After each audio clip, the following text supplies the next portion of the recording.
live. All right, we should be live. Okay. Let me see. Oh yeah. We're in here. Yeah. We're in here now. All right. Hi, Mason. Hey, Jake, how we doing? Doing good. We're doing good. So this is like just super impromptu. That's basically just I don't know if anyone is in here yet, but I was basically just hanging out, like looking for Pokemon content to watch, just something to put in the background, and I couldn't find any that I really wanted to watch other than some pack opening. So I was like, yeah, I'll just text Mason and see if he's up and see if he wants to You know come what? hang out. If you can't find the content you want to watch, you got to make it yourself. That's just what we got to do. And when Jake reaches out to you and says, "Hey, do you want to be on a stream?" You answer the call. So golden opportunity to talk about nothing. Look, absolutely. Like, if we're going to talk about random stuff, you may as well be on a stream, involve everybody else. So here we go. Let's see if I can pull this thing up and see if anyone is here. All right, we got there's definitely people here. Oh yeah. All right. Thrifty, Kai, you say booyah, the usual suspects, all the usual guys. What's up, guys? Nice to see you all. Yeah, we're just like, this is going to be super casual, just like hang out. We just felt like talking Pokemon. I felt like seeing who is online. Be the content you want to see. That's right. Put that on a shirt. If only I actually had the YouTubing skills and editing abilities to really be the content that I wanted to see. Well, the substance is there. Just, the polish isn't always, Yeah, no, I'd love to the content I'd really love to see. I'd love to see more. I mean, part of it is like the whole COVID thing for sure, but I really want to see more content, like people out meeting people, like vloggy style, like going to these like collecticon type things. And there is some of that at that collecticon. I saw some. Would you be that guy? Would you be the guy that walks around with like a GoPro or something and just like films what he's looking at?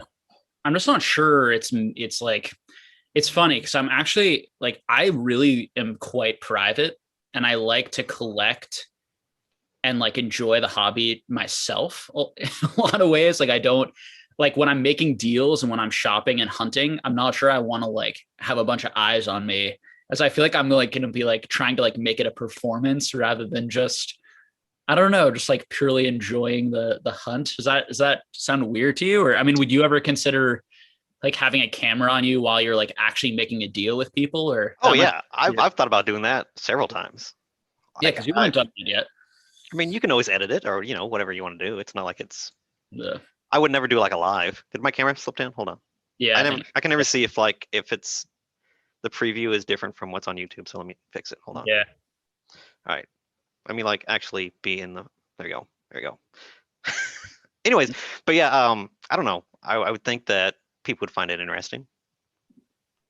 Yeah, no, I mean, I'd love to watch content like that. I mean, I watched some of that content from some of the sports guys, and I like sports cards too. Like I'm into it a little bit, but yeah. I really would love it like with just more than non-sports stuff. I'm starting to get interested in like Marvel and DC and some other things too. So it'd just be cool. Like I wish there was more of that content out there. But I'm also like, I'm a little nervous about the like Delta variant and all this sort of stuff. And I see my parents a lot. It's hard to know what's what, obviously. And so it's also like that type of thing where I was like getting ready to like start going to collecticon type stuff. And now I'm like, not so sure again this summer. I don't know. Yeah. Are people like coming into your store frequently still? Do you notice, does it affect you guys at all down there? Like over the last, like, yes, definitely. There's the people that are angry that we don't have anything set up yet. And then there's people that, are still obviously being very smart about it. Now is not the time to be putting $20,000 into a play space like we are doing, but here we go. It'll be there if we actually do ever get it actually up and running. But yeah, that's what we got going on is that's exciting. I'm sure you'll make videos on that space, right, when it comes out. Yeah, I mean that's something I'm thinking about too. Like, do people care about what we got going on at the shop, or they just want to watch me ramble about hot takes on the market? Yeah, trying to figure out what people care about. So it's an interesting thing. Uh-huh. No, I mean, Yeah. I do. Like, Uh-huh. I want to talk about what I want to talk about, but I also feel like some obligation, like, to not like let people down. So it's an interesting thing. It's an interesting feeling. Yeah, I mean, I don't know, a lot of that like in those types of like con videos and like, is a lot of it like living vicariously through people, like the Sure. CollectCon stuff that we watched people do. I mean, it's all fun and entertaining just to watch, Yeah. just because you can't be there, or maybe it's, just not reasonable for you to travel or whatever. It's just fun to watch. I think so. Oh yeah, it's super fun. Um, I'm excited to meet like I hope we get to meet in person this year. There's so many people I met. There are people from this chat. It'd be cool, to like I've seen their names a bunch and get to meet them like a little bit on like the Patreon video type stuff. But I'm hoping, you know, Yeah, do you want to talk about that at all? I mean, names. what's Patreon doing for you? You getting a lot of turnout for that? Good. Yeah, yeah. I'm Not bringing in. to if not to promote it like on your own channel, but like, hey, if you're not subscribed, like, what do you or not a Patreon? What are you guys doing? No, you definitely don't. I have no pressure at all to be on the Patreon. I'm bringing someone on to help out with it. Oh yeah. um, because I'm just really busy. And I also just want to make sure that like I'm not responding to everyone's messages. I never guarantee, I never said that I would, really what people were signing up for is just that monthly video. But I want to be like more responsive. And I also like want to take vacations and take breaks and having a partner to kind of help out with things is going to be really useful for that. So Yeah, gonna definitely. I mean, who I've been working with for a while, kind of, known in the okay. All field. right. This So is kind of yeah, exciting. just to sort of help out. Yeah, so that'll be cool. And for the people like who are signed up, it's just an added benefit because you're just gonna get more bang for the same buck. So Yeah, uh, definitely. I mean, it's even more of a value now. So if you're not signed up, like, how much is it? What is it? $4, $5? What is it? it's $10. Oh, it's 10. Yeah, yeah, four Uh, would be an no, even deal. it's definitely still worth it for a month of just content. Yes, Yeah, that's it's worth it if this is the type of thing you like and you want to support someone. But I put in a lot of effort, so it's definitely like not something I've that heard about the stuff that you talk about, and it's just like you're doing this for like a group of people that are giving you $10. This is yeah, like super like unique information that you can't find anywhere else, just because it would take a normal person that's not you tons of time to do it, but you already have like this down pat and like you do like this routinely. So yeah. you you're just like the machine that puts out this information and has this information and keeps up on it. So I think it's for $10, hell yeah. I appreciate that. Yeah, yeah. I mean, I think like this month we're gonna do. I've decided we're gonna do trophy cards. So I'm gonna do a breakdown of all of the rarest cards in the hobby, exactly what they are, talking a little bit about the releases, what they actually are, and actually talking about the distribution numbers and the population numbers and expected numbers of that. So that's like the type of content that isn't anywhere. So Yeah, I uh, mean, a lot of people are talking about trophy cards, and it seems like it's a yeah, pretty popular piece of content right now. But to yeah, go in depth to the level that you can, nobody else is able to do that. yeah. I mean, there are definitely plenty of people who are able to do that. You don't have to flatter me to that Trust extent. me, Oh, sweet. Swami's here too. We you have invited a, Swami to come join us as well. We'll bring you him have a up. unique flavor to your content that I enjoy. So, and Hey, obviously other people do because we're all here. So, yeah, I mean, I think like the way that I think about myself within this hobby is there are probably like a few hundred people in the world who are probably similar. So speaking of that's unique flavor, Swami, what's up? what's up, man. I think it's still connecting to audio. Okay, okay, okay. Let's see if that worked if he's on the stream now. Man, this is hype. I'm hype. Every time I get to Cool. talk to you and Swami, like I'm in. Yeah, Swami's great. What's up, man? What's Oh, there we going go. on? We got you now. There we go. Listen, So we I'm just proud to hang out. are we just hanging out, or is this Yeah. on YouTube? This Wait, is on. You didn't tell me we were filming. All This is right. Well, this is live on YouTube right now.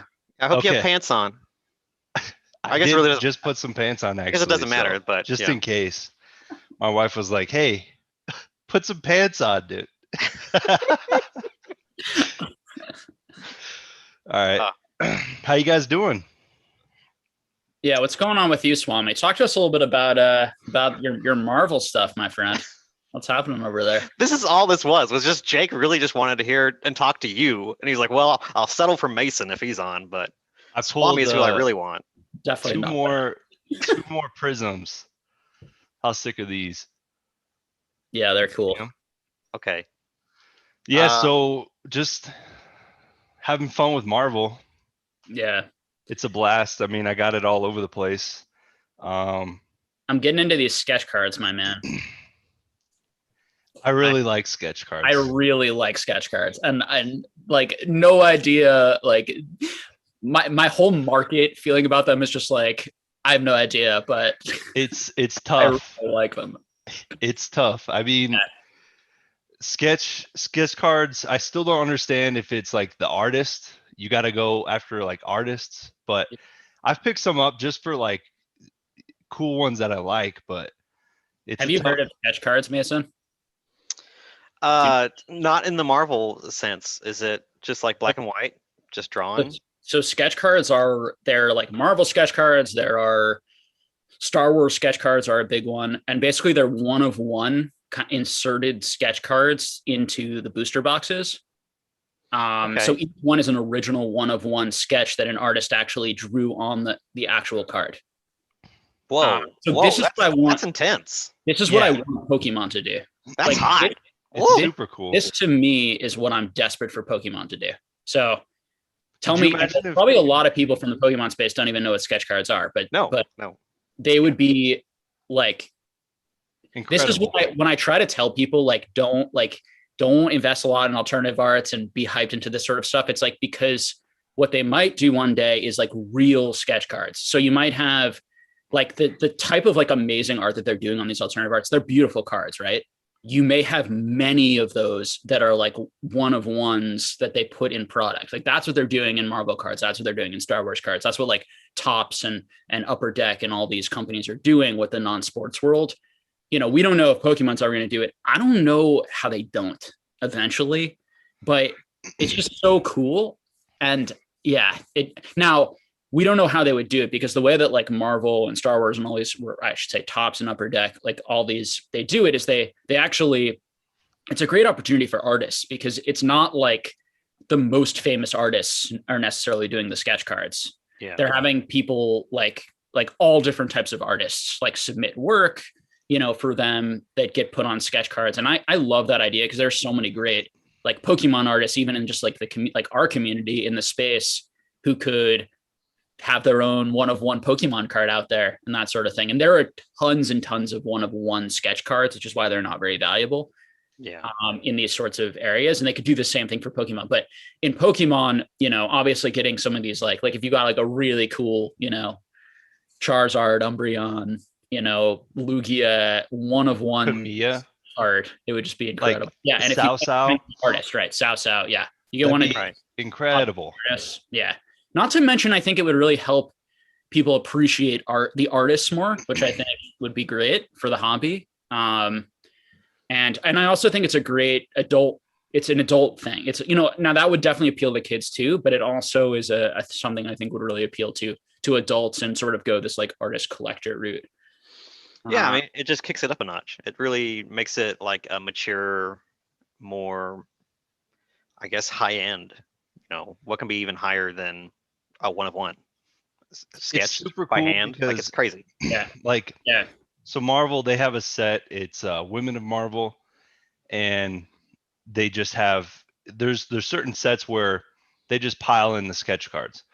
Yeah. And some of those sets, like it looks like the artist is kind of just churning them out, but then there's other sets and where they have time. It looks like they have time to really make some of the coolest cards Yeah. ever. I mean, because some of the art it's literally it's pen to paper, like it's in your hand. And I really like it. It Marvel does a pretty good job of controlling their IP. So like Upper Deck is making Marvel cards, but Marvel still has a lot of power over their IP, and because they got to like pre-approve these sketch artists, and there's like a whole community of Marvel sketch artists that get together, and they have like sketch nights, or like Tuesday night they show off their sketch, and they're like practicing sketch cards because they're trying to get on to be able to like say, hey, I'm in this set, and put it on their resume or whatever. Yeah. So It's cool. pretty cool. I love it. And I'm trying to, do you have any on hand? I don't. My favorite one is like I'm tucked just getting away, into it now. I'm just buying some now. but it's It's super just here cool. and there slowly. The thing to note, right, is that there are like 100, there are tens of thousands of these. So it's not, so although they're all one of ones, there's a few thousand Spider-Man, a few thousand, et cetera, et cetera. So it's in terms of like the market side of this, and we're a Pokemon channel, we try to talk about Pokemon here, but how that would be if Pokemon were to do something like that. It's very difficult to price these types of things, because there's just like, how do you comp it, right? And it becomes more like what I love about it is the subjectivity, right? Because it's like one comes up and like you're just like, that is like so freaking cool. That's like the coolest card in like all of Marvel. But like, okay, like one just went for like $600, and a lot of these cards go for like $25-$30. And I was looking at this card and I was like, I really want to own this card. But am I willing to pay $600 when most of these go for, $50 or $6, or like similarly cool ones might go for 120? But it's like, if you don't get that one, that's the only one that looks exactly like that. And that one is so freaking cool. So then you're like, all right, let me see if that artist has made other ones. Can I get one from that artist? And that's like, it's a fun process of really engaging you in a different way for collecting. And It does engage you, because So you'll search an artist. I've searched more artists just from sketch cards. It's like, Yeah. oh, they just have an Instagram. You go check out their Instagram, and you can see they've been working to try and get in on this whole Marvel sketch card game. And then others, you're like, oh, they worked on a Hulk series of comic books, and then you start reading about that comic book. It's really, really engaging. It's pretty fun. Yeah, which is what collecting's all about. And in usual Beckett style, they grade them. Yeah. So are these like unique drawings of like things that are in that set, or is it just like totally random, whatever they want to draw kind of thing? Spider-Man, like it'll be like themes, the character. Okay. Like if the set is like Rogue One from Star Wars, it'll be like the Rogue One characters from the movie. Okay. In like hand drawn, sketch art style. Yeah, I think that's cool. Yeah. And so there's like they're very cool. So yeah, I'll probably make a video on them at some point and show some people, because I think that they're a really cool collector's option. I'm looking at a lot of stuff right now from some of these other places, and things that I just wish Pokemon would incorporate as I learn more about these other. And I think hopefully they will over time. I hope that, Pokemon becomes this multi-generational thing where the company is making products seemingly for multiple generations as more adults get in, but hard to know. I mean, it's pretty cool though. It would be amazing to see in Pokemon, like if they announced, hey, I used to have dreams about like pulling a OG artist's like pack, and he just like drew some cool thing in a base set pack in 1999. It's like the golden ticket, like I've had that dream, but for Pokemon from base set, and then it finally gets pulled from in 2020 or 2021. And it's kind of like, I've always thought about, even before I knew about Marvel sketch cards, I've always kind of imagined getting like a hand drawn, little signature. Maybe they write like a little note or something. Yeah. That would be insane. Swami, we've been following your collecting career and we really wanted you to have this special card that we made for you. And then that's when I wake up.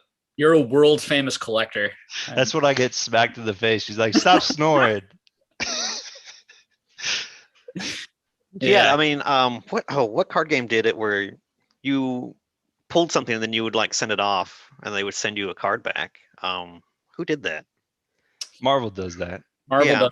I know people do, but yeah. Pokemon's done it. Yeah, a few times, and in the vintage Japanese side, a few times, like the Masaki promos, things like that. But, yeah, I mean, like these alternative arts that Pokemon is doing is a big step forward, in my opinion, for the art in the hobby, in a lot of ways, and I think that they're really cool looking. But I love them. Yeah, I just think that people like from that investment standpoint, it's like they're a great start, but there's going to be a lot more of these types of things, and we're not going to know what these things look like and what these things are in many years from now. So just be careful, but they're really fun, and really cool. It is unfortunate. I mean, it kind of sucks that everyone's so investy, just being blunt, being a little more blunt tonight and just the chill chat, because with that stuff, because it really is, it really should just be kind of like enjoyed for relatively like affordable prices. But instead, a lot of people are buying many of them instead of just like buy, like what a collector would do, just like buy one and enjoy it, because they don't think it's like going to make them a lot of money. There's no reason to buy 100 of something if you don't think it's going to make you a lot of money. But instead, because there's so much, all this modern stuff's going to make me a lot of money, people are buying way more than they actually want from a collector's perspective. And I think people are allowed to do buyouts and all these things, and it's completely fine. But I think that the reality of that is like, I think it's a lose-lose. I think they're going to lose. I think it's a bad decision on their part. And it's an unfortunate lose for people like me who don't really view those things as investable and just aren't willing to spend 500, but would enjoy them at 50, $50 or, $40. But the good news is like, there's so many great cards from Pokemon, but also from all these other things that like, there's so many other places to go. Mason, we lost you at the camera again. I love the vaulted ceilings. Are those 14-foot ceilings? No, that's just it's just a 1.5 story, so it's got a large, great room.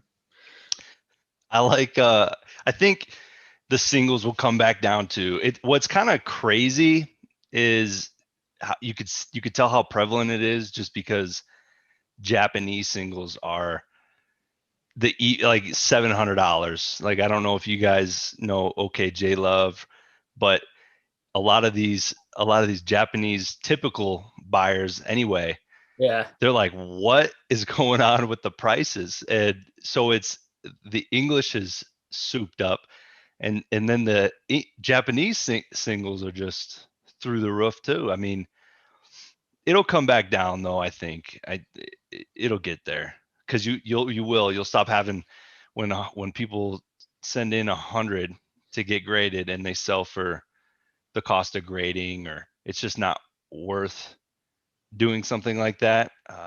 Maybe they chill out. Either that, or people are going to be buying cheap modern slabs and be able to collect that way. But yeah, it's going to take some time. It'll get back there. It'll chill out. Yeah, because it is amazing. I mean, it is kind of a bummer, because I'd love these Eevee heroes. I supported Pokegal with a box. I got the Jolteon. It's incredible. And I want the Vaporeon. I want all of them. I want all those alternative arts, but I'm definitely going to wait, Yeah. And the thing is like, there's going to be like a bunch of new cards you really want that much in 6 months or a year. You know what I mean? So it's like, it's the type of thing where like, they're really cool, but like, there's nothing about those cards that are irreplaceable to me. Like, for example, the vintage ones, the WotC ones are, because they were my first cards when I was a kid. So they're nothing else will ever be that. Whereas the new stuff, I really like it and it's awesome. But I also tell myself like, there's going to be another really cool, alternative art for the next 30 years, right? Like, we're going to have cool cards our whole lives as long as Pokemon is making it. So I don't feel that like fear of missing out on that one alone, if that makes sense. But I mean, for some people out there, particularly kids, like some of those cards may connect with them in a significant way, but it's just very hard to predict that. I was just thinking, as an adult trying to make money off of kids. Hopefully, I was just thinking, just what we're doing. I'm like, you almost got to train yourself to like enjoy it from afar, And then you said, especially with kids, I was like, oh yeah, kids cannot enjoy from afar. It's like you can't ask a kid, well, just wait, just enjoy, watch them, enjoy watching them enjoy it. Watching them. Yeah, enjoy watching the YouTubers and looking at the cards you can't open and buy. Yeah. I promise 4 or 5 months. It's like, no, but for me, I can do that. But man. Yeah, and I just feed my card addiction with other cards and other sorts of things. Yeah, I mean, I that's cracked open this guy and was super happy with it. But it was fairly cheap for a 1992 box. Yeah. Got some other cards over here. We can take a couple of questions and just hang out and not ignore the chat completely as we really do. I'm gonna open up the chat because I'm a chat guy. Yeah, I like to drop little jabs where I can. Just didn't know we were gonna be on. I like the jabs, the occasional, the sarcasm. First Venom card ever, by the way. That's the first Venom card ever, Mason. I'm sure Jake knows already. What year? What year was that? 89. Okay. Very cool. It's not great. Super personally. Cool. It doesn't do anything for me, but I like the history of it. That's cool. How about this Mary Jane? For all I know, this is the first Mary Jane ever. What's on the Venom? It's the symbiote. It's the symbiote about to take him over. Yeah. It looks like a bowl of spaghetti. And that sounds like what? Okay. All right. Let's get to the chat.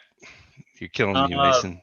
No, right. I'm trying to appreciate it. I just don't know anything about Marvel, so I'm trying. I'm like so excited about this investment idea or this card collecting. I bring it to Mason, and Mason just shuts me down with the like. I don't shut you down. I'm just. I just enjoy poking holes because I like. Because the market scope. Yeah. You have that mind where you think about things in a different way than most people do. Maybe. Other people are very normie when they think about things. You are always thinking long term. You're always thinking in different ways than other people do. Yeah, I think long term, and I think about how parts work together and stuff like that. But I think a lot of people think that way. Although I'm always shocked when people are like, "I just like Pokemon." Like they're almost angry. I don't know if you ever get that, but like, it almost makes me question, like, do you really like Pokemon? Like, what is it like? Like when you like something, and honestly, it's part of this whole MetaZoo thing to me. Like people hate MetaZoo because it's like offensive to them because it's like trying to be like Pokemon. And to me, it's like, sure, but like you can like both. Like it's fine. Like it's never going to be Pokemon to like anyone. But it's this type of thing of like, oh my God, like don't talk about anything else because like the sacred Pokemon is the only thing like we can love and enjoy. It doesn't feel genuine to me. I don't know if you get that, Swami, but like I really like Pokemon, but there's nothing about my enjoyment of Pokemon which makes me not enjoy lots of other cards or other IPs. And it makes me enjoy other IPs more. Like my love and like falling in love with this hobby and falling in love with like grading and like the market and learning all this stuff and having the community has made me a lot more interested in these other sort of card markets. Like I probably wouldn't have gotten to those other card markets if it hadn't been for like my initial interest in Pokemon bringing me into this world. I don't know. What do you think? Oh yeah, no, I mean, like I was thinking about this a couple of days ago. I was buying cards when the money wasn't really a thing. I think if the money was a larger thing, like you were thinking about the scarcity, long-term capability of the Pokemon market. I never saw that. All I saw was a slow calculation, easy market. It never registered. I wasn't in tune with even the comic book market when I was buying comic books. I was never like, I just looked at the $50,000 comic books and I just was like, okay, well, I'm not going to get that one. Right. But it didn't click in my head like, oh, Pokemon cards could go to 50K. But yeah, for me, it wasn't complex. It was very simple. I mean, I made it more complex when I tried to figure out which ones to buy within the market. But mainly it was like, okay, Pokemon, biggest pop culture, money-making franchise ever. 5 times the size of Marvel. And what is the key collecting? What was the key collecting thing for our generation? Cards. For our generation. Now, the key collecting thing before cards blew up were things like plushies, and there's lots of like merchandise, and Pokemon was making a lot of money. But a lot of that wasn't necessarily like the collector types buying that. It was more like the Pokemon people who enjoy it, who like own like one plushie, this or that. But the collector gene is in a certain number of people, and it was going to hit the biggest pop culture franchise in the world, the biggest money making that hit everyone in our generation. And cards was the key thing. So I was just like, well, it's just going to do exactly what comics did. Now, for me, it was a little bit trickier because one, I saw a lot more upside in Pokemon because the higher demand, but the hard part of Pokemon is nothing except for the trophies are nearly as rare as those initial comics in high grade because everything in Pokemon is in such good condition. And that's where that whole like, nobody even collected 9s like a few years ago. Like, or didn't very have to. people, everyone was going after just 10s. Yeah. And so that is where I'm interested to see long term, like what is the ceiling for this stuff, because there's so much more of it in 10s and 9s and 8s, and the 8s and the 7s and the 6s in the long term is going to act as a weight, as an anchor on the 10 prices or the 9 prices. So if you look at something like an Action Comics #1, which is a great comic book to study, you can see how like there are very few of them, right? There's only really I believe there's only one 9.0 or something like that. If something Minter ever came to the market, it would sell for over $10 million probably. But there aren't so like even getting a copy of that is a like lifetime achievement. Getting any version, even an alternate guys hold up like 4s and 3-point whatevers and be like, check this out, and people are like, that's amazing. Yeah, and it's probably thousands of dollars. I don't know. No, hundreds of thousands we're talking about, many hundreds of thousands. It's kind of like with what a Magic, old Magic is, you get a Beta Lotus and it's 4.5 and people are ecstatic. Yeah. And but even those cards are great, right? Because like an Alpha Lotus is what we think like 1,000 copies or something like that offhand. Not a Magic expert, but I don't know. No idea. I think it's like or maybe 1,500. I heard 1,000 to 1,500 of each rare. But alphas are rare, so they think, right? That was the and then there are probably extra copies, just like there are in Pokemon. Just to go back to what you were saying, though, it is weird to see people attack MetaZoo or Flesh and Blood like fervently, and then also be involved in Magic the Gathering or Pokemon. It's like particularly flipping modern, and being happy that the influencers are pushing up, because clearly MetaZoo is being pushed up by the influencers and wouldn't be nowhere near it is if it wasn't for Rudy and Gary and all the others. Like we all know, like anyone who isn't aware of that has their eyes closed. But it's really funny to see who that pisses off when like there's a hypocriticalness involved in that for a lot of these guys, because they were happy when the influencers they loved were hyping Pokemon all year. Yeah, but they were exactly. But for some reason, MetaZoo is not allowed to be hyped up because it's not old and nostalgic and connected. And it's like, it's hilarious. Yeah, it's ridiculous to me. For me, it's like, if you enjoy it, now people who don't like the art, like, sure, like, why would anyone have a problem with someone liking or not liking art? Like what they personally like that's also a weird take. The people who are like upset with some people for not liking it, and the people who are upset with the people who like it, like the whole thing, it's just strange. It's the silliness and toxicity involved in like people gatekeeping and like all this weird stuff. Money's at the root. It's at the root of people defending it, because you've got people defending it that are coming from a genuine place, but there's also a lot of, and then there's also people that don't want people to get involved because they feel like it's gonna fail, and then you spent two grand on a first edition or a Kickstarter box or whatever it was, and there's it's just so too much money. I mean, has a set ever released like that? Has anything ever hit the market in that sort of way? Even Flesh and Blood, right before 2020 wasn't doing anything crazy. I think you can get those boxes for like $400, the initial alpha boxes. It's just there was so much speculation that it was on both sides, and no matter who you were involved with it, a lot of people were getting just upset, and it didn't make the prices didn't make sense. So I could understand why people would be upset, but at the same time, it's like, uh, what could you do? It last year was crazy. You just don't buy it. Yeah, And you do exactly. what we did, which is like try to warn people if you're a kind person. Yeah, Like, yeah. Look and at pictures online. I yeah, know this stuff doesn't exist. Look at photos, see if you like it. Maybe wait yeah, for unlimited. I mean, and I think that was pretty good advice too, because if you had told somebody just at whatever it was, 2 grand or at the very peak, with Flesh and Blood prices came down. It's like, don't jump in right now. There's too much hype. Give it a bit. If you're really, even if you're really about it, just give it a bit. And then the prices came down, and they're still high, but you can get in at a much lower price now, and it's just, yeah, it was wild.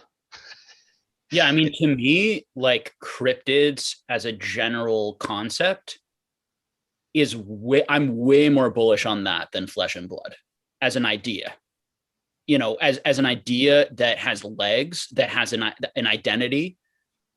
For me, Flesh and Blood, without being an expert on that, it was banking on like playability. It was basing on basically we're like the new Magic. It's going to be a great playable game that people are going to play in the flesh, which is I have heard why it's called Flesh and Blood, or why they named it that way, is because they wanted people to play in person. Of course, then COVID hit, but the ironicness of that. Dang. Yeah.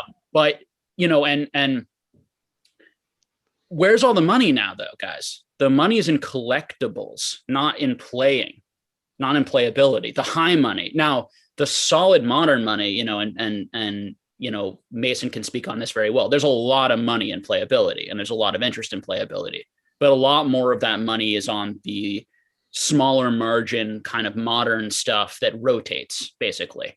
And then things rotate out, and then new things become very playable and hot, and there's great money to be made, and it's a win-win because people love playing the game, and you sell them what they love, and then they buy the next one, and it's affordable for everyone, and it's great. But the really high exponential growth and the huge fortunes that are being made are either in like humongous stores making a lot of money on small margins, but just selling lots and lots of product. And I'm sure there are stores that make a lot of money off of just selling playable cards, right? But like people like you and I, the people who became millionaires, the rich people, the individuals, it was off of collectability. And to me, cryptids is a collectible idea. Now, do I think it will succeed? Very unlikely, just given like it has so many hurdles to jump over. Look at the first one. Yeah. Look at the release. Not, I mean, and Yeah. and I said this in a live recently with Mason, but I don't personally care. It's not like I'm saying, nope, they screwed up their coming out party. I'm not going to get involved. But I know there are people like Mason who are like going to be really skeptical to try and get a hold of that product again. But for me, what's weird is the narrative. Not only do these games, these collectibles die off rapidly all the time, but the narrative for Magic the Gathering Alpha was that no one actually knew what they had when they had it.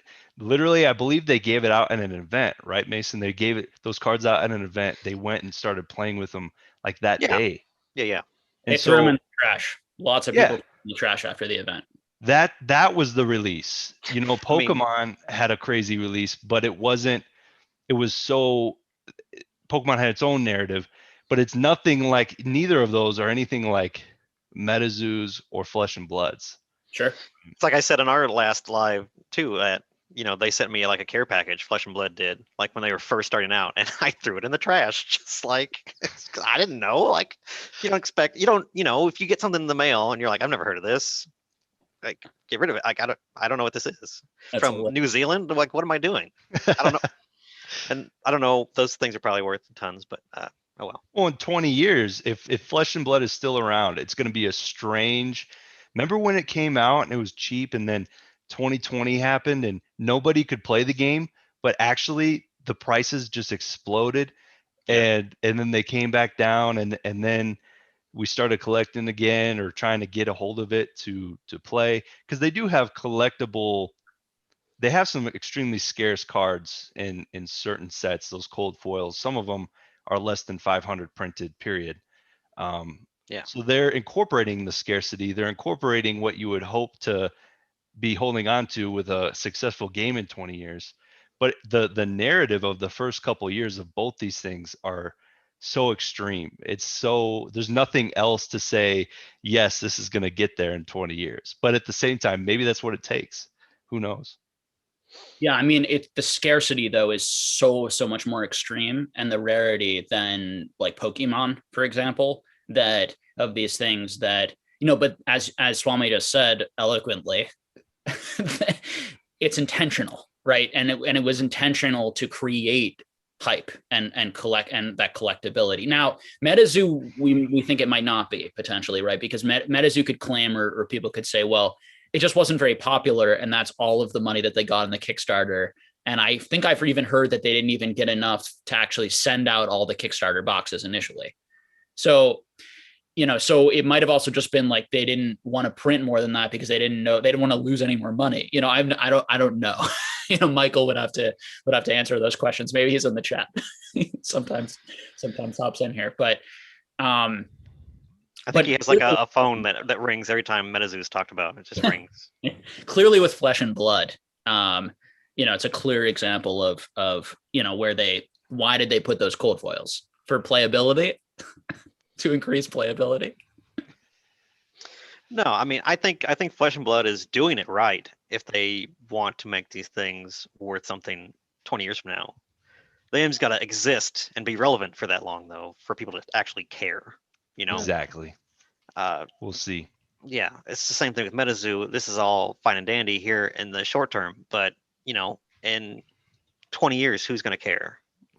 What kind of IP are you going to build to get to that point to where people that are kids that are growing up with it, or whatever, want to come back around to it or see value in it, down the road. Yeah, I could see these boxes going to $10,000 this year, the Kickstarter ones, or back down to 500. Maybe not this year. It'd be hard for them to come all the way back down to 500 this year, because I think there'd be enough bullishness to potentially fall into another, like a various bull traps to kind of, I think that would be tricky. I think in the long run, $300 to $500 is a decent target for that box. There's a decent chance that's where it ends up, and it ends up as an oddity.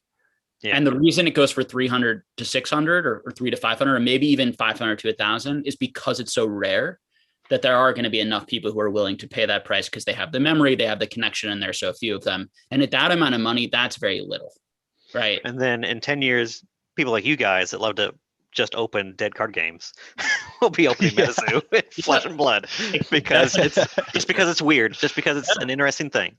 For sure. And so, but do you buy Evolutions at 300 when it hits 300? I mean, I bought a lot of Evolutions because it's the best set. I was buying it all the way up, still buying it, by the truckloads. My goal is to own every single. The only reason I do all of this and have a Patreon is to try and get more money so that I can buy more Evolutions. That's really the focus. My life focus. See, and that is why. Never mind. I'm sorry. I'm looking for this sketch card. I really want to find it. It's super cool. What are you digging through over there? These are waifus. You recognize her?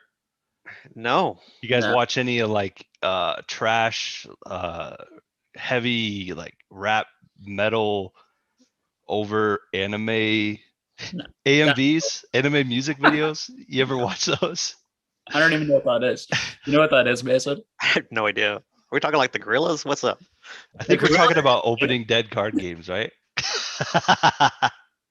This is Swami's really getting into it. In the Franz. Look, can you stop pumping just random nonsense? Yeah. My audience, please. No, I'm just He's in his little room here, just by himself. He's like, all right, what do I got? I'm like, see. pivot voltage is $200. What can I buy? What the audience wants. I'm gonna hold a grainy card up to the camera that no one's gonna see anyway. To see it. What you don't know is that I'm siphoning all the data right now, and I'm seeing if people like what I'm putting up. You're just trying to. This is how you have to. It's market research.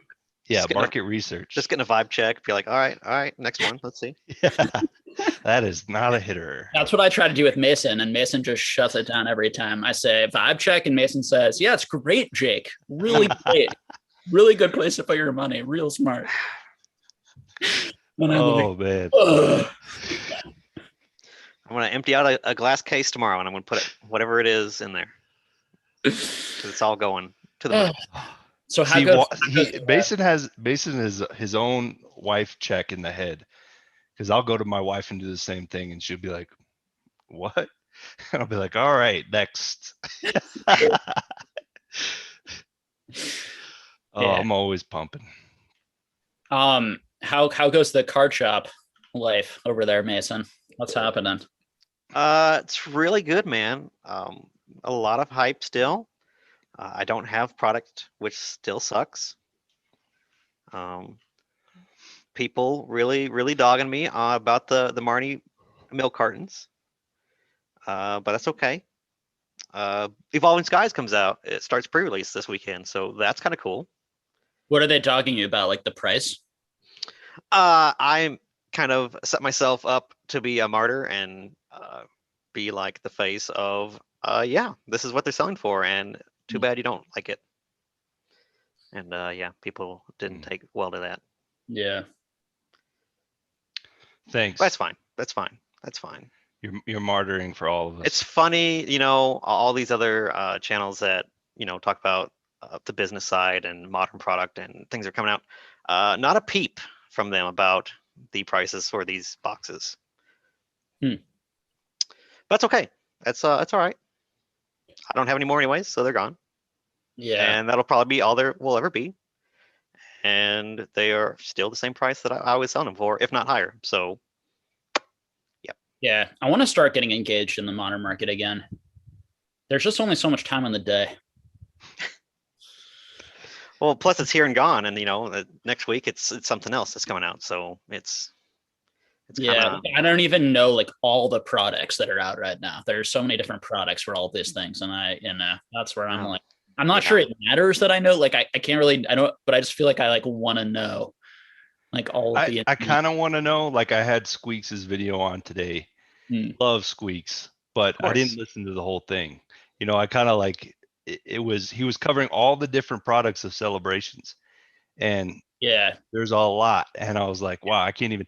I listen to things, I don't watch, so I was like, well, I'm just gonna have to see when it comes out, because I can't even see what he's talking about, and he's talking about like 20 different things. I'm like, there's no way there's that much product. Well, going back to Mason, hopefully people give you a break. I mean, the market is the market. Yeah, it's fine. That's good. It's good content. A lot of views. So can't argue with that. I mean, there are like varying degrees, right? Like if we really break it down, like there are going to be the people who, I guess, decide to sell their product lower, and they sell it really quickly, and then lower, not like MS, lower than they can make it, right? Lower, Well, the argument is always, well, my LGS sold it for $50. And I was like, that's still $10 above MSRP. They're still that's still them making less money to try to do you a favor, I guess. Yeah, I mean, listen, I think it's fine. You know what I always say is like, is that person going to then repay the favor when Modern tanks, or if Modern ever does tank, and then you can't even sell things, like you get stuck with a set? Are these people going to come back and buy that set that they can't then flip for more money? You know what I mean? Or is it testable anymore? So I get that like there are a certain number of people, like for example, if I ran an LGS store, there'd probably be some customers who I knew came in a lot who are maybe players in particular that I'd be more empathetic towards, but so many people are just wanting to get the product cheaper from you so that they can then break it on their stream and make a ton of money off their audience. You know what I mean? So it's like there's so many people trying to make money off the stuff right now. And like, then there are the small group of people who they just want to open it and experience it. And those people, I'd be happy if I could identify those people and like give them a little bit of a deal. But I also, you own that product, Mason. It's your property. You can sell it for whatever you want. You could list those things for thousands of dollars. I mean, you don't have an agreement, right? And that I don't have to be the cheapest person on the market for every product that comes out all the time. The idea is, for shop small and stuff like that, is not that they're going to be the cheapest and that you can find it somewhere cheaper. This product in particular did not show up in big box stores. So it's even less of a point that people are upset because they can't find it at MSRP at all, because it's just not in these other stores where it would otherwise be MSRP. So, yeah, people who upset me are the ones who it's just pumping up your own product, right? So for me, it's like if you were going on your YouTube channel every day and saying like, this stuff's a great investment, it's going to go up for the future, I'm sure of it, you should buy all of this. And then you were just selling every bit of it that you could because you're a business and really you're just trying to flip everything. You're literally like giving the exact opposite advice to the people. Yes, that's the thing, is like money off of them directly. And like, that's just like gross to me, so I saw that behavior this year and that was like, but I think the hobby's in a much better place right now than it was 6 months ago, even though I think a lot of people might have been having more fun then. They were crazy. Like they didn't know what was happening. Like I think that they were more unaware of like what was really going on. Like it was way worse then. Like now things are like much better. People are generally like behaving, I think, much better. And things are like more out in the open. And when things get put out in the open, it's very uncomfortable. And there's a lot of like toxicity and negativity, but it also forces people to like behave better, on some level. And I think tighten some things up. So, but at the same time, you have to push back when people get too ridiculous. Like I had a commenter in one of my comment sections berating me saying I'm all that's wrong with the hobby. I don't really like it. I'm just here for money. I'm just a shill, all this sort of stuff. And I'm just like, no, like you have me completely wrong.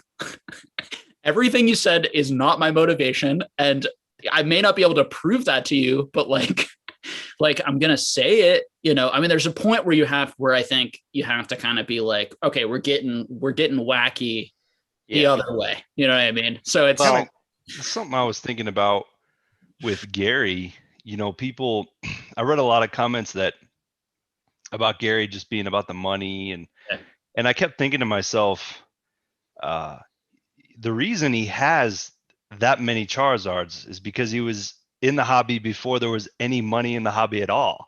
It's because he was in the hobby before he does love the hobby, because he was in before any of those Charizards were worth anything. How else do you think he got all those Charizards, or how else do you think Jake got the collection he's gotten? I mean, I think every large collection is, I look at PokeGal or Pokemon Classics, and they have, storage units full of Pokemon cards that are worth ridiculous sums of money. And it's like, yeah, that's because they genuinely love these Pokemon cards, and they were buying them when they were not worth anything. Yeah. And that says a lot. I think you got to remember that,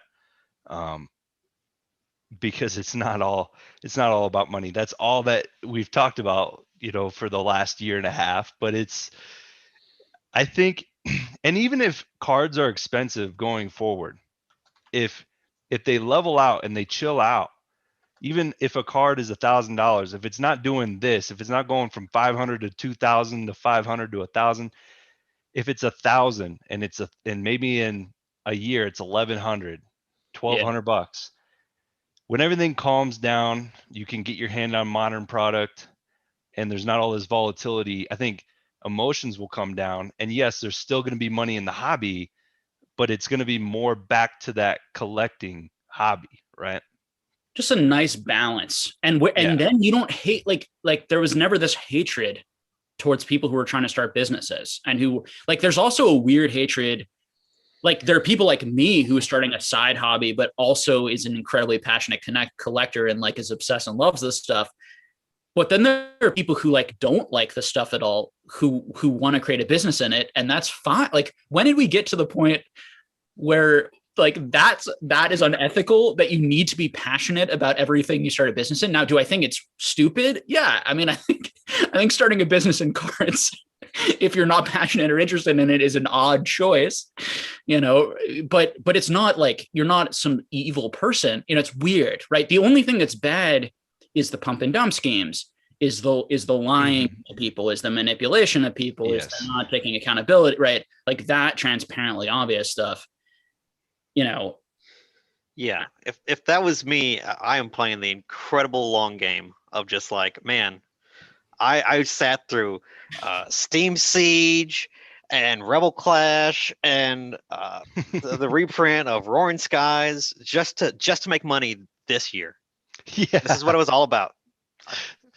You know, it's just I don't know what to tell. Like, and I was going through the comments and I was like, all right, if I had 500 of these and I sold them at MSRP and this was how much I would make, but if I sold them and I only had 88 this time, so I was just doing the math. I'm like, this is not worth the explanation. Like, this is not worth my time. What am I doing? Because it's just Also, like, why do you think Mason, Swami, and I are hanging out and talking right now? Because we're trying to make money, or because we're obsessed and passionate about this stuff and we love talking about it all the time on our off time and do it all the time? You know what I mean? Like, why do you think I sit through looking at these Spider-Man cards? Is because eventually I'll get to something I care about looking at. Sorry, man. Yeah. Well, here's the Punisher. Here's Oh, okay. There we go. What do you think of that one, Punisher at? Good? It's out of 10. It's like a 3. Case worthy in your store? What about Ghost Rider? He's kind of cool, I guess. He's badass. Dude, great Nicolas Cage movies. This is what people want in on is talk about rating. Go ahead. Go. It looks like James. Someone just said James is live also right now. We should get No. Where? Get him to pop into this also. That I told Lauren, like, where's he at? Let's go. Is he live? Can he come over here? Can we go Put him over up. there? Get him up here. Or we should. I don't know how to like. Oh, he's just put I out think a video. it's cool that when Z came out with that video saying he quit his job, how cool is that? I mean, there's so many people. I love that. Yeah. I mean, old school Pokemon, catch 'em all. Yeah. You look at Pratt, who's been doing it a long time. We all want to be Rudy in one way or another. He's got 20 different personalities. We can be, anyone wants to be at least one of them, right? So yeah. You know, I don't want Rudy's business, but I would like to just like live in all that cardboard and just like you know how soundly I would ask in those. And if I had Rudy's stuff, you guys would not see me for months. Like I would be, like people would need to bring in food and water because I would just be opening up. Like I'd be in tremendous pain. Like when I get product, God, like Korean Yu-Gi-Oh, I think I opened up in 7 days. I think I opened up like 200 boxes of Korean Yu-Gi-Oh or something like that. And there's 60 packs in each box. Wait, how many? 60 packs in each box, I think, or 40. 200 boxes, he said. 200?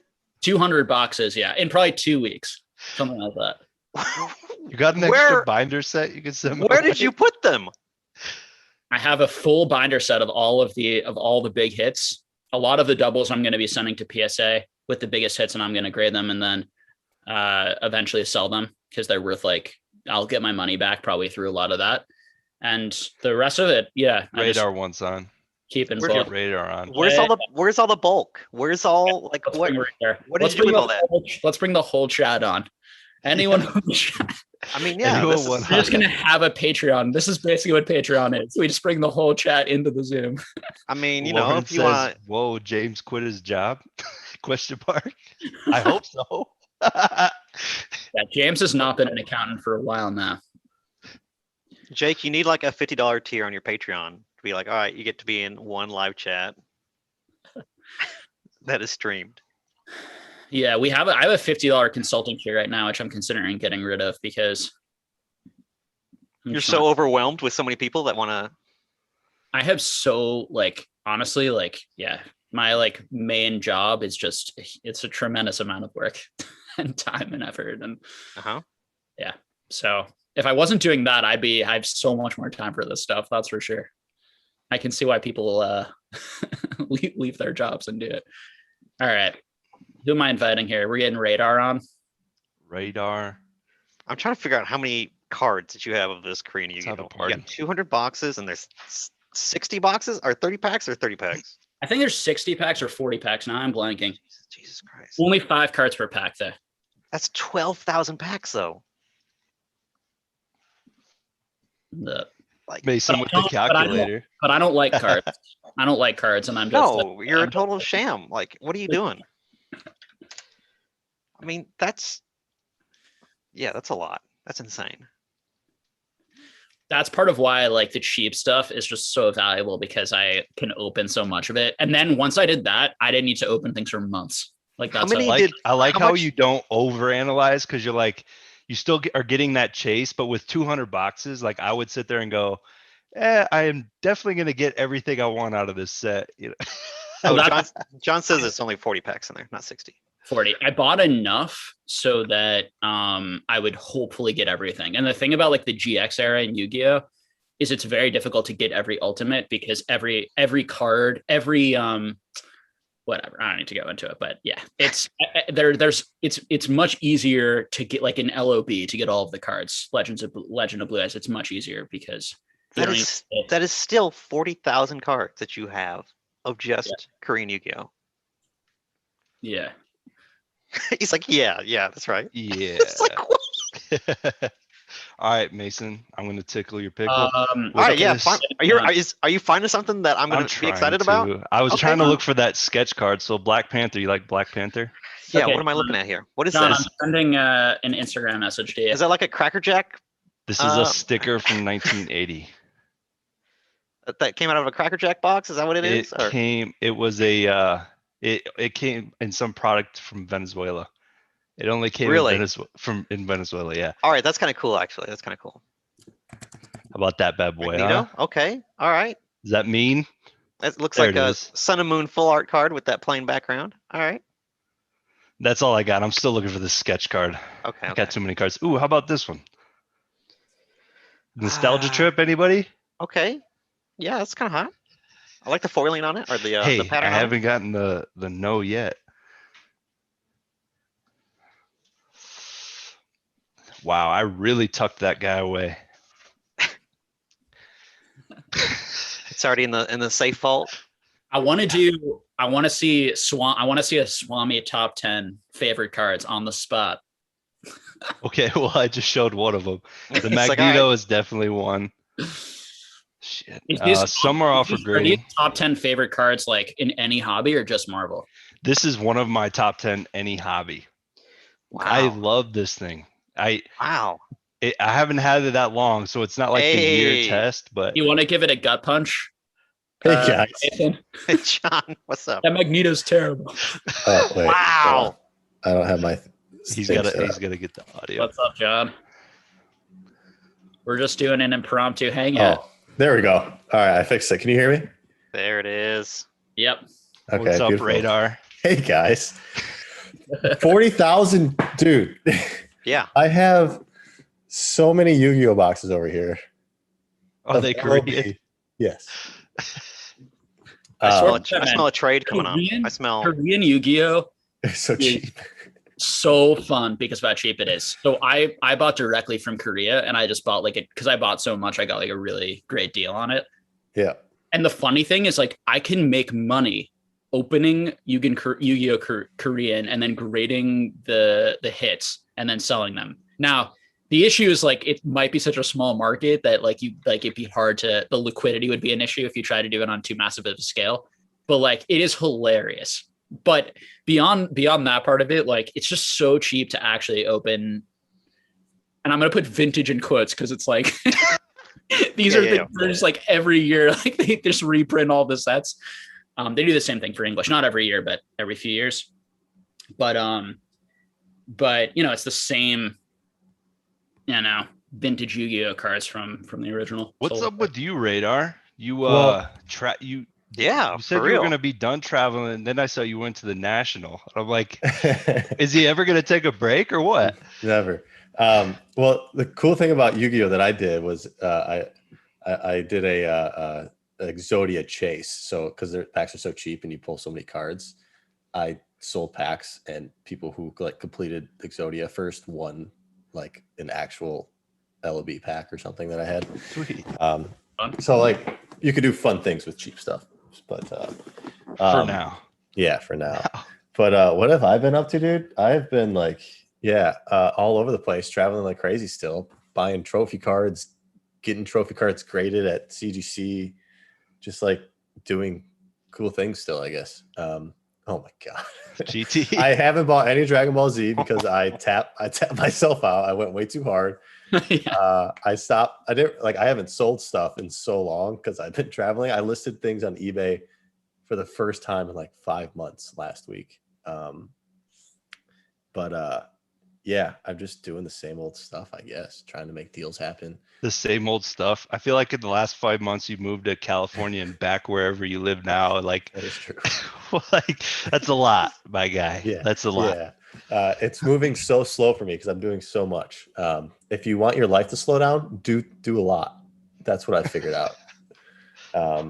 Because there's just my memory sucks now, which is kind of cool because I forget about things that I have. Welcome to the club.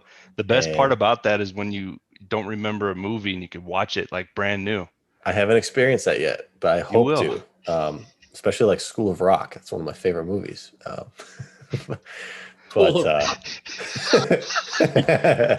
out of that. Love Hey. it. Love Jack Black. Yeah, great film. Great featured film. So yeah, I don't know. I've been just like, what else? What am I looking for? I'm looking for a number 1 and a number 3 Pikachu full art at the moment because I have the 4 and the 2 now. No big deal. I went on my Instagram live. Did you see it at all?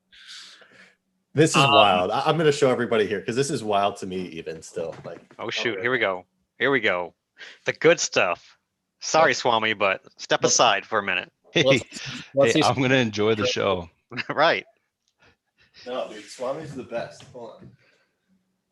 I got laughed off the stage already. No, I love Swami. I love that you love things. It's so refreshing and all, nice.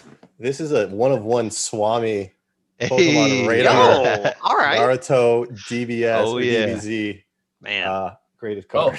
that's awesome. Lenticular. Can't beat that. You should send that back and get it authenticated.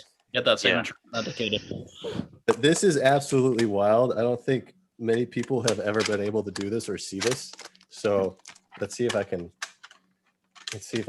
do this for fun. This is like so awesome to do. But Jake Wow. Law. Wow. That's incredible. Hey, Swami, what do you got? Go ahead, one up him. All That's right. a lot there. Easy. Yeah. Whoa. Vampirella. You don't Oh even my know. goodness. Like it's been my dream to have these cards in my hand. So it's That's just awesome. incredible. Yeah, that's. Just I mean, absolutely awesome. I hadn't even seen some of those cards before some of your videos. So Well, Didn't even know yes. about them. I'm just living my Pokemon dreams at the So, moment. John, what's the play though? Are you gonna sell them off? Are you gonna try to get them all first, or what do you think? Well, so 4 of those I middleman for somebody, which those were the 4 that I took to CGC. I had the full 2015 set 1 through 4. Got those graded in person at CGC. The other 3 are mine and Enlightened Bulbasaur's, and we want to complete the set Gotcha. before we move them. I have an extra number 4, which I picked up at the National, which was just a wild find. We got there, it was all sports, like I guess we expected, but barely any Pokemon, and then that was just there. So I got really lucky. I got a question. How did they treat that? Like when you walked into CGC, did it recognize kind of quickly what you had, or was it just I'm turning these in?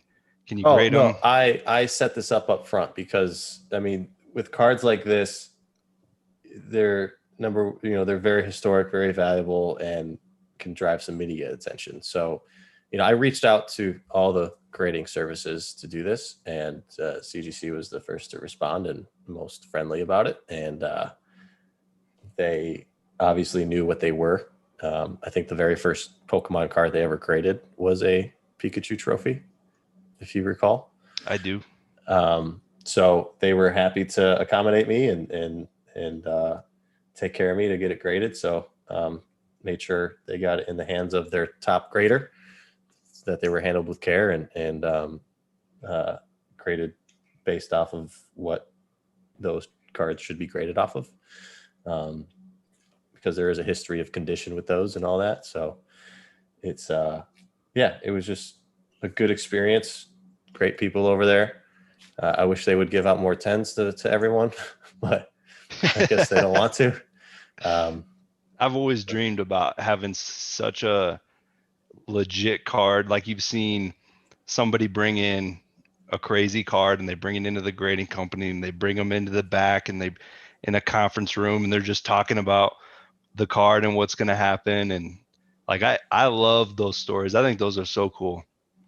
Yeah. It's definitely something that it's just one of those things that I've talked about a lot recently, right? Is like collecting memories and experiences and stuff. So, it's just one of the things I can add to my book that I'm going to write eventually. Just the set that I'm hoping to complete. Wait, hold on. Let me see. The Art Academy set. You're pretty far. Yeah, I'm missing Pretty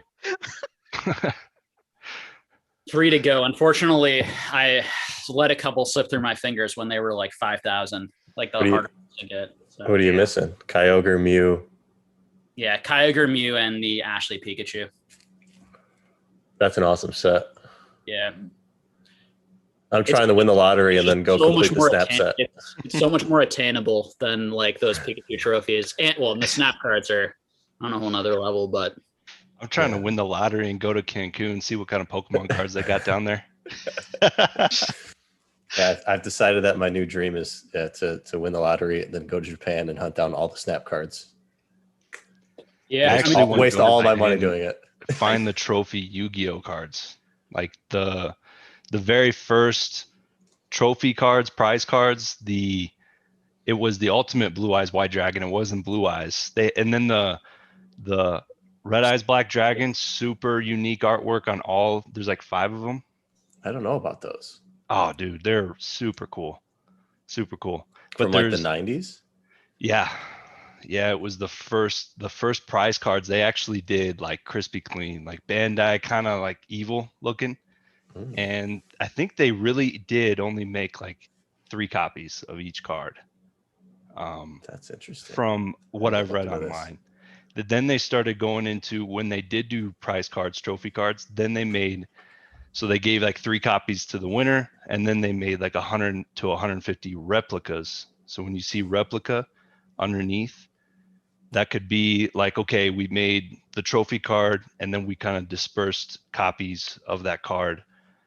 But the trophy, like the non-replica, that is like the winner's card. And yeah, super rare. I've never seen anything about sales or anything, but somebody's got them. I didn't know about that. That's really that'll be fun times. That'll surface probably 5-10 years. Yeah, it'll be like the next Pratt of Yu-Gi-Oh or something. It'd be cool to see. You guys know these? Yeah. These were cards that I remember when these were so cheap. They're not cheap, huh? I love it. I love the artwork on these. I think I got some raw copies here. See, Mason, I can keep up. No, yeah, you're doing great. Jake's got like what is that, Jake? You got like a toolbox, or what is that down there? You got like a tackle box of... A pack box full of the Masaki's and play promos. Okay. Got the classics, the 2 classics. Nice. Oh, those just hit a SM Pratt video, so those will go up. Yeah. There's still like a ton of them on Mercari. There's like 4 of those EVs available. or 5. Nice. There's a That's That's my the favorite one. score. That's the one ultra rare that I remember as a kid because one of my friends had it. It's so bad. Just this is mean. my only play promo left of the dogs. I sold the others. Oh, The last one. These went up so much. I had to sell this year. You're welcome. I love the cards, but Yeah. you're welcome. no. How's the chat doing? Oh yeah, let's answer some questions from the chat. Yeah. Feel free. Just I use my swipe up feature now that I have. feel free. on Any Instagram. question you Nice. can answer, any of you guys, if you see something. Yeah, we got 130 people watching, 45 likes. That's it. That's all we got Yeah, come on. for all this heat. For all this heat we're bringing out, pulling out all the stuff. Look at this. Look at We this. just showed You can once only in a get this lifetime on the cards. Cardconomist show Yes. right here. Look at that. Bring the card economist on. Yeah. Watching. Let's go 5 wide. These are $15 a pop. Look at that. Metal. You can hear it. Whoever guesses what this is first wins it. It's Jaws. I like it. I like it. I like Yeah. Jaws. How How is that not Jaws? It's Yeah, Jaws, but what Jaws? 1972 Jaws 2. It's Open it, clearly open it, the open it. movie Okay. photo. We're the Jaws experts here. Come on, you guys got to get up on your wax, on your random 70s, 80s, and 90s wax packs. That's what I've been studying. The Oh, past I month. saw Yeah. wax packs at the National that were like the guy was asking 50,000, 80,000. Yeah. They What were year? old sports. Oh, So yeah. I didn't know like those existed, and they have to be searched, I would imagine, but I don't know. It was just cool Yeah. to see. Some of those like blowout cards has like so much of that stuff, and they're like certain. What's the one that has the most of it? Blowout has 3 of the top sun boxes. They have 3 of the top zone. Yeah, Blue back, yeah. Oh, I don't. Well, it's the blue box. I don't know. the blue box. You don't know. I don't think you can tell what pack is in it, right? No, that I'm not. I thought you could tell. Oh, I that's don't know. yeah. You know what? Someone I'm was such a telling- fanboy. I've actually bought this just because of Z and G. nice. This was a Z and G play. I was like, people love Z and G. I'm gonna buy this, and it's gonna go rocket to the moon. Yeah, you should have him sign it. Be Send sick. it in for a signature. Oh, good idea. Is she still on? Can she get him, over? Lauren? No. I'm sure you can find their PO box somewhere. Was Lauren in the chat before? Yeah. Mhm. Oh, nice. So, what are you gonna start to open now that you got some time, Mr. Radar? I opened up some Weiss Schwarz 7 Deadly Sins. Oh yeah. how Ooh, I funny. just got mine in. I'm actually gonna grab I that. think I right bought now. 8 cases of it. It's one of my favorite anime. So Nice. I opened up a few boxes already. I pulled one of the signature cards. Don't really know what I'm going to do with the boxes. Probably just like throw them in a storage locker. What else? I opened some Harry Potter. I always dive into like Naruto packs every now and then. I did get, like we were talking about care packages earlier. I did get a care package with MetaZoo. The So, zoo. I That's got, like- nice of them. Just actually send you product. That'd be nice. Yeah, I could get some. You know, I have a weird You got your relationship. product initially. You got your package. I did okay with yeah. I would say you did pretty well. I'm still missing the stuff I ordered, but yeah, Yeah. we'll get there. We'll figure it out. Yeah, Yeah, he's I still he's got always been very my- nice to me. Yeah. Um, He's Michael's a nice guy. I met him at CollectCon. Mhm. Super laid back guy. I'm sure it's fun to say. I'm actually going to have him on the channel. We've been meaning to do it for a while for a Cool. conversation, so it'll be fun. So, did the signature cards come in the trial decks or in the booster boxes? there's decks. There's trial decks, yeah. I don't know. I What know is there's 2 per case. This is a trial. It comes with 6 trial decks in here. I don't know what those are. Yeah, it's cool that you like the show. My wife actually likes. She doesn't like all the animes that I like, Mhm. so, but she actually likes it. So we got into it big time. Yeah, it's a good one. I think it's 1 in 8 boxes has a signature card, 2 per case. All right, Yeah. guys, let's see what we got here. Weiss always puts out a intro deck kind of pre-built, and then they have booster boxes. Oh, nice promos, waifu promos. Do you buy a lot of Weiss for your shop, Mason? If it's a good anime that I know a lot of people are into, I do. People don't even have interest in playing; they just Not really. I mean, I'm sure there's people out there, and people do buy it and play it, but yeah, it's mainly a collectible, just because they like the anime. right. Well, it's hard to to like go through it. There's so like the sets are small, Oh yeah, yeah. so the bulk is just like painful. While you're chasing those signature cards and like the triple rares or whatever, because you have to open a lot to complete the set. It's pretty tough. Oh, it's near impossible. I think this would have been. Go ahead. Yeah, I love Seven Deadly Sins. Super waifu. Honestly, like Extremely. I liked that show initially, and now it's just like the last season. There were so many episodes that were so slow. I just had I don't know. All the side- So it did go downhill, but they really stepped up their game with the animation in the last season. I didn't watch the one that like just came out. This is so typical for Weiss though. A card like this. So like you just see their face, and to me, like Same. I'm not exaggerating. Most of the cards are like this, where you're not getting any kind of atmosphere, ambiance, any kind of No nostalgia, nothing. scene. Yeah, it's just the face. What I want them to bring back or out is One Punch Man cards. One Punch Man is like the greatest anime.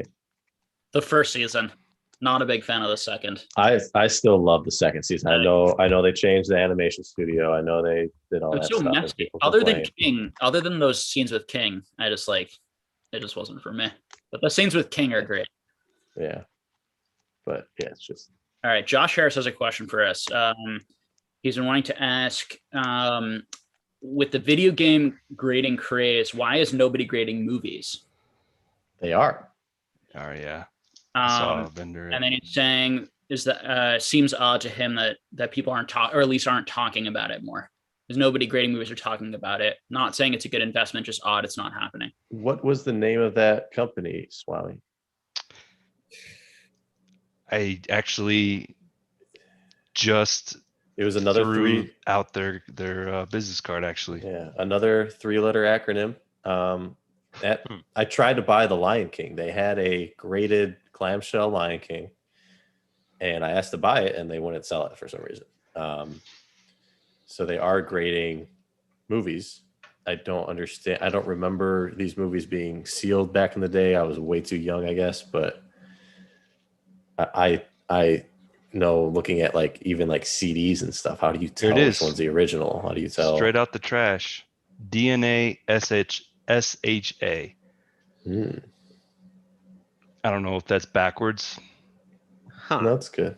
I think maybe. I don't know. DNA SHA. And they had a very clean case. I thought it looked really good. It's www.vhsdna.com.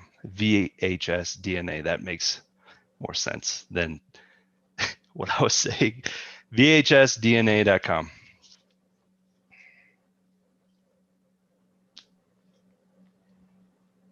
So good timing on that question, because that card was in the trash. Yeah, it was interesting. I haven't done any research into it to tell how to find a first print of a VHS tape or a first print of a DVD tape, and resealing those is just as easy as resealing video games, I would assume. So, if not easier. So that's just like a scary thing for that market. Yeah, I mean, it's all just part of the grading mania, and that doesn't mean that like that like those things aren't like super going to be super valuable. It's just you just have to be like super careful of these markets, you know, because it's like you have no idea how many of those are out there. Like there could be warehouses upon warehouses, of these types of things. You just have no, like, first to market for something like that, there's a huge risk. And the issue with buying into a first to market in a mania is that the first to market can be way overpriced instead of way underpriced is what you're looking for. If you're going to be first to market for something, you want to get something really cheap because you're taking a big risk. Yeah.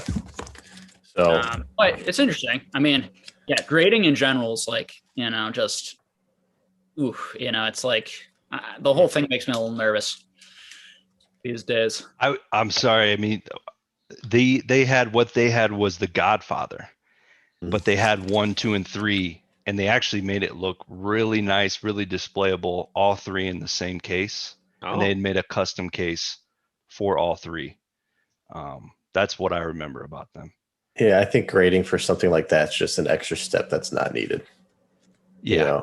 I personally wouldn't do it, but I thought that was pretty cool. It's cool. I mean, like I was ready to buy that Lion King they had there. But that was just pure impulse. And I don't know about that. What were they charging? What were they wanting for something like that? They didn't even give me, like, it wasn't for sale. Because they were like, they're so new and they were just displaying things. And I literally told the guy, like, name your price. I want this. And he didn't give me a price. That's strong negotiating right there. I badly want this. Whatever you. He's like, look, I got to catch a flight in 30 minutes. Let's go. I have a lot of money. Like, I'm very rich. I have a lot of money that I can spend on this. I'm very impulsive and I'm willing to pay way overpriced. What is your best price? I mean, it literally, it was weird. It was just weird. So, oh well. I think someone actually was able to buy it later though, so I got pretty mad. At least that's what I heard.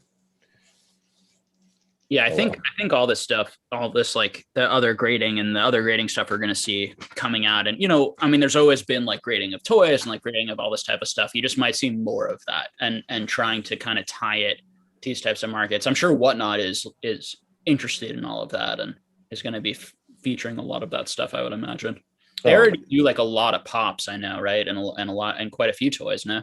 They started with Funko and moved into Pokemon.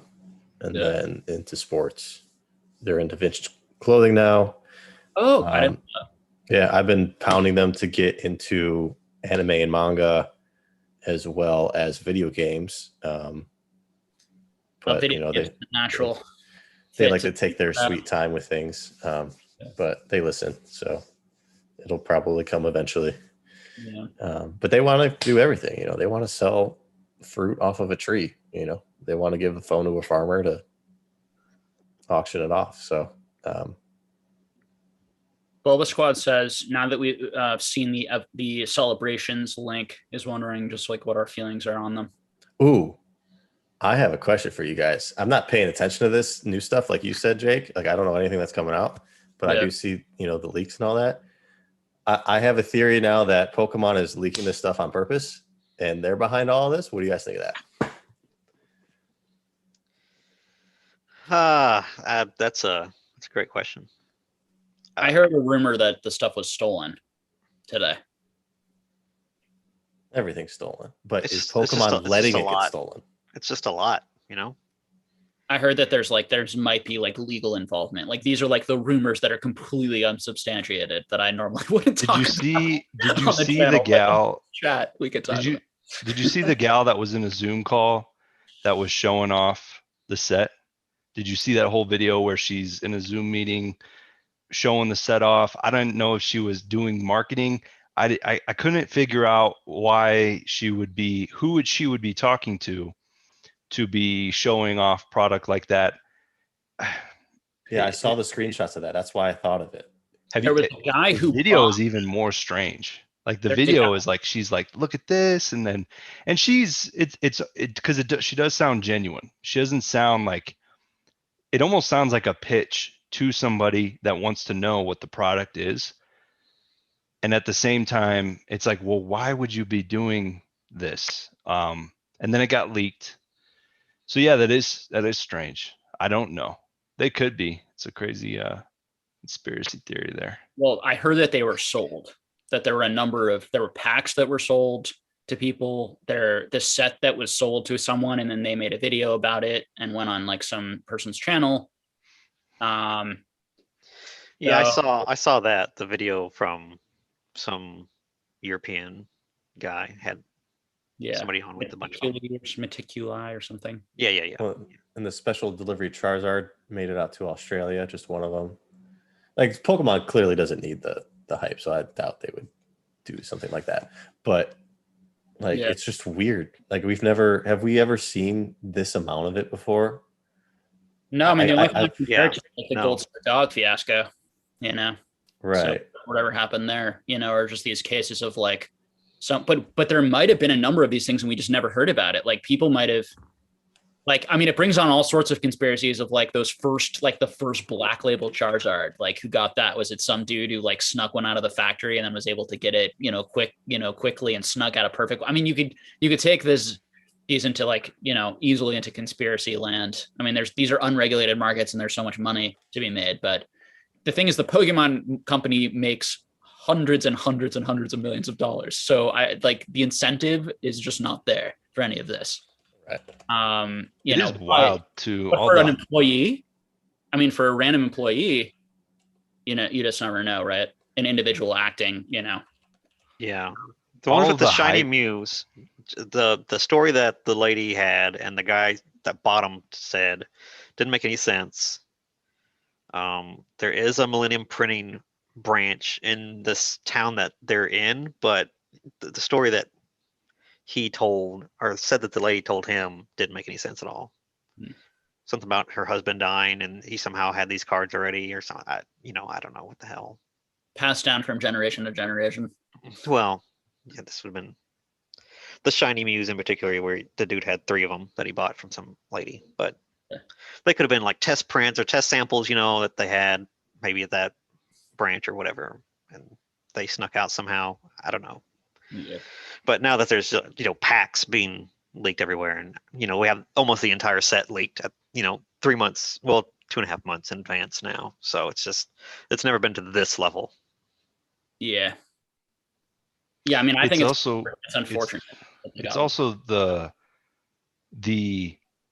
because it right. I mean, we got Chilling Reign right around the same time as EV Heroes.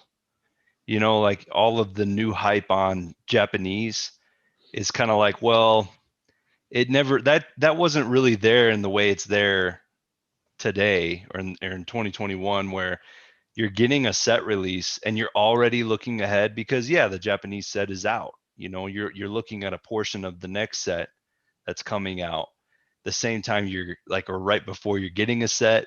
And so that's kind of making it weird too. Cause I mean, we've seen Blue Sky Stream, EV Heroes, and so we know what's it called? EV Sky EVs or whatever. Evolving Skies. Evolving Skies. Yes. EV in the sky. EV in the sky. Diamonds. EV in the sky Uh-huh.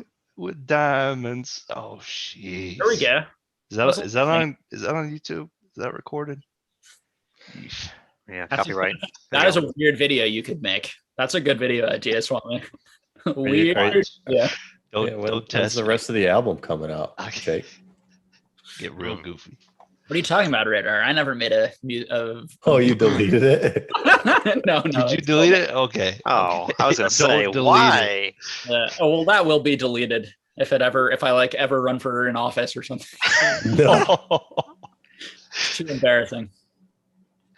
That's awesome. It's endearing, right? It's endearing. Yeah, That's what they tell. shows him that he's human and not a robot. It's really endearing. That's a good word for it. No, but the guy that had like all those shiny Mews, I don't know why he wouldn't immediately send those off to CGC and just have them graded. Because we saw with the Charizard, the shiny Charizard, when it leaked from the factory, some dude bought it and immediately sent it off to CGC, and they graded it, said it was an authentic card, but they didn't have the set information. So his card has a unique label that says like undetermined set or something. and it had the card and the card number, but it didn't have the set. So that card, or that card that is graded, will have that be a 1 of 1 for all of time. And we'll always know that that's the infamous stolen Charizard. Now, what this guy didn't do the exact same thing. I don't know why he didn't do that, but if it makes you wonder, like, why or how, or like if the motivation was to show these off and then make money off of it, that would have been like the exact thing to go do, but he didn't. So it's just weird. It's a weird scenario, and there's more stuff leaking. It's just like, how is this happening? Yeah, I mean, it's weird, right? To buy it. Like, if someone offered me a card that didn't come out yet and wanted me to buy it, I would just be like, "Did you steal this? Like, what's first of all, like, what is going on here?" Right. I'm definitely not interested in buying because the whole thing worries me. And two, like, you're asking for like a lot of money for it. Like, what? Like, why? Why would I do that? You know? And then just like you said, Mason, it begs that question of, was it to promote themselves so that people would talk about them or get them into the spotlight? Was it, or was it genuine collector excitement? I mean, we could look at it positively. I mean, it could just be like they're so excited, like they were so excited for generations they couldn't wait and they just wanted to see the cards and then share it with people, right? I mean, that would be. I see John shaking his head no. I mean, that would be super generous. That's like the best possible take on this. Yeah, I mean I think the first case of this, at least in recent history, was the shiny Charizard VMAX, right, from Shining Legends. Yeah. So that guy was doing exactly what you first said of going out, and he reached out to me directly, like PokeRep directly, other people directly, to get on their YouTube channel and exactly. And blow it up. Question. Oh, too, really? Okay. Yeah. like, what's the ethicalness of bringing someone like that on? Yeah. Right. And he like was clearly bragging about it in people's discords about having gotten it from an employee. So it was stolen. I know that he reached out to legally through Pokemon or whatever. I don't know what happened. But yeah, it was purely just a cash grab and I guess fame of some kind. I don't think you can get famous off of that, but yeah, clearly the wrong intentions behind that one, and I assume all the other ones that are. Yeah, I just hate all this stuff so much. Like, I have never bought one of those English dogs, the Gold Star dogs, because I refuse to be a part of like raising that market in any way so that guy could possibly get more money. Like, I cannot own those cards. So I own them in Japanese. They're the only ones I never went after in English, and I'd love to own them, but like that's how much this stuff bothers me. Like to me, that card's just completely ruined forever. Mm-hmm. So I'm the same way. Yeah, it's a turnoff. I actually don't want to know what's in the set.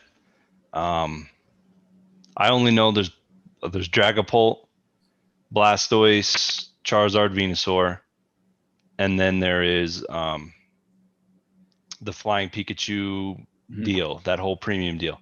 Yeah. That's all I know. And that's all I really want to know because I want a lot of surprise when I open it. Well, we can try to not, yeah.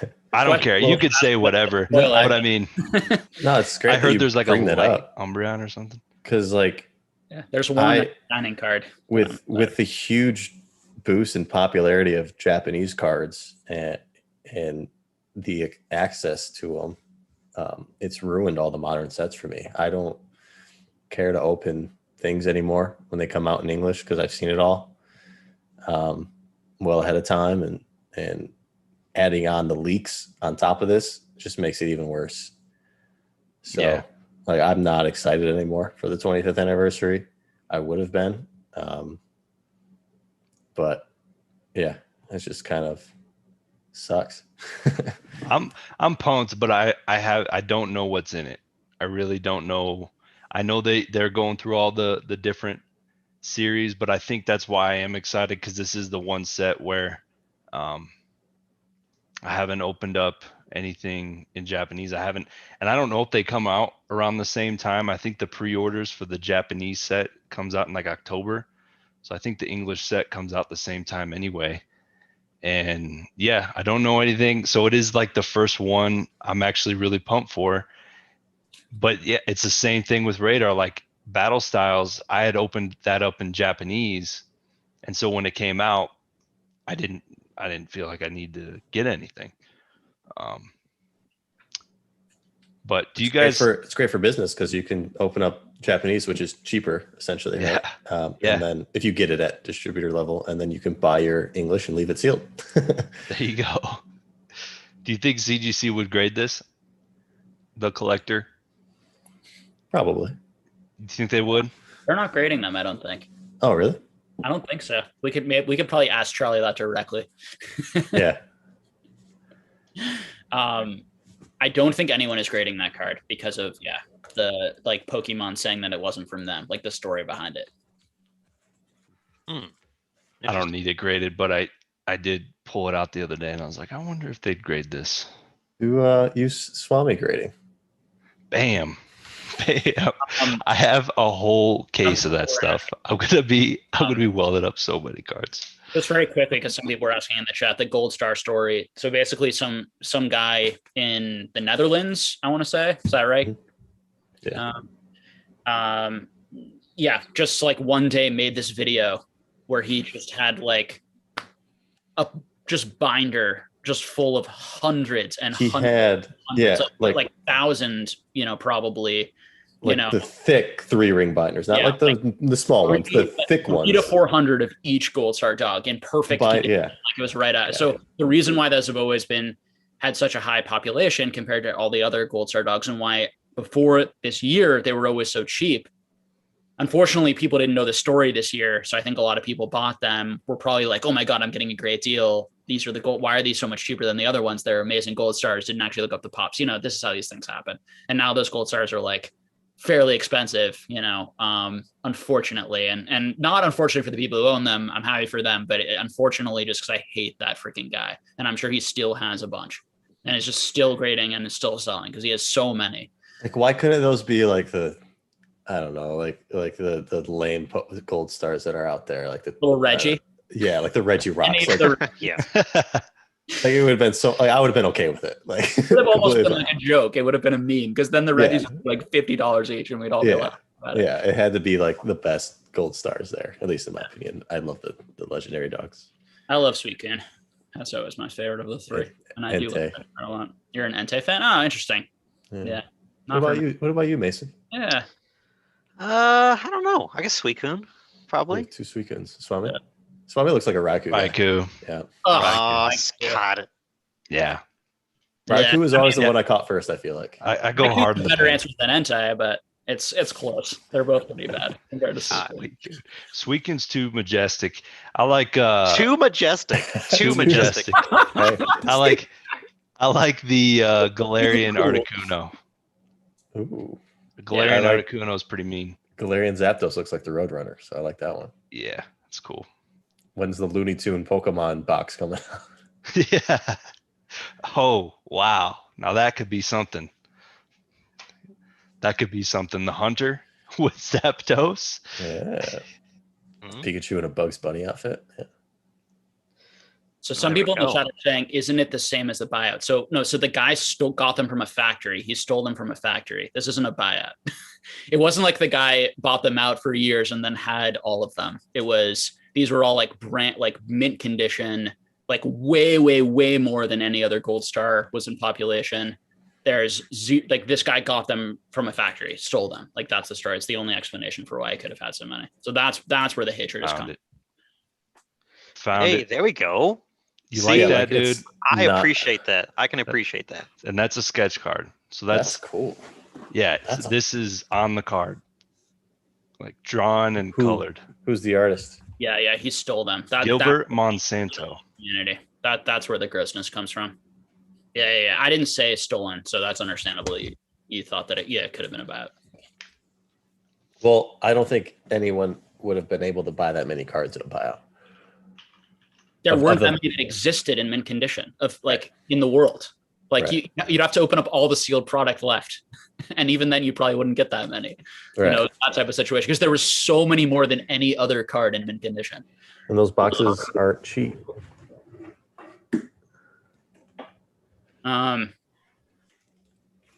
Gilbert Monsanto. Hold on. All right. So After 6 years of working as a comic artist in the Philippines, Gilbert Monsanto founded Exodus with some colleagues. Gilbert was among the few to be trained in his studio and for a time served as chief instructor for Portasio's Comic Art School. His body of work includes layouts and pencils for such titles as Hazard, Loner, Tales of Darkness #1, and Stone. Just a little shout out to Gilbert Monsanto spreading the comics throughout the world. Is that Star Wars? Yeah. Cool. Hold on. Those These are, are- go ahead. A lot of fun to open, but there's a lot of trash. I gotten somewhat lucky, I guess, but still wasted a lot of money on it. Like this guy is the voice of SpongeBob, so that's cool. Nice. Kind of cool, yeah. Yeah. Like this, I think that has more value in that aspect than Oh my what God. the Star Wars is. Okay, so my girlfriend's father is a huge SpongeBob fan. How much for that card, John? Really? I paid $80 for it. So What does it look like? it's 21 out of 50. What does it Kind have? of dark. There it is. It's a nice little hollow. It's Greedo. It is. It's Greedo. There it 21 is. out of 50. There's nothing to do with SpongeBob other than it's just the guy from Tom SpongeBob. Kenny. Yeah. Oh, so it's the guy who draws SpongeBob? No, he's the guy Oh, that voice. voices it. Okay, so he's also an artist. What? Did he draw No, that? he's the voice for this guy in Star Wars. Voice. Oh, okay, sorry. Yeah. So he's the voice for both. How did Yeah. you find out he also voiced SpongeBob? Because it was like the first one I opened, I was like, this is awful. Why did I spend my money on this? And I Googled it to figure it out. And And you were like, oh my God. sweet. That's awesome. Yeah. So I kept ripping and I wasted more money. Like there's these other ones that I pulled. Like these guys are just worthless. Like, All right, that's Finn. let me try my negotiating tactics. All Wait a right. second. I got a Finn. That's awesome. I didn't even I have realize a Now lot of notice. and I need that All right, yeah, let's negotiate here live. live on the. Okay, I have a lot of money. All right, I let's start the desperately bidding. need that. I desperately need that 1 of 1 card, and I have to leave soon. So I want to start the negotiation. Right. Name your. one DBGT Lost Episodes box. Seems like a reasonable. Seems like a fair trade. Yeah. Does SpongeBob have a TCG? Does he have He a top does. I series? do, yeah. And I pulled one of the Uh-oh. legendary cards live, actually. Oh yeah, can we see that? bad boy? Wow.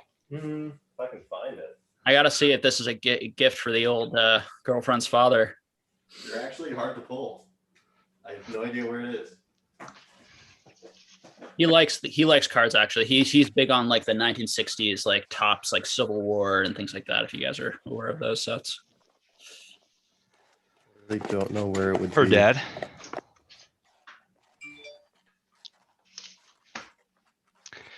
Wow, this is cool though. Are these, Jake? Nice. The Japanese ones? Okay, Oh, okay. there he- So I didn't know I this. tried to buy some of those. I made a. I'm gonna go right Darn. on eBay right now. Okay. Oh my God, What? look at that. Dude, I bought some of those packs and it came with like the actual players, not the. You only get 2 of them. 2 backyard sports guys. Ah, What is it called? What's the product called? It's just type in rookie card. Backyard. Good luck finding them. yeah, I mean, You I bought bought them? loose packs. No, and- I only have. I think I only have 2. They're like non-existent. They're so hard to find. because you're just gonna get the actual players, like the actual real sports players. Oh my Jake. God. It's $1,000 someone wants for this. Yeah, dude. It's Pablo Sanchez. He is probably one of the top 10 most recognizable athletes of our generation. Is this your list? It's Is not. this your list? Are we It's not. getting are we getting a live pump and dump? No, I Pumping it up and then dumping it to me. strongly believe in backyard baseball. $1,000? I'm gonna pass. I only got it to put backyard baseball in NARS slab. I was trying to get a backyard baseball to put in NARS. I got slabs for you two guys too, but we just got to see each other one day. Like Jake, Okay, Jake yeah. says he's gonna pass, and then he's gonna quietly buy him out, and then in a couple months he'll make a video about it. Wow. I had a whole case That's of awesome. them. I opened up one. All right. Can we see a little of that magic on the stream right now, Johnny? Oh my You want god, me he to open winked it? for that. Heck no, dude. Oh, Jake just winked. You missed it, dude.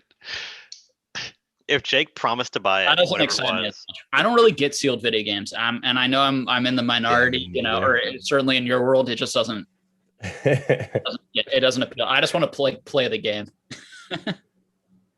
But I'm not the consumer base. I acknowledge that. I don't know where the SpongeBob card is. It's probably lost in a grading file somewhere because I wanted to send it to Beckett. We have too much shit. Seriously, It's too much stuff. Too much valuable random.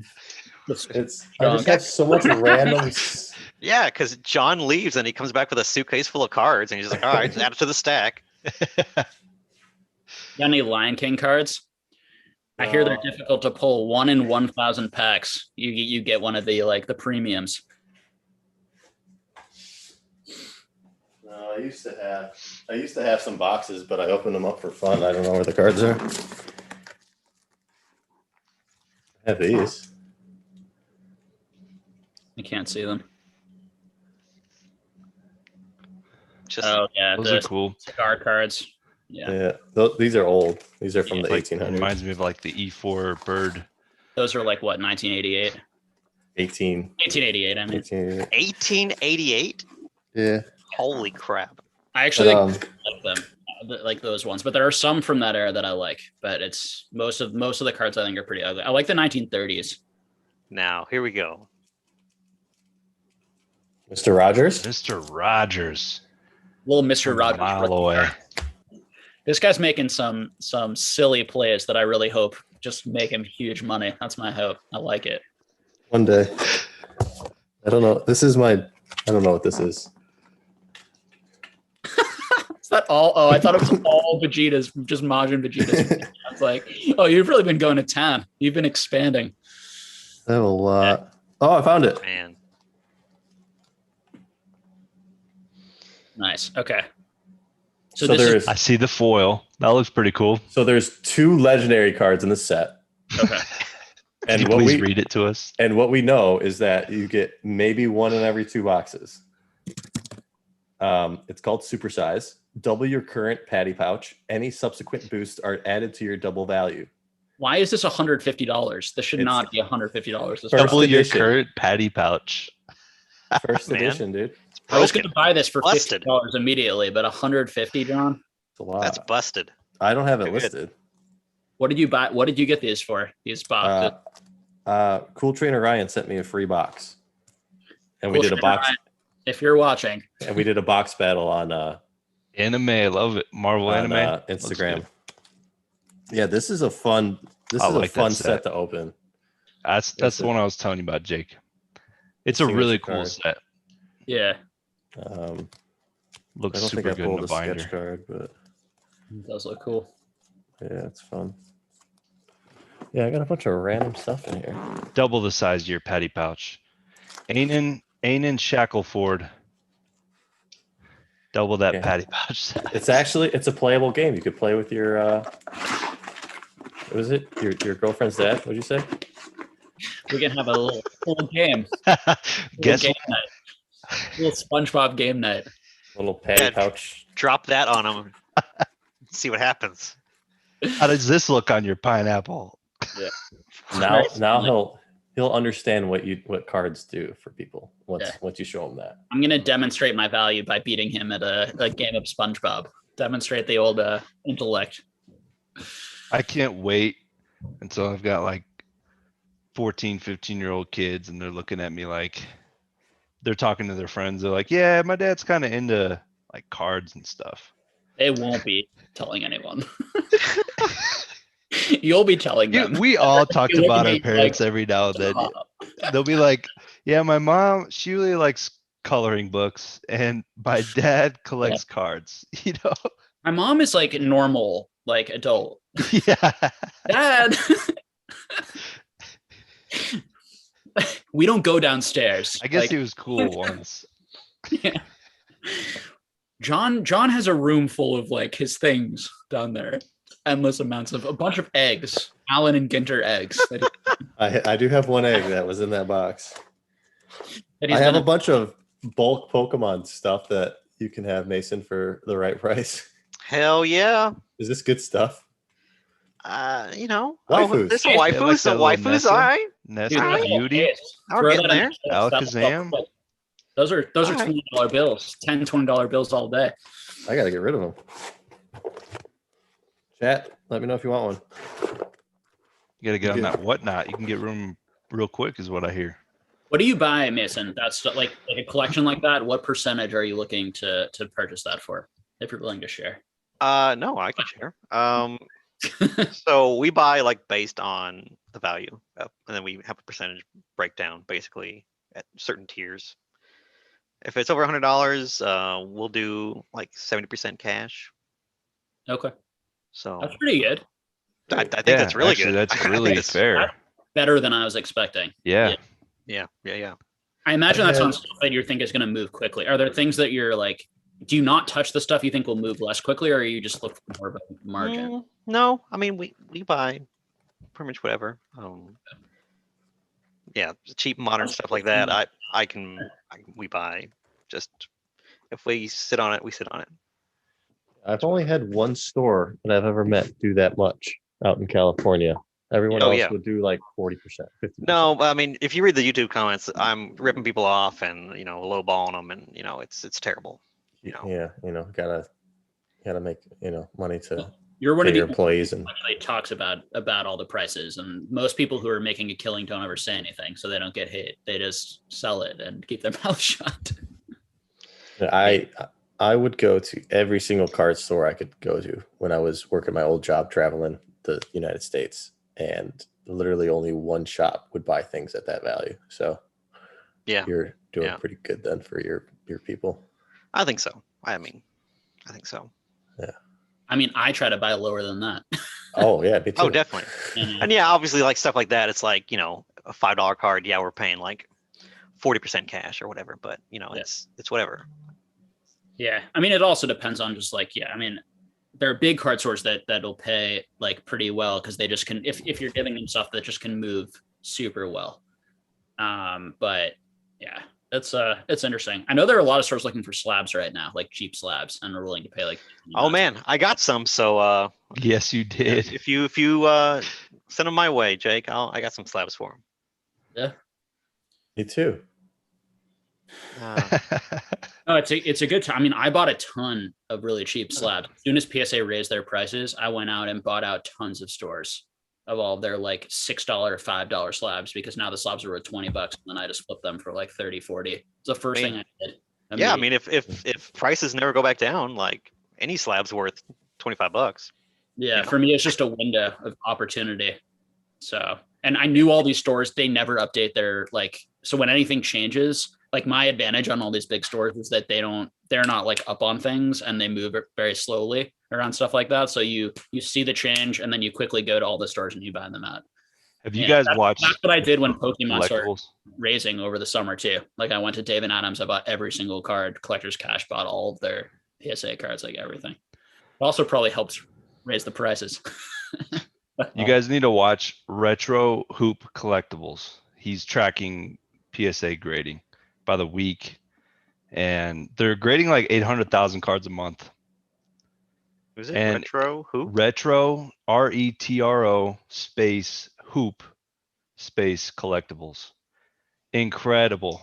His spreadsheets are amazing, and every week he's going through, and they're like, wow, because they sent a bunch of people out to the Nationals apparently, and they dipped down from like however many hundreds of thousands, they dipped down to like 30,000 because that week. Wow. But yeah, he's tracking, and he's got data on, because he used the Wayback Machine, and he's showing has their grading changed, when did certain eras get sent in over the last year and a half. I mean, I feel like he could make millions of dollars doing something else with his life other than tracking. he's PSA. definitely enjoying it. He's definitely enjoying it. Yeah. It's I mean, I'm glad I'm not doing it, but check him out because his spreadsheets are legit. Yeah. Any of his What's the name again? PSA Let me updates. write this down. Retro, RETRO, Yeah. hoop. And he's just doing it for sports or for everything? He's doing he'll tell you, hey, they graded 30,000 non-sport TCG cards this week. Yeah. So retro space hoop space collectibles. Yeah. I mean, I've been tracking Pokemon and I'm starting to track some other things too. Yeah, I mean, they're just grading probably- hundreds of thousands of sports cards, and then they're starting to grade more non-TCG, but they were grading like 30,000 in a month. Yeah. Which is interesting because in 2019, Pokemon on Pokemon Price at least had like 60,000 PSA slab sales period, right? So in 19, we had 60,000 slab sales period, not just on eBay, not Craigslist or Sure. Cowboy in it, but they graded like 30,000 in a month, 1 month. And Yeah, I mean, it's this year they've graded already like 70,000 plus of both evolutions and hidden fates. wow. And we had 60,000 sales period in 2019. Yeah. And there are 100,000 total base set cards graded.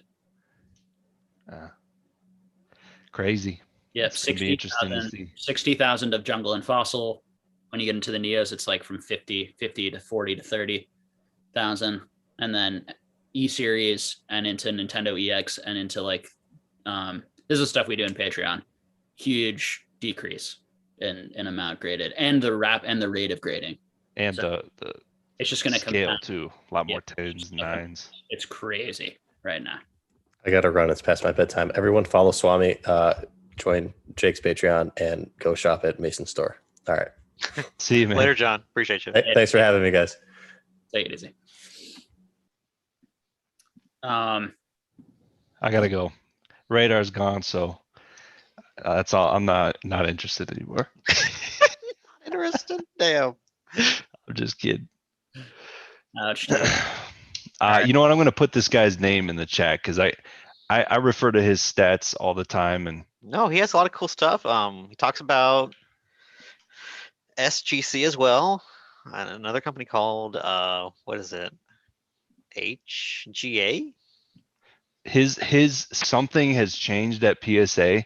The gem rate, the rate at which they give tens. Check out that video and tell me what you think. So in the chat, I just put that in the chat. This one from 2 weeks ago, it says. Yeah, that'll be I want to know what you guys think about that one. But the guy's doing a lot of hard work, and I'm glad he's enjoying it. But very, very interesting stuff over there. Nah, Chris, Jamie, I'm here for y'all. Yeah, sorry. I had to turn the sound off for a second. Were you saying something? Oh, I was just talking to the chat. Oh, okay. All right, dude. Nice hanging out with you. Thanks for coming on. Oh, I was kidding. I was just messing with I thought you were being serious. No. No, Well, I was just kidding. that was a dude. whole bit we did. Jeez, It was a wow. whole bit. Yeah. Way over my head. Yeah. No, dude, I'm down to hang out for a while. I'm like, yeah, I have to like stay up for job stuff. So, but when you guys want to head out, just let me know. I will. I'll give it like 30 more minutes. We'll shut it down. But I'm down to hang out and just talk. No, I was just kidding. I definitely was not that much of a dick. Yeah, I like you guys. That's funny. No, I thought that part was sarcastic, but not the part that you like were tired and wanted to leave. Oh no. Peak2Chew says, question for all you guys. What is your favorite card / set that had an interesting way you had to acquire them? For example, like Saki or Stamp promo or something like that. Fan clubs. I got a good answer, but it's not Pokemon. Yeah.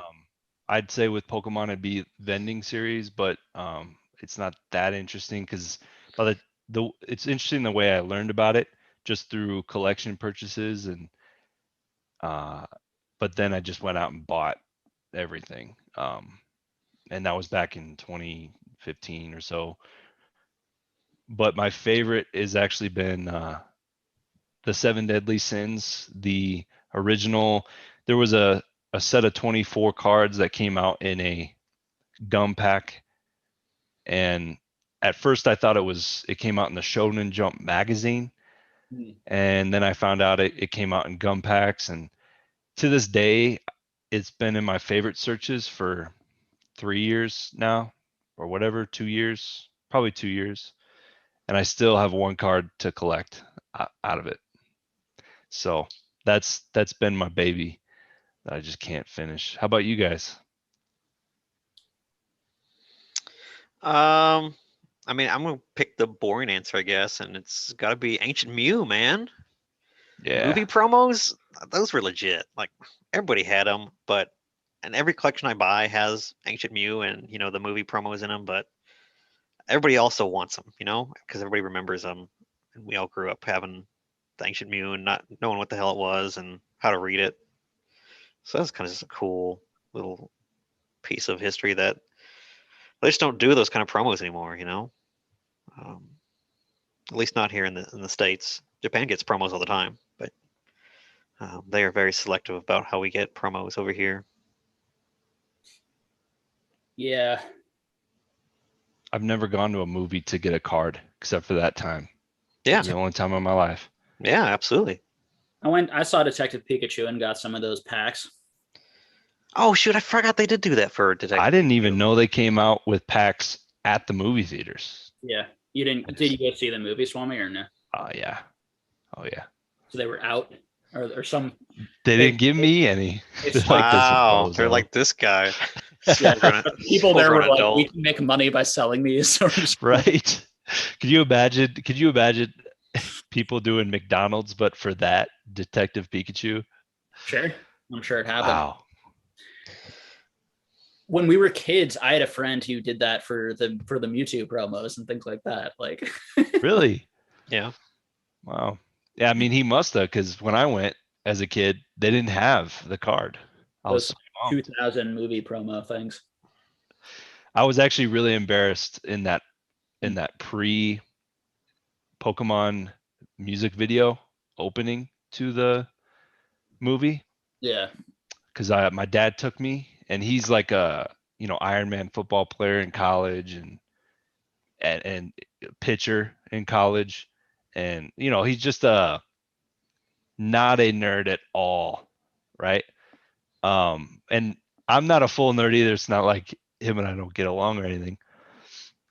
But on that side of things, it was definitely like they start opening up with that Pokemon song, and I got embarrassed. But then the movie was pretty decent. I just remember being, 9 years old thinking, oh, my dad is not liking this at all,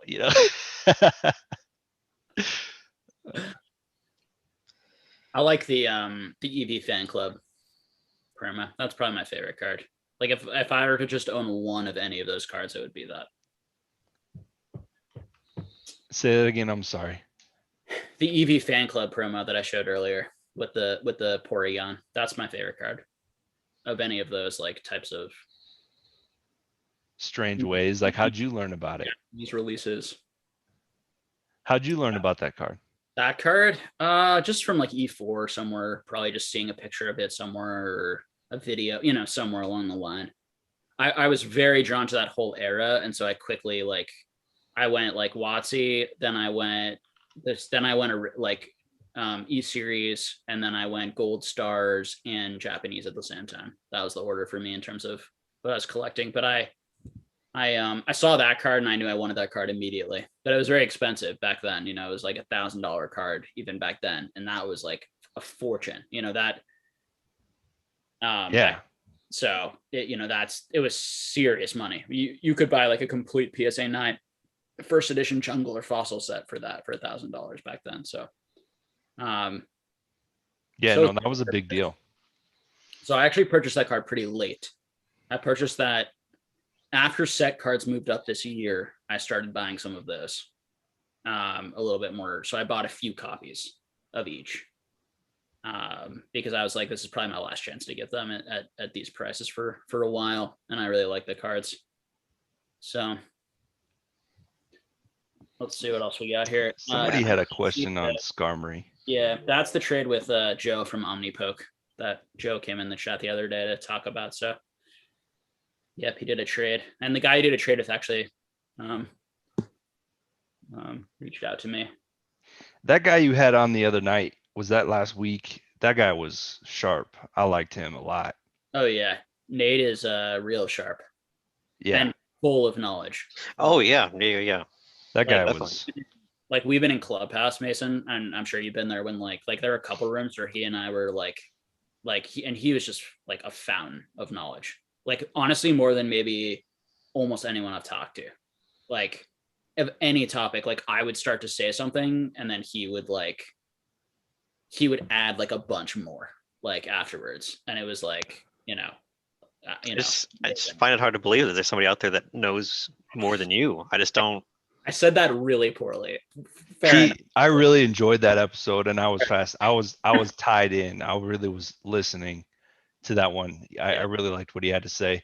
And I know I asked about evolutions. I was dead serious. I mean, I know you guys got a laugh out of it, but I was dead serious. I really wanted to know what happened because evolutions had gone up from 100 to 500 like that in a couple days. And it was like, is this organized? Is this one person putting it up here and then other people? And his answer was similar to what I had guessed, but that it was just one warehouse that had pretty much consolidated and they were the last large supplier, I guess, and they had moved up. But he was. You get him back on. That was awesome. If you can.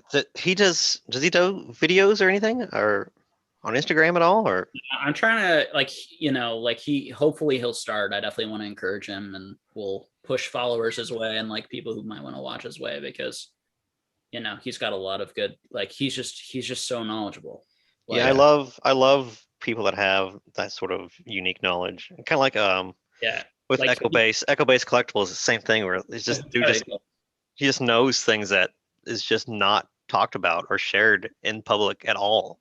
But like, no offense to like almost anyone I've talked to, like Nate's one of these guys that like he didn't show any of his knowledge like in our stream because we didn't really like. I should probably interview him because like the questions we get, I'm not saying any of this very well, but like it's not like they're great questions, but they're sort of like first couple year questions. They're not like and when I sounded like a jerk before when I was saying like I'll start talking and then he'll add a bunch more, my point is like I'm like a 5-year in, like I have very good like definitely deep knowledge on a number of things, but like I'll say kind of like what is the 5-year in stuff, and then he'll add like these like really intricate points that like I've never heard anyone say. Whereas the stuff that I say, most of there are hundreds of people in the world, easily who like have that information. Like he has information that like 5 to 10 people in some cases. I feel like that level. That's just the feeling I get when I talk to him. And there are a few guys like that. The feeling I had listening to him was he could say anything right now, and it could be something that I've never known that I would be interested to know. Right? Like from what he said in that interview, you could tell he's a fountain of knowledge, and I would love to hear him some more. Definitely. Yeah, I mean, that's just the information that is not publicly known. It's very firsthand. It's very, very unique perspective that just isn't out there otherwise. And he's very savvy market side. Like a lot of the guys who are really knowledgeable are not necessarily the most savvy market guys. So, or even like that interested, in some cases. Yeah. So it's kind of like he's like a scary combination in terms of, and that's why he's been so effective in making a lot of money, right? It's combining both of those things. Like I thought I was doing pretty good in hundreds of boxes, and I know he mentioned thousands, if not tens of thousands of specific sets, and I love the play, but it's like, holy crap, he's making big moves. That's a lot of product. Yeah, I mean, I think I put like maybe $30,000 to $50,000 in, Harry Potter and TV and some of these other things. Like he bought a lot more. Like he made like him. Like there were a few guys Like, I don't want to like, he said it, so I'm not going to say the other people that Yeah, I know. we don't. Yeah. Like, but like, there are people who like, yeah, he like 500,000 they made on Harry Potter, you know, these types of things. And, you know, and as I said, I think that the boxes are more adequately priced now than they were, you know, but, and there was real value there, but it's, yeah, it's just guys doing, frankly, what, you know, just finding that value where other people are not looking, understanding hype, understanding the wave, understanding how to maximize the momentum investing while minimizing some of the risk on it, and then also long-term investing. And like, that's what he's doing, you know, that's what he's doing, you know, that type of thing. I liked everything he was doing too. Yeah. Because I had done some of the same stuff in like hundreds of boxes, you know, like pennies. I think I did too.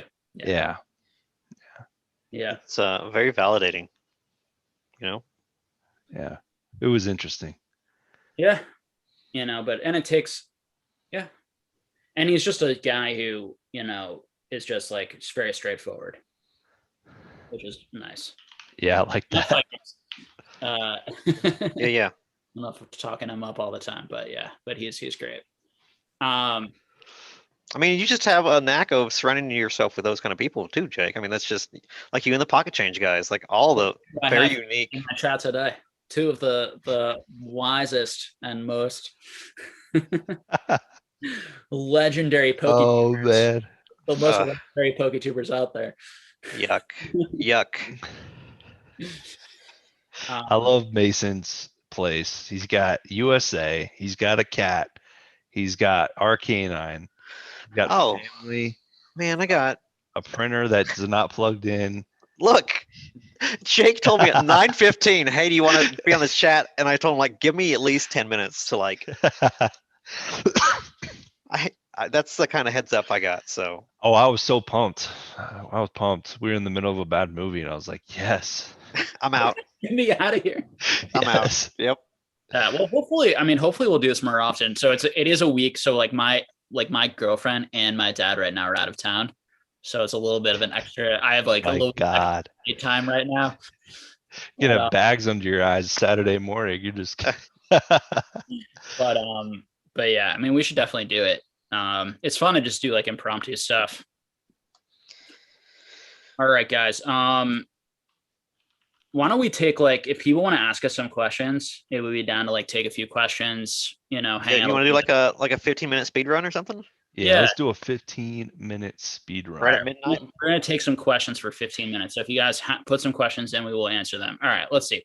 Pikachu says, thoughts on the Legends of Zelda CCG? Just discovered it last week and seems under the radar. Seems under the radar? Isn't it like super expensive? No, it's not. Is it? I don't know. I go to my local flea market. I buy these packs for $1, and you get like 50 cards for $1. I don't.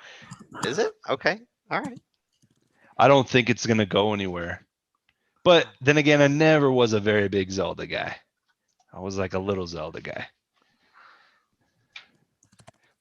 But that is a perfect thing to have fun with when everything else is super expensive, right? Like that's how I would view it. And then have fun with it when it's cheap. And if it goes somewhere, it goes somewhere. Yeah, I'm not a big Zelda guy either. And my first question is like, what are the cards, right? Like, what are the characters and how popular are the characters? How many different popular characters are there? Does it suit a card game, right? If there aren't enough popular characters, but I'm not a hugely knowledgeable Zelda guy. You know, I mean, like Final Fantasy right now is doing pretty well, and there's some people taking off into that and getting really interested into that. You know, I mean, Zelda's obviously a humongous franchise and super popular game. Yeah, Final Fantasy is interesting. Getting released right now, is it? Isn't it? I thought Zelda was old. So I'm looking up Zelda right now, and I see Legend of Zelda trading card blister booster. You can tell me in the chat, is that what we're referring to here? He says the CCG, Zelda CCG. I mean, I'm not familiar with it either, so I don't know if it's new, old, or. I'm pretty sure it's pretty old. 2016. Pikachu. I just don't think it's still on what that set is, and if we can look it up for you, we can take a look at it and give you our just I guess, off the cuff opinions. And that is another thing. For is, key cards, right? Is their chase, is their rarity. You want to know how much product is out there. You want to understand the fan base. You want to see how many of the fan base. Are there a lot of Pokemon collectors who might transfer into Zelda and that way will transfer for the cards? You want to look at, what is going to be the what influencer or movie or what is going to bring people and bring awareness, to the game to help it grow, those types of things. That's what you want to look at from that market side. Certainly it has a big IP. I mean, it's always a huge IP. I've already found some chase cards that I did not own. I think the stuff I was getting was kind of probably mostly common and uncommon stuff. Obviously for $1. So 2016, and he says check out the Skull Kid. Skull Kid. Let's see. That Legend of Zelda trading cards. That's pretty cool. So there's a figure toy doll. So it's a $40. Oh, it's a $40 card. I mean, it's pretty sick. I like it. Right? I don't know if it's ever going to be $1,000 card one day, but I would pay $40 if it sounds like you were into it. I mean, to me, $40 is very collectible, especially if you're looking at the rest of the listings. Like a lot of cards are 50 cents or less. You can get a lot of that set for fairly cheap. You can get the non-holographic Skull Kid for $5. So if you were looking to like build a binder set, that would be super fun. Like, yeah, $40 is a lot for a card, but yeah, it'd be when you think about like completing a set and getting it in a binder, it's totally worth it. Yeah, I think it depends on your spending power, right? Like, I think that, for me too, it kind of like I can spend $50, once in a while on something that, is just fun and that I really like and enjoy. What I would say though, would it be more fun to buy the sealed stuff? Like what's the sealed price? And then, cause normally like I always prefer to open. Like if I can, right? If it's anywhere near close, I'd much rather open. So for example, like he says it's 1 per 24 packs to pull a gold foil, which seems like not that difficult. Maybe there are 24 in a booster box, maybe it's 36, whatever it is. So if you're buying that for $50, I'd much rather just get the whole pack, get the experience, and maybe pull that card, and maybe I have to buy a few, and totally agree. So that would be my thought process in terms of like enjoying it. And then also you get to see, do I like this? Do I enjoy opening? What's the experience like? And from an investment perspective, you want the experience to be very enjoyable of like opening that product up. You want the booster box to look cool. You want it to feel fun. You want it, because right now in the current like situation, like if you could get like a streamer to start opening that product, like there's so many openers right now, and they're always looking for like new things to try and to sell to people. So that could be a really cool thing, that there are some Zelda fans, and if it's a fun product to open that has some chase, some excitement and some interest, like that's the type of stuff that I'm always vetting or looking at when I'm looking at a new card game. But what I really like about it is that you have some interest in it, and it's, to me, that's fairly cheap. I don't know your situation, but I'm looking at the majority of that set, and if the boxes are cheap, I would totally go with Jake's route. I totally agree. If you can open it up, that'd be even better. But to me, that's a lot of fun. People pay a lot of money to go to the movies. I would pay $50 to open a box. That's me personally. I think that'd be a lot of fun. And then if it went somewhere, it went somewhere. And that's the same mentality I had in 2016 with Pokemon, and it worked out. But Jake's mentality is there anything that's gonna give this catalyst?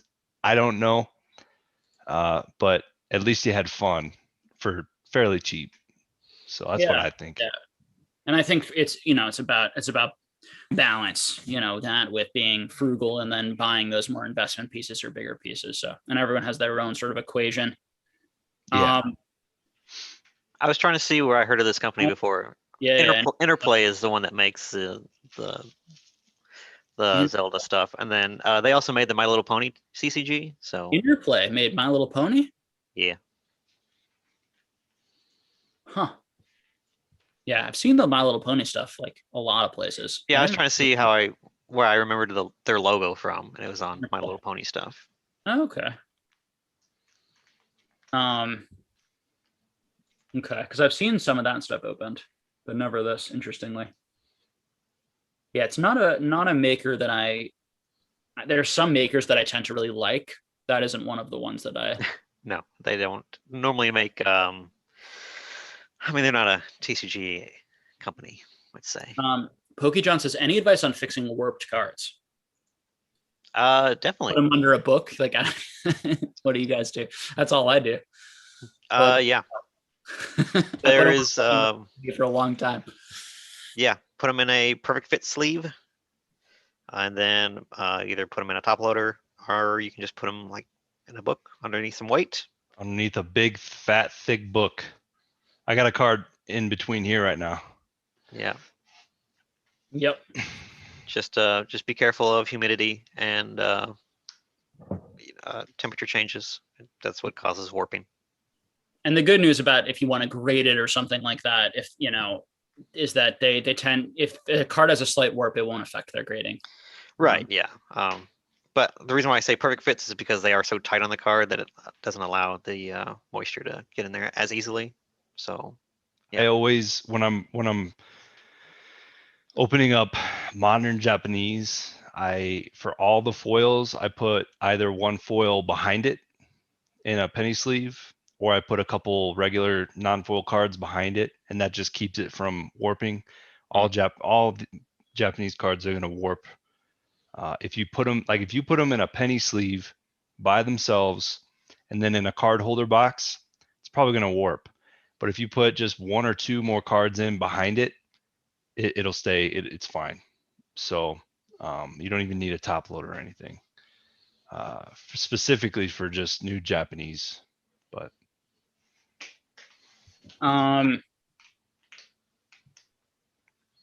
Matthew says shining crystal or gold star. What's your favorite style? Oh, I love gold stars. Gold star. I love them. Man, shining. But I'd say shining crystal Lugia is probably one of my favorite cards of all time. Yeah, for me it's highly dependent on the card. My favorite ones are the shining though, because my favorite's like the magic is the Magikarp and Gyarados. There's some Neo Destiny ones I don't like that much actually. Like I think like the Charizard's super weak. Yeah. Pretty much only the Charizard that I think is kind of weak. Celebi. It's kind of like just a big forehead. Yeah. No. Yeah. Whereas I really like the Tyranitar is beautiful. I think it's cool. Tyranitar is probably my favorite of those. And then crystals, the crystals are great. And the crystals are pretty uniformly great. There aren't any crystals that I don't think are really cool. It's some not as cool Pokemon, but like the crystals are all great. And then the gold stars are pretty all great too, in terms of like the, not necessarily the, like the Reggies stink, but and I own them. The Rayquaza is, but the style and the fact they're coming out of the box, like, yeah, it's just hard for me to beat the original layout. And I think that for me, that Shining Gyarados in particular is just such a standout. And also that they did that at that point in Pokemon history, that they had that got the boat on the card. Like, it's just so unique. They did them that early, and then they never did them after that. Yeah. They just stopped doing it. And I think it's subconsciously we love because all the legendary birds were like, you could actually see the bird on the map as you were walking up to them. You could see Mewtwo. Yeah, that was a big deal, and so you knew you were gonna go up against a big, wild Pokemon battle. And then when they had the red Gyarados, the Raging Gyarados, and the Raging Lake in the Gold and Silver game, Yeah. That was like, I'll never forget that. Yeah. I'll never forget that. Yep. Mm-hmm. Have you guys ever tried to sell with Troll and Toad? Have you guys ever tried selling with Troll and Toad? Yeah, No. Troll and Toad Evo. It's basically like a direct service where you ship your cards to them and they sell it on their website. It's very much like TCG Player Direct does. Or ComC? We do. I'm sorry. Or ComC? Yeah. They reached out to us because we are in the same state. We're like an hour and a half away from Troll and Toad. So I didn't know Troll and Toad was there. yeah. We thought about doing it, but we were pretty established on TCG players, so we never did. Yeah. I think it could be pretty great. If you are interested in it, I would go watch Catch 'em All and Old School Pokemon's podcast, and they have one, and I think Catch 'em All has a tutorial on how to do it. But I really think if you've got a lot of cards, I think that could be a game changer for you.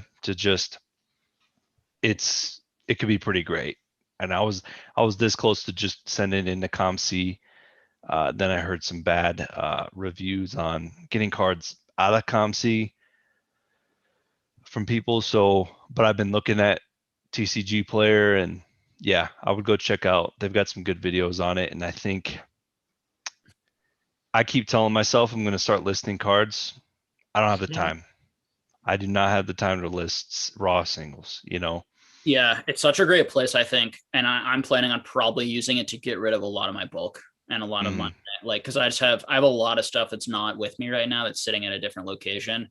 Once I get eventually there, I think that I'll probably, just lots like 10, 20, $30 vintage cards. And I think that's the type of place, ungraded, that's the type of place. It's just like, I don't want to list them all. They'll just do all of that work. They take what, like pretty deep, like not that much of a percentage. Do you know offhand? I want to say it's like 8% or something randomly in my head, but maybe it's more. I'm not sure. I don't know the specific number, so I don't want to say. I would say you're in the ballpark. Yeah. But the point is, it's well worth it. It's well worth it. 8% to do all that work, and they have the systems to do it so efficiently that for them it's great, and for me it's phenomenal. So I mean, I remember when I heard about the percentage, I was like, hell yeah. Like that card box right there. Yeah. I've been organizing that card box for months. It's like, oh yeah, I'm gonna get these things listed. Let's take a look in there into the madness of that card box. Yeah. Yeah, you guys don't want none of my card box. Oh yeah, you have your own situation that's you just end up organizing and organizing and organizing. This one's all magic right here. I'd say I probably have 200,000 to 500,000 cards, something like that. That's a lot. Like mostly like most of it's probably like 50 cents, but like maybe 10% of it's like over $5 now. 5, 10, 15, $20. There's a lot of money there. A lot of money. What am I doing? You have 200,000 in bulk. I probably have $200,000 in like, Oh, not dollars. I meant dollars or actual cards. I probably have $200,000 to $400,000 maybe in just tons of bulk. But part of that bulk, like I have there are like expedition hollows in there. Yes, it's just it's not just bulk. Like it used to be bulkish. Now it's like there's a bunch of good stuff, but it's just like tons, right? Because I bought a straight up full-time job though to get that stuff. I bought huge collections, and I took out all the 9s and 10s and graded them, and I saved in in these huge boxes these other cards. So eventually I'll but there are a lot of people like that out there, which is part of why I tell people just be careful with some of that near minter stuff, because it's us guys, we took the 9s and 10s, but the other stuff but there's a market for that though. I mean, even in it's good stuff. I mean, it's not bad. Yeah. I like this stuff. I love binder copies. Danny's like Expedition Hollow Bulk. Expedition Hollow Bulk doesn't exist. Yeah, I mean, I probably have like 500 Skyridge rares. things like that. Like those cards are probably worth like, I don't know, some of them are probably worth like $50 in this market, still $40. And I sold some, but it's just too much. It is. I mean, literally, just I got you guys on in the background or You're something, fine. and I'm You're doing organizing okay. cards and You're doing okay over there. Don't worry. acting like I'm doing something. But no, I think it's a good option. It's an option I've been looking into for sending in just bulk stuff. Yeah. Yeah, Jake, if you want to send me all your bulk, I got you 3 cents a card. 3 cents a card on the Skyridge rares. I mean, look, you don't have to look through them. Just That's send probably them off. 70. That's probably like 70% of the value. That's probably close to 70%. So give me. Well, you've got 200,000, so he's gonna have to shell out what, like $6,000? Jesus.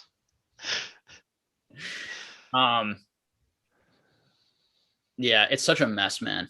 It's just a mess.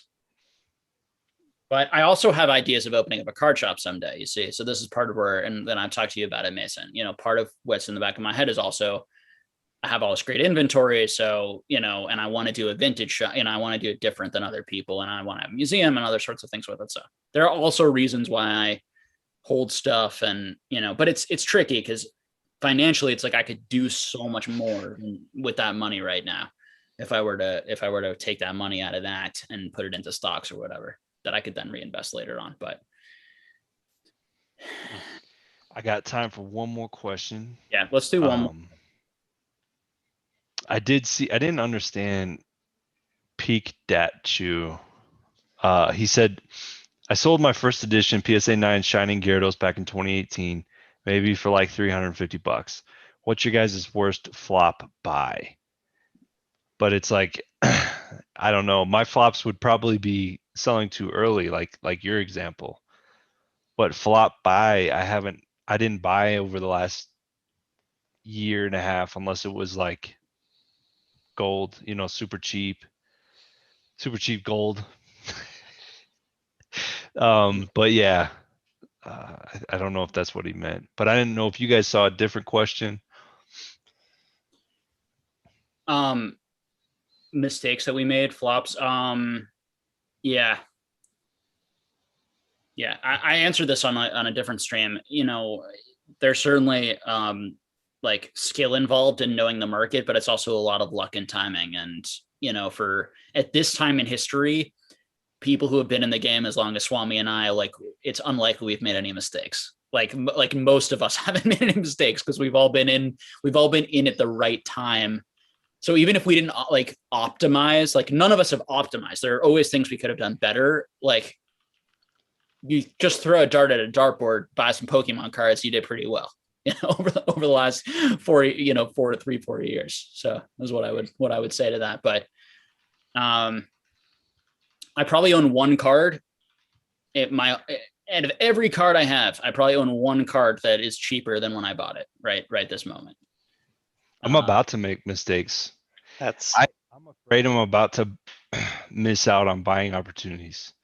I feel like we're starting to get into a place where it's like, the market's been coming down and I'm like, oh yeah, I'll just keep waiting. But then before you know it, it's going to start going back up and that'll be a mistake. And hopefully I'll be able to recognize it fast enough to where I don't think it's going to like take off away from us, but I think that's going to be my next mistake that timing. And I see it coming. I've been thinking a lot, like, are we bottoming? Are we there yet? And that's probably going to be my next mistake. I mean, those 2 Jungle PSA 10 first edition cards I bought, the next sales were each $1,000 more. See, and there you go. And I feel like, BGS 9 Lugia at 3K, maybe it doesn't come back down to 3K again. Here's something the like that. Here's the psychology I use, Swami, is I view myself as a really good indicator for these cards. So when I feel like I'm going to start to buy or that this is a good price range, you have to understand that like people who are interested in coming back right now, we all have a ton of money because we all sold it at the high, or a lot of us. Like there's so much money in Pokemon right now that even though $1,000 might seem like a lot, it isn't for a lot of people interested in these cards just right this second. And so with those really rare cards, I was feeling out my own emotions as they were starting to get lower, and I set buy targets. And then when they hit the buy targets, I didn't flinch. And my rationality was like, in my understanding, and I said this in those videos, is if these cards hit the market again within a week, they're going to sell 20% lower. But I'm going to chance, because they're so rare and there's so few in PSA 10, that they're not going to sell again in a week, and that it might take a month or two for them to come back on the market. And my bet was that if it takes a month or two, because 3 had sold in like 2 weeks when I was buying them. Like, I watched a bunch sell in a really short period. Each one sold lower than the next one. And I was like, okay, I'm going to grab the lowest one. And my hope is that no more are going to come on, and no more come on for a month or so, which is what happened. A month and a half, I felt like it was going to solidify, and the next ones are going to be higher. But when you try to guess and time things, tough. I believe in trying to time markets. I think the whole idea of like, don't try to time markets is silly and stupid, but don't expect you're going to be right. But expect that by trying to time a market, you're going to do better than by not trying to time it or having no information at all. But the unfortunate thing is that a lot of people, they do the opposite. They buy, like I buy when people are when the more irrational panic I feel, the more I want to buy. Like the more people say, don't buy these things, are not good, or they move somewhere else, the more I want to buy. That's the opposite, I think, of what a lot of people like feel, from my understanding how investing works for most people. They feel like they're missing out, and they worry more about, it's more painful to lose money than it is to miss out. It's more painful for, how do I formulate that? It's very painful to buy when the sword is falling down, when the sword is hitting you, emotionally painful. And that's when I buy. I like buying in the sword. And if I take a little sword, that's completely fine. I'd much rather buy there than buy in that up trend. That's exactly what I'm thinking. Cause like I will be okay. Like I'm going to try and get it on the come down. Yeah. But I already know I'll be all right if I'm not the very bottom sale. Yeah. Right. But at the same time, I also realize that by trying to wait, I know I probably won't be. So if it comes down and then it goes up, right? I probably won't be before the very bottom, but I'll probably be after. Right. And then maybe on some cards I am getting it and then it goes a little bit lower and I'll be fine with that. But there's a price in my head that I go, I don't think it'll go much lower than that. Right. Like 3,000 for BGS 9 Lugia. In my head, I thought it could go a lot lower than that. But there's a number in my head, like even if it's 2,500. Yeah. That might not be the lowest, but I'd be willing, something like that. A little tougher. Like the thing about these jungle PSA 10s is like there's only 60 some of them, for example, on the Clefable. And so the market cap is not very high. Like even at $3,000, it's not high. 3,000 times 60, right? Like that's not a lot of money. But it's not the cheapest. Money's in Pokemon, right? And so right now. And so it's, but if you look at the Lugia is quite a bit more money, particularly if you add the 9s. So there's more risk there. The Lugia is a much more popular Pokemon, so there might be more upside, but there's also more risk for that to fall and for the knife to cut you more. There's less of a risk on some of these other cards for the knife to cut you because of the amount of money that I think is interested in the card. This is how I try to think. Yeah. So spoken like a guy. 5s too. What do you say? Spoken like a guy that has Exhibition Hollows in his bulk. What do you mean? Oh, it's not price wise. I'm gonna go tuck the wife in, guys. I'm bouncing out. Okay. It was good hanging. All right. Easy, man. I mean, I don't know. It's weird for me because I'm buying and selling all the time. So I've definitely taken baths on stuff, but we try not to hold anything longer than 90 days. 90 days is kind of like okay, we got to move it. We haven't done very good at it just because we got so much other crap going on. It's kind of hard to keep up, especially with the sheer amount of intake we've been having. Like I've bought, probably $5,000 in, just modern stuff this past week of just stuff people brought in.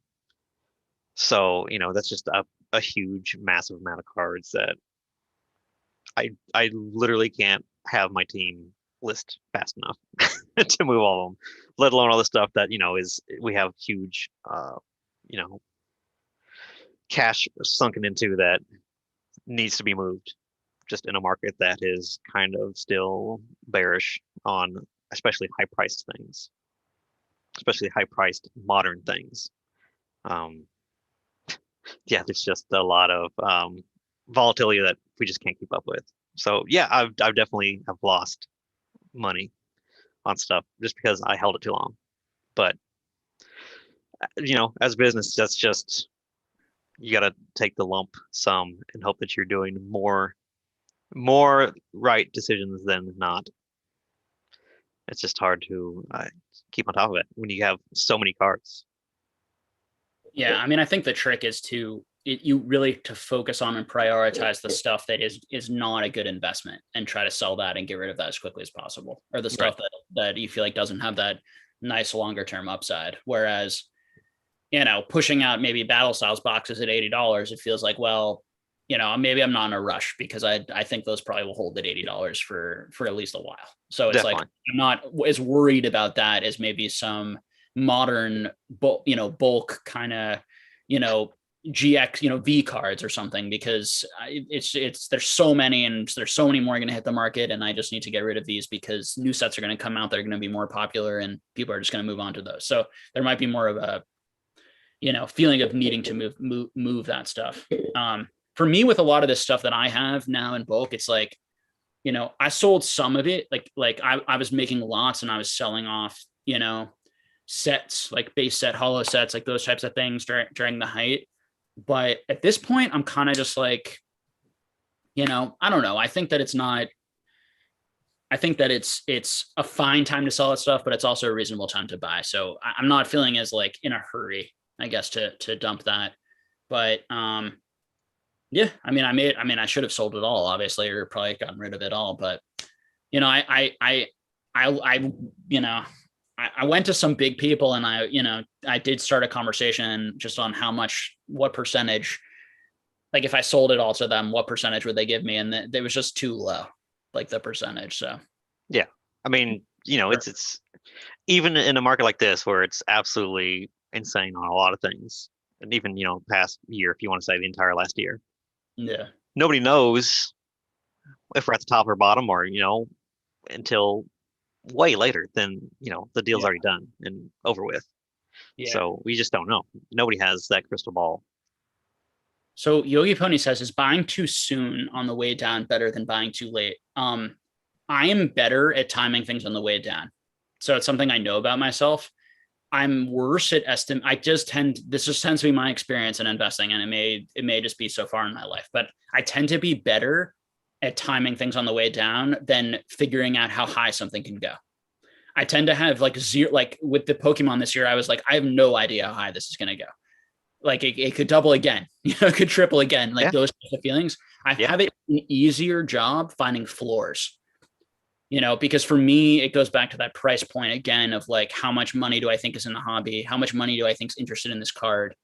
When you're looking at the upside, you're trying to figure out like how much demand is coming in, how much more is going to come in. There's so many factors that I find more difficult to, let's say, speculate and guess on, but that's just for me personally. So I feel more comfortable. It's why I wasn't buying this year, right? In that upper, because I felt like at any moment this could turn the other way. And, it's just not my, I'm uncomfortable in those environments. So I don't feel like I have my bearings. Like, I don't know what's happening. Do you feel like there's people out there that almost won't let things hit a bottom, like a true bottom, just because they snatch it up and like, well, it's just too good of a deal at this point? I mean, that is the bottom. Yeah. Right. Yeah. Yeah. I mean, I'll own every Pokemon card if it goes to like, I will own every PSA 10 and PSA 9 first edition Pokemon card if the prices go back to like 2016. Right. Yeah. So I can tell people, like, as a collector, I'll own them all and I will never sell them and I don't care.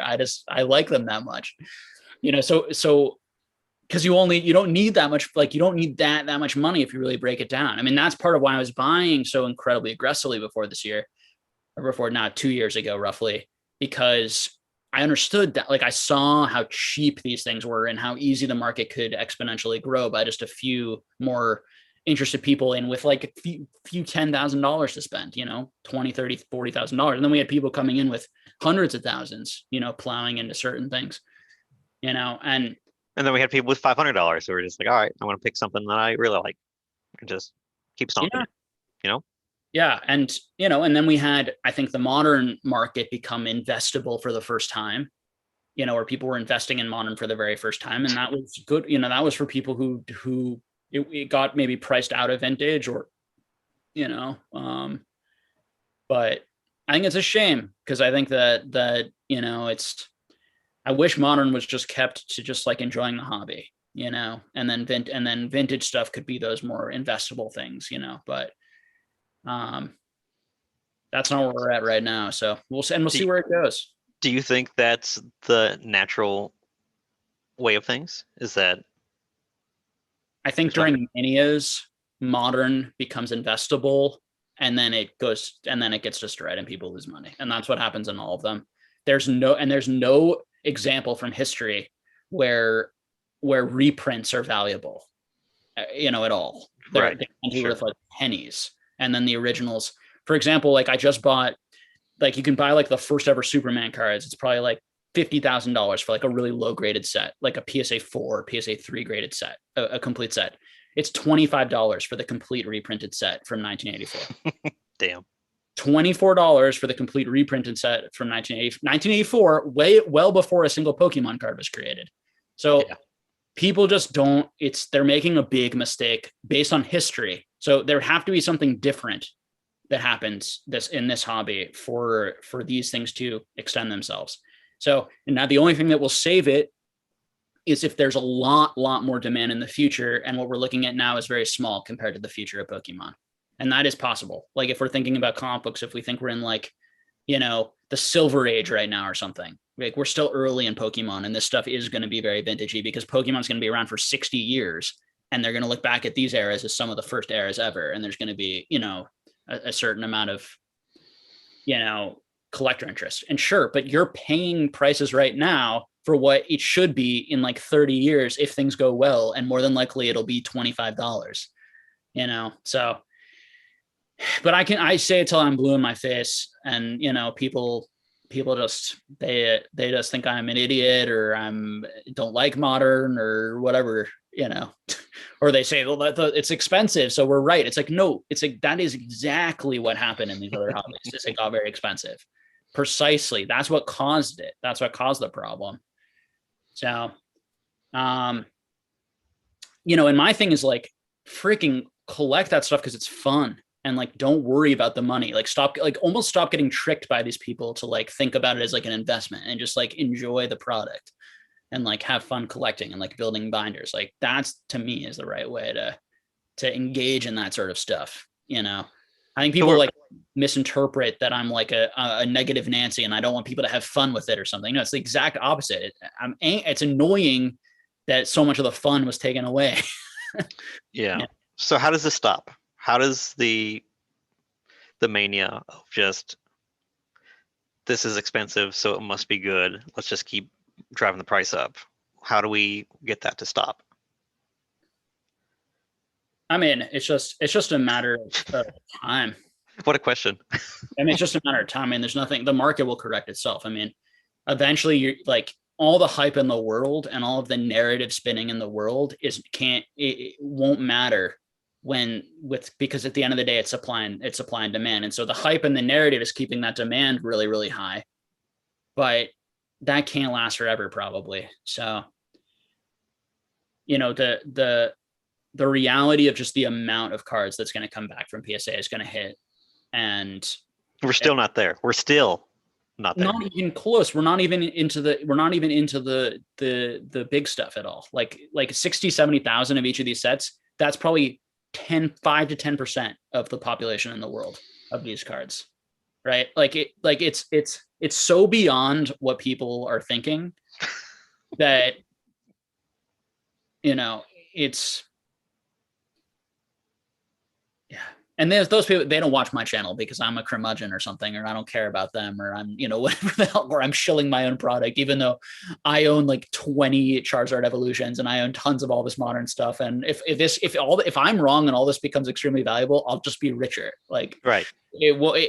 And it'll be great because I'm sure if this stuff goes up a lot, then the vintages will be really expensive. Right. So it's like, I literally have nothing to lose. Like, financially, if I'm wrong, it only serves me well. But correct, right. Oh, Gem and Pokemon's here. Hey man, nice to see you. And a lot of people stopping by, just saying, hey, it's awesome to see. No, it's great. I love Gem Mint. Yeah, of course. I loved his videos. I mean, I have to thank him for really like getting me involved in this hobby. He had no idea that I was one of the many people watching his channel who was inspired, but that's the truth. That's the truth. Yeah, I mean, I remember watching Gem Mint and the Cat's Meowth, all those guys that, way early, years and years and years ago. Yeah. No, they're great. They're great. I love Pokegal and all the people she has on too. What she's doing over there is great. So definitely. Yeah, I mean, I think Pokemon's in a good space right now. I think hobbies in general, is in a good space, and I think all the collecticons and different things that are going to happen this year will be great for the hobby and will be a blast, and there'll be a lot of interest, and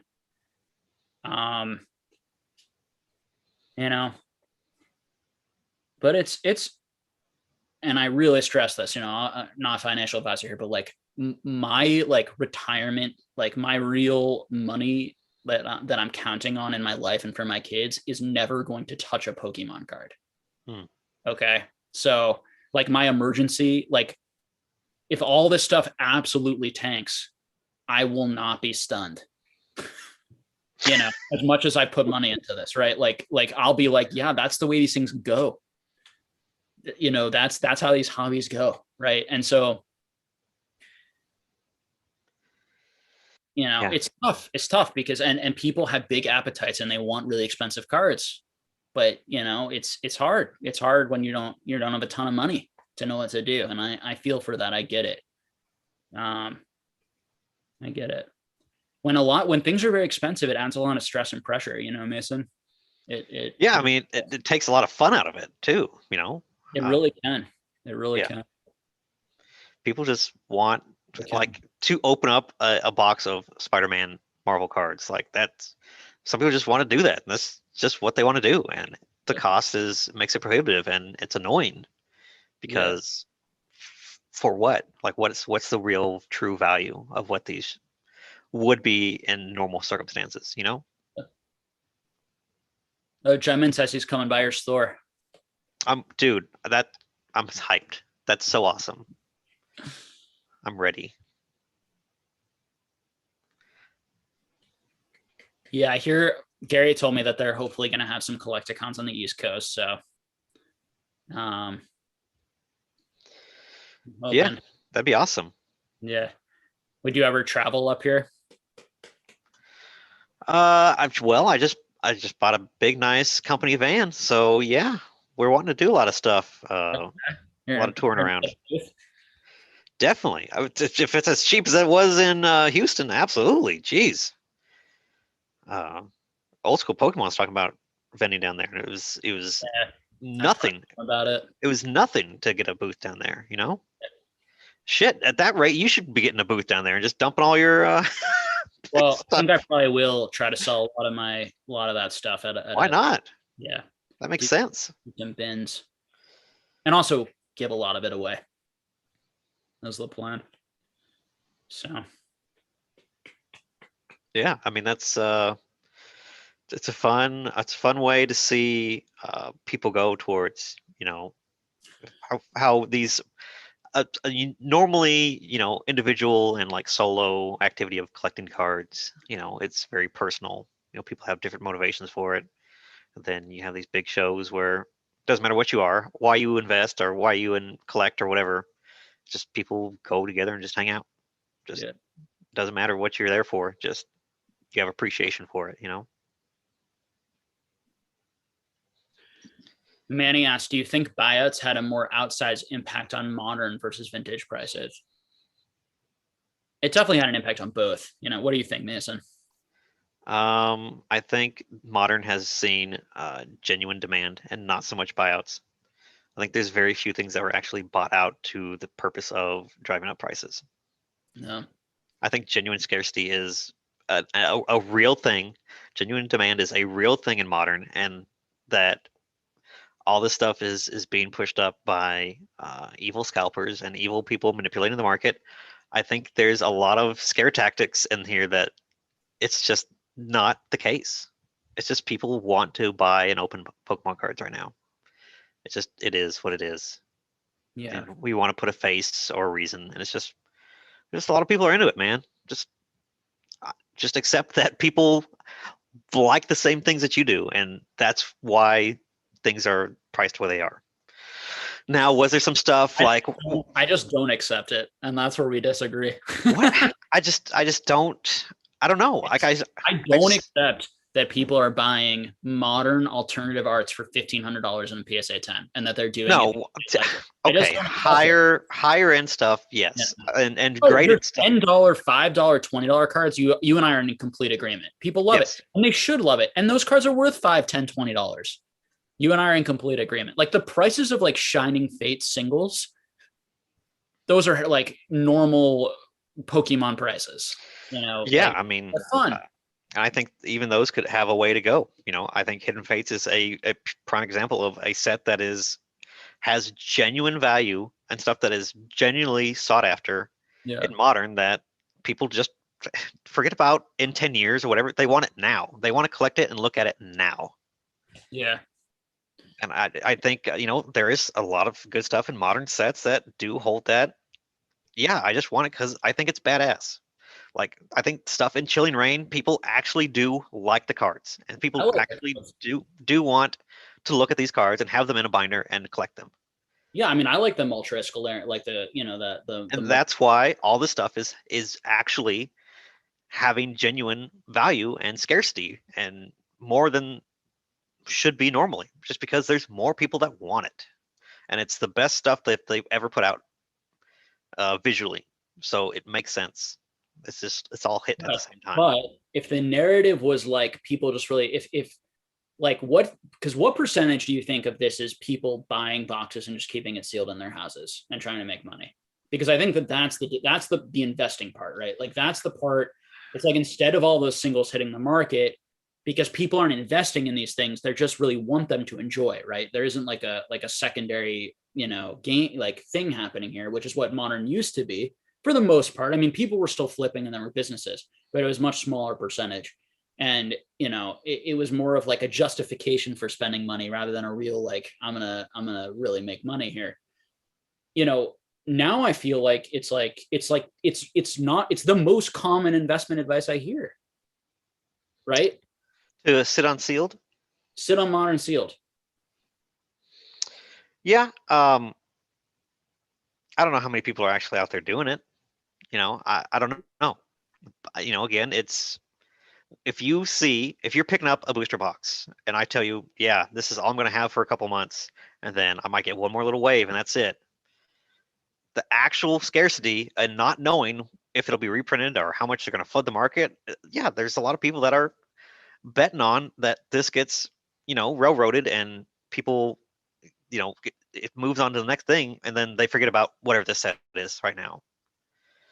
We see the same thing that happened with the tag team sets and the team up and Cosmic Eclipse, all that stuff that had huge demand still. If they would have printed enough of it, had the printers available to print it, yeah, we would have seen so much more of it printed, and the demand would still not be as high as what it is now. And then now we see it, people are like, well, shit, I should have bought it then. And then it just compounds over and over and over, because that stuff is, again, I think tag teams are very, very unique cards for that a year and a half of those sets. I think the art is great. The fact there's so many Pokemon cards on a single card, all that stuff is very unique, very unlike anything we've ever seen before. And that stuff is something that people will want to collect. It's a genuine thing that I think people will want to have in years.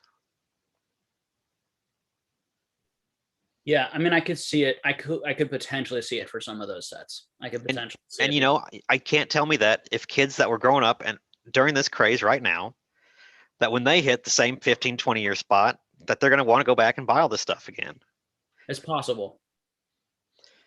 Like I said, you know, Pokemon and other things go in waves, but Pokemon in particular seems to snowball, where you know it's generational, and you know parents and their kids are now getting into it, and then hopefully when they have kids, they're going to have kids that get into it, because that's just the strength of the IP of Pokemon.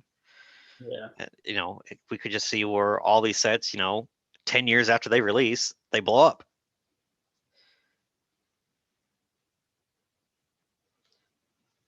Well, yeah, I don't buy any of that. There's not enough data points. Like people say every 5 years a set matures and then gets expensive. What are you talking about? You're basing that off of one example during a crazy mania COVID hype period.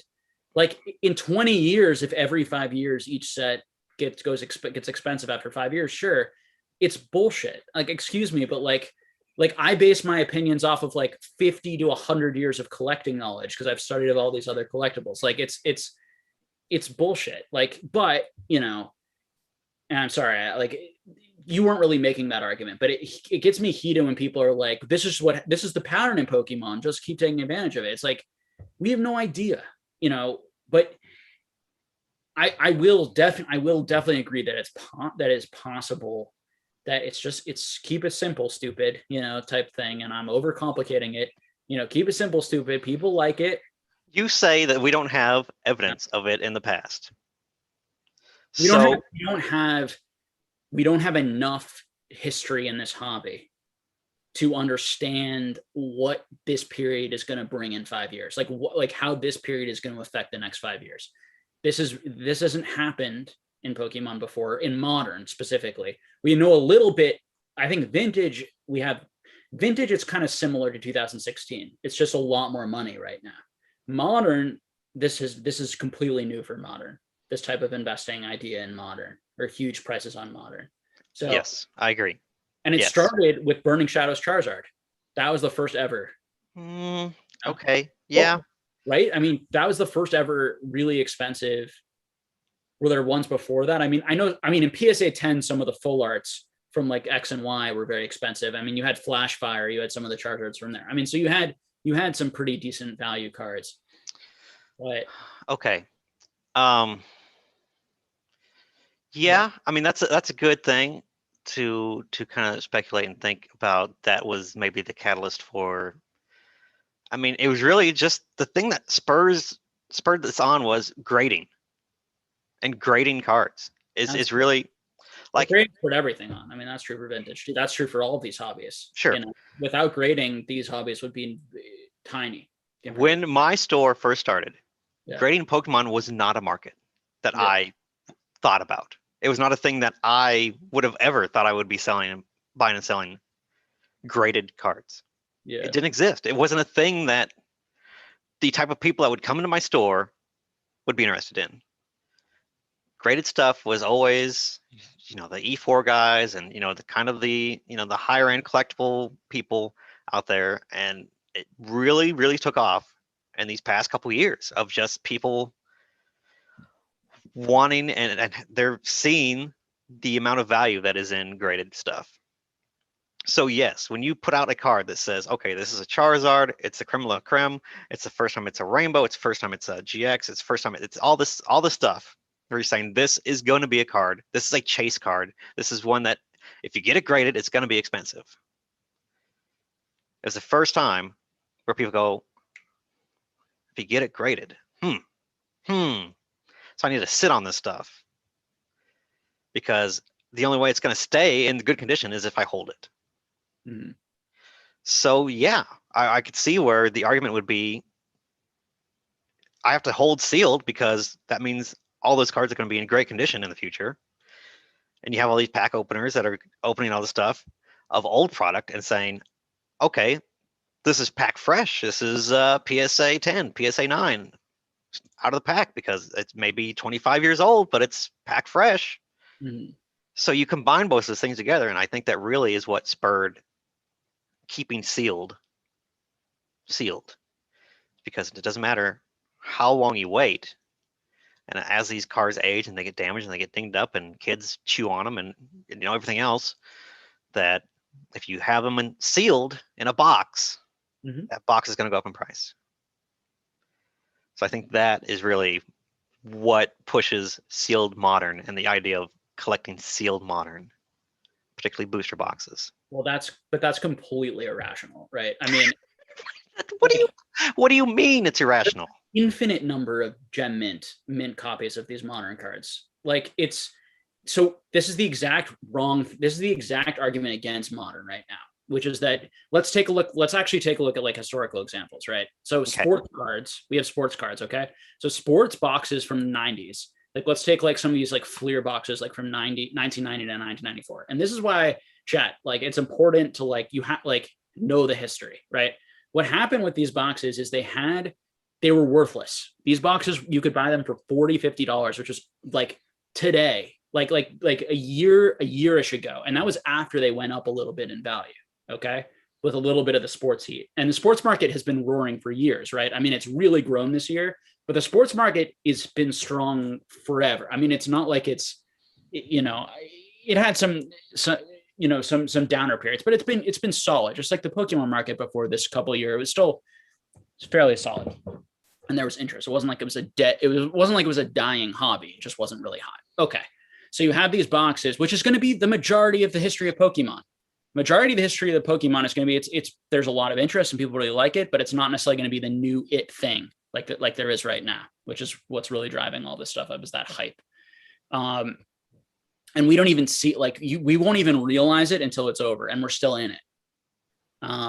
That's a separate thing. But okay, so we have these boxes. These boxes were selling for about $40 to $50. Okay. They were probably, 60 to 80 or something when they were new. Some of these boxes. Okay.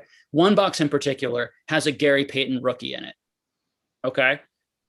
The Gary Payton rookie all of a sudden this year in PSA 10 shot up from, it was like, I forget exactly what the prices were now offhand, but I want to say like we're talking like it might have been, $50 to $100, shot up to like $400 to $500. Those prices may not be exactly right, but it just illustrates the point. There was this big shoot up in price. The only place to get those mint cards were from those boxes. Marvel's another really great example, right? So we had those Marvel cards from like the 90 like Impel things. Those boxes went from like $100 all day on eBay to over $1,000 because the only place to get the PSA 10 version of those cards was from that booster box. Okay. This is not, and you know what the pops were on those cards? Like in Marvel, for example, 2, 5 PSA 10s. You know what the pops are in Evolutions right now? Thousands. You know what the pops are going to be before all this stuff is graded? Many tens of thousands, 20, 50,000 of some of those cards, 30,000 of them. Okay. So not only is there going to be a ton of supply, but PSA is shut down right now, which means that everyone is just keeping gem mint stacks. You know how many gem mint stacks of cards every random person has in the world who's interested in this stuff right now? Thousands of these modern, people who are really like investing in modern and doing these buyouts and are into it. And they're just waiting for PSA to open again, lower their prices again to anything under $20 or $20, and they're going to send it all in. So there's still a ton to get through. Then you just have your tons of random collectors and people who just are set collectors who pack to sleeve all of this stuff in their binders that's going to stay mint. Unlike these old cards where no one took care of them, including the Gary Paytons, including the Marvel cards, because they were trash. They were worth pennies. They were worth $1. They were worth $5. So this cycle just continues. So you have periods of everything's trash. And it's the same thing with markets, right? When people are undervaluing things and saying everything is trash, that's the time when there might be some treasure that comes out of this because no one's keeping anything in good condition. No one's keeping things sealed. And then you have times where everyone's like, oh, this stuff is amazing. This stuff is gold. We need to keep it in pristine condition. We need to keep it sealed. And those are times where not only is everything already overinflated and overhyped, but everyone's also keeping everything great so that it basically gives zero chance for value of the stuff in the future unless you have an unbelievable explosion in demand. Like there's going to be, for every person in the hobby, there's going to be like 5 like evolutions Charizards, like graded Charizards. Like it's going to be crazy, and yeah. And so the crux of that argument, Mason, to go back to what you were saying, is that unlike with sports, with those Gary Paytons and with the Marvel, those cards weren't graded and weren't kept in good condition. These are being graded and being kept in good condition during the hype period. And so that's why, even when there's another boom period, which there will be in the future, like there was in sports, when those Gary Paytons took off, when the Marvel took off, because there wasn't any graded, etc., that isn't going to happen this time. This time it's already all going to be out there.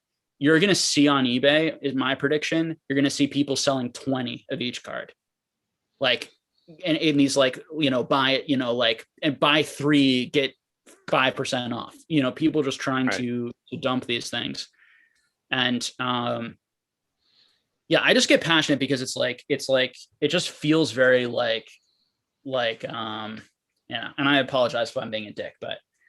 No, and I'm not, this is not me like making the argument that, yeah. I'm just saying this is the type of stuff I'm seeing and the type of things that I am hearing from people. Yeah. And that, kind of like, this is the environment that we're being told this is how it's supposed to be. You know what I'm saying? Like, people that are just now getting into this, they're like, okay, if my parents did this and they had kept all their stuff sealed, they would have a bunch of money. If I buy this and I keep all this stuff sealed, then in 15 years, I'm going to have a bunch of money. You know what I'm saying? Like, we are almost conditioning people to think this way based on how we've seen the market react already. Yeah, and you want to do the opposite of what other people are doing. So, for example, like there are cards I'm going after in other markets and things, and boxes and things that I'm going after in other markets using the same principles that made me successful here. I'm just applying there.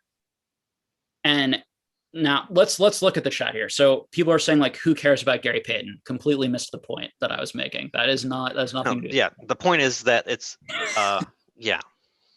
Let's see what else we've got here. And this is not like me arguing the point. This is not like a me versus Jake mentality. This is just like me talking about what's out there. It says basketball cards were said to have been so massively overproduced, yet here we are. Again, missed the point. So 2 responses to that. 1, almost all basketball cards are worthless from the 90s still, even with the insane boom and mania that they had.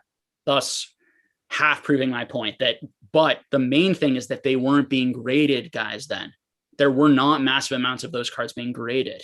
And so some of the cards in 10 or 9, they're not that massive amounts of it. Whereas today, everyone is grading everything in Pokemon and everyone is keeping everything in perfect condition. Now, the pro for Pokemon is the Pokemon card company is one. There's only one company printing cards. In sports, they had a number. So I'm going to make some pro arguments, right? So in sports, they had so many different companies that they gave the rights to, and they printed so many more cards than Pokemon is likely printing now. Now, sports is much bigger market. You think so? You think? Oh yeah. Sports had way more cards, like a trillion. Like, it was insane during those days. Okay. But okay, sports is so much bigger than Pokemon. As much as people in Pokemon space love to think we're like big. Well, yeah. Sports, they have 10,000 like rookie cards of a certain person, and they're all selling for over 10,000. Like, there's so much more money in the sports card market that it can absorb a lot more product. So how all that sorts out, I'm not sure. My issue with people is that people don't even seem to understand, like the arguments that I'm saying right now should be just common, like, sense. Like, if you're buying into this stuff, you should be like, okay, those are all of the very valid negatives from the historical lessons that we've learned in this. But here's the positive argument. I think that demand is going to be enough. And if I buy it at $80, if I can get it at a low enough price point, the combination of those things is going to net me some return. So the $80 boxes being worth $300 to $500 boxes in 10 years, there's a good case to be made for that, because they're also just fun to open, right? And so there could be this case of, like, even though there are a lot of them, maybe many of them, which definitely will make it hard for it to reach those prices, And even if the expected value is terrible because all of the cards inside are worthless because they were graded into oblivion, and there's just an interest in mint condition cards from those sets, so the expected value is very low, and there's no really reason to open it up other than the nostalgia or the enjoyment. And generally opening up like 10, 20-year-old product has a value to it, even if the cards aren't valuable inside. Let's see. Josh Harris says, best content on YouTube. Thanks for the long stream, guys, and staying level-headed. We appreciate the back and forth on these topics. Oh yeah, I mean, like I said, if this was not being recorded, this is just exactly how me and Jake would talk, anyways. Oh so, yeah, like we go back and forth. It's so. No, I appreciate people doing super chats and stuff. That's awesome. That means that we're doing something good. But I don't know. Useful conversation for people to hear. Yeah, I just Pokemon people just seems to be in such a bubble where they don't see them. They're like entry-level collectors. They don't know historical things, and they don't know about all this. You're thinking of stuff that should be logical because you see it from a collector standpoint. Where these people that like cards with cute little animals on them, they're not thinking about the value of what and how we got here and where it's going. They see it now. Things that are valuable now, it can only go up. And that's the danger of where we're at. Okay, so Pac Menace says that I'm wrong, that most sports cards are worth nothing, and because he says every Jordan is worth something. So first of all, it's not true. Jordan is the Charizard, and so that'd be like saying that would be, me saying almost every Pokemon card is going to be worth nothing is the same as saying like every non-Jordan card is going to be worth almost nothing. The only cards, so Jordan cards are not the most valuable cards from that era. The most valuable cards you're going to be looking for are like Allen Iverson rookies, Kobe Bryant rookies. You're going to be looking for the biggest player rookies from that generation. Now, those rookies are worth much less than like a 1986 Fleer Jordan because, again, there was so much more printed and people kept them in better condition. Now, Jordan cards are not worth that much. There are plenty of Jordan cards. You can go online right now. You can buy them for $5, $10. So you just don't know. Whatever. I'm getting heated tonight.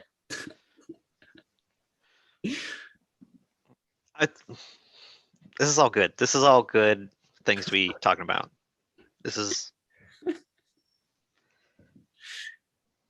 Yeah, it's I think what gets me heated is like I'm trying to help you. Like I'm trying to help people. And I don't think this is people. It's like I'm trying to hurt them because they are invested in this. I think some people feel it. It's like it's an attack, and it's like you're Jake. You're creating this narrative that my stuff isn't good, and you're going to hurt the value of it or something like that. People need to like believe in it in order for it to go up. And it's like even if you're feeling that should tell you something. I mean, what I always say is like, I'm helping you. Like if you believe these things are a good investment and I can talk people out of investing in it, you're going to do much better in the long run because there's going to be a lot less of the sealed stuff being held. Oh, now he's saying Jordans in 10s you can't get for $5 to $10. Wow. So we're picking just Jordan 10s from the 90s. All right, I'm going to find the cheapest Jordan 10 from the 90s. This is the internet. Well, it's just. I mean, he's picking 1% of 1%. Okay. PSA 10 Jordans. Let's see. I'm going to find the cheapest one. Let's see.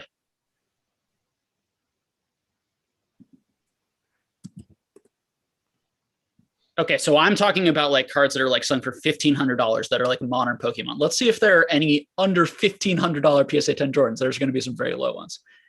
Okay, let's see.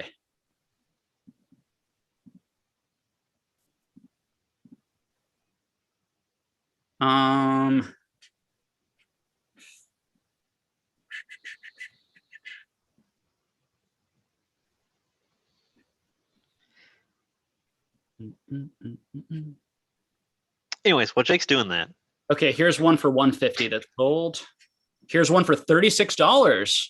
Oh, a 1991 Jordan for $36 in PSA 10. $16 over the cost of grading.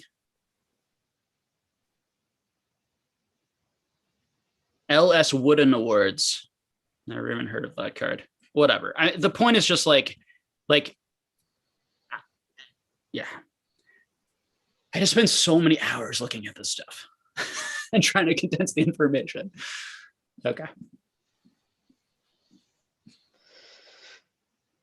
Yeah, Basic Trainer was asking about millions and millions of fans and collectors worldwide versus 50K PSA 10s that would potentially exist. The thing about that is that, like I said, up to a couple years ago, nobody cared about graded cards. Nobody cared. People don't want to be passing, their binders around, and it's one of those binders that have slabs in it. You know what I mean? It's just not. All right, now he says he meant the inserts, not any Michael Jordan PSA 10. This is the internet. Okay, I need to stop going after this guy. I'm being a jerk. Go ahead, Mason. I'm sorry. No, it's just, I totally understand that graded markets is, the people that want graded Pokemon cards has exploded, and to be where it is very normal to want a graded Pokemon card, whereas before it was not. Whether or not we'll continue to see that when we all see it, graded stuff doesn't necessarily mean this is valuable and we need to have it.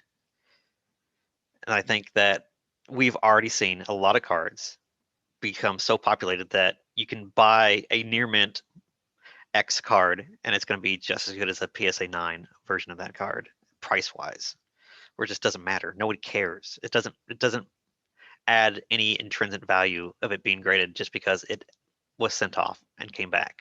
Yeah. And that's the kind of stuff that I think is, people are thinking that I need to slab everything because it's going to make everything more valuable. I mean, that's obviously what we saw. We saw that in October and November of last year. It's a huge problem in the sports community right now. There's a lot of people. I'm sure it's like that everywhere. It's real. Every collectible. Yeah, somehow like a lot of people got an idea that if you just grade your card, you can like make a lot of money, and then it just works like that. And and that's has to do with a lot of, again, people being exposed to that and being, okay, well, I was buying collections and then I flipped all of them and graded them, and then I made thousands of dollars. And if people see that happening with vintage, they're gonna be like, oh, well, I can do that with modern. And it's not. You are completely correct in that. The market of people that want that card graded in whatever grade, doesn't matter what it is, 9s, 10s, whatever, ultimately they don't care, because even if they could, and if they did care, and if there was a premium on the graded stuff, if they're going to go and put that card and put it in their binder, what do they care if it's graded or not? If they truly just want the card for the art or whatever, that it doesn't matter if it's in a grade or not. And that's kind of the thing that people are going to start seeing as we go back. And it's just like, I bought a graded, you would buy a graded card because you kind of want it to display it on its own. Maybe it's a card that you really like or whatever. And, grading all these GXs from Hidden Fates, that have no value, and they'll never have value because they were just super populated, putting it in a slab and paying $20 to do that doesn't matter. And I don't think we've learned that lesson yet. I think we're going to. It's all about price point. And I think that's like, if I try to take a breath and get less heated, it's like, if you're buying cards, like if you're buying graded cards at $20, $30, $40, $50 for a PSA 10 from Hidden Fates, there's a decent chance that card will be worth that much in the future, and that's fine, and you enjoy it, right? It's like, if you're buying a sealed booster box for $80 to $100, as I said, there's like, if you buy Battle Styles right now at $80, okay, to me, that's probably a better buy than buying most of these other boxes at $300, $400, $500, $600. Do I think it's a good investment? Absolutely not. And even if it goes to $140 after a couple of years, what you could have done with that money in the hobby or in other places just could be so much more, given what so it's also what we're comparing it to, but I think the frustrating part is just like it's the laziness too. I think that, if I'm being honest, I get frustrated with like the laziness of like the YouTube content from people who don't know anything about any of these other collecting hobbies and the history, just giving this advice and people lapping it up and eating it, the people just putting lots of money into it, or, I don't know. It's, let me grab these super chats before I miss it. Yeah. This is definitely the most heated I've ever been on my channel. This is the most out of control. You've got me at like 1 a.m. Oh my God. I try not to show this side of me. I try to be more composed. We got them, guys. We got them. I know. This is why I say that I am, I've got some serious flaws, and I get heated and frustrated and can lose my cool. My apologies. It's not an excuse to be rude to people. Okay. GDF says, first edition Shining Czar total PSA pop between 1 and 10 is 705, which is way less than the first edition base, dark, and Blaine's. Why is that? Thank you. I mean, no one really knows. I mean, likely it's a combination of factors. The first probably just being that's a much that there's quite a bit less Neo Destiny first edition booster boxes ever made, ever printed than base set first edition. Then Gym Challenge. Which other ones did you say here? Yeah, and Team Rocket. From my experience, Team Rocket has had the most, and I think we at the end of the day we may see they're probably the most of those in the world. Now you're going to see more first edition Charizards because the first edition Charizards are worth grading at any level. So that's also part of why we have a lot of base set first edition Charizards. Although it was a highly printed set, and there are over 100,000. It's the most graded set. That in base set Unlimited are the two most graded sets at both, sitting around 100,000 total from all of the cards in that set. Okay. And there's a reason, and it's because every card is gradable. And with the Charizard specifically, every grade is gradable. So you can send in crazy beat up ones and it's worth sending in. So the population is going to be higher overall. With a card like Shining First Edition Charizard, it's a very expensive card, but there's still going to be a lot of people who probably don't send in some of the lower grades. And certainly didn't send it in before this year, because before this year, really, you could buy like 4s and 5s for, a few $100 probably, $300, $400, $500 maybe a year and a half ago or so. But the main reason, my guess, and this is from my experience, I would say Team Rocket has the most, then the Gym Challenge, then probably first edition base, and then Neo Destiny first edition. There's just probably less of that product ever made because Pokemon was just quite a bit less popular once we got into the Neos. That's the general speculation. Eventually on Patreon, we're probably gonna, the guy who I'm bringing on to kind of help with some stuff has done some interesting research on population data, on set print run data, kind of theorizing. So 1 month we wanted to go over print runs, potential print runs with the best of our speculative ability, and thought that would be good for people. So, but to just give you some help there, that's likely why. Also slightly the thing is it's about 1 in 96 packs to pull that specific Shining, because there are a decent number of Shinings in that set. So it's about 1 in 96. The other Charizards are easier to pull slightly, right, on average. So that's going to factor into it too. Anything to add with that, Mason? No, I mean, I know that Dark Charizard is not a particularly hard holo to hit in the Rocket sets. It also has a non-holo, but yeah, I think, like you said, I think it's just the averages of the pools has a lot to do with it. Yeah. Manny asks, gives a super chat and says, does being able to track buyouts change its impact? Oh, if you could track the buyouts, could it change the impact? Sure.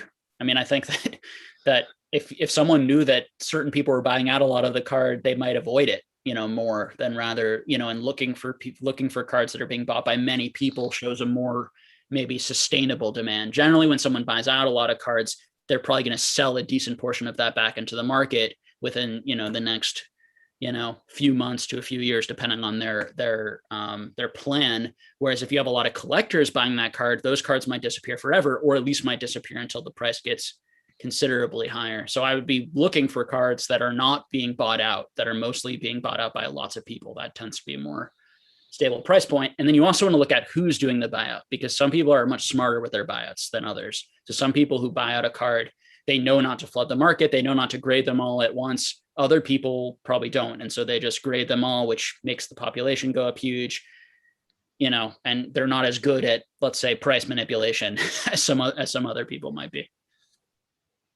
Yeah, I mean, there's no doubt in my mind that there are buyouts in Modern of even some bigger stores out there that buy and say, hey, I think this card is too cheap. Let's get this up to from an $8 card up to a $20 card. And we've seen it with, one of my videos where I was talking about Jesse and James from Hidden Fates, the full art.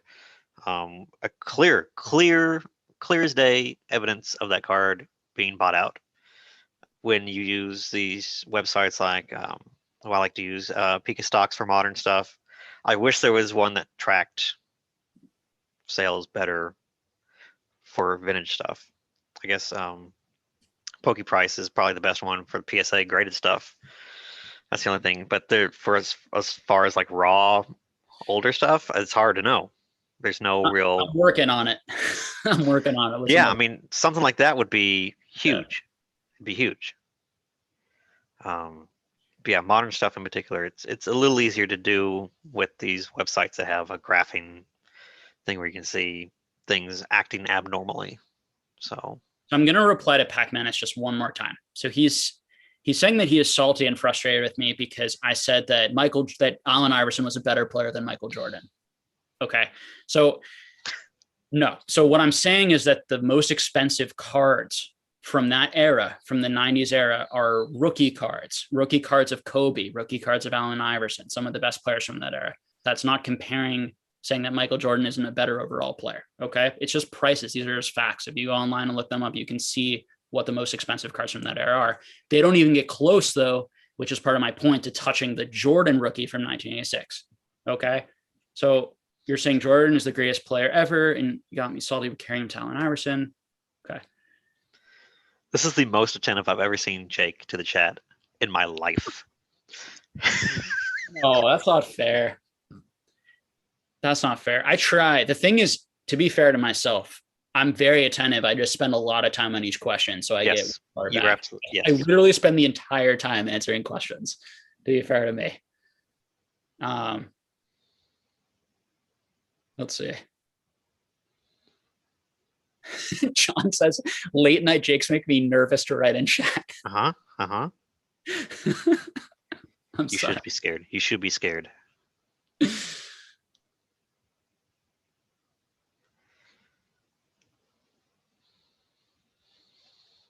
I can talk. I'm honestly like I'm sorry that I got so heated. I just you were incorrectly saying what I was saying. Like you kept changing the goalposts, and then you made some arguments that I didn't make. And I'm very heated on the topic. It has nothing to do with you. You and I have never met. It's all good. If you ever meet me in person, I'm gonna be so nice to you and be happy to meet you.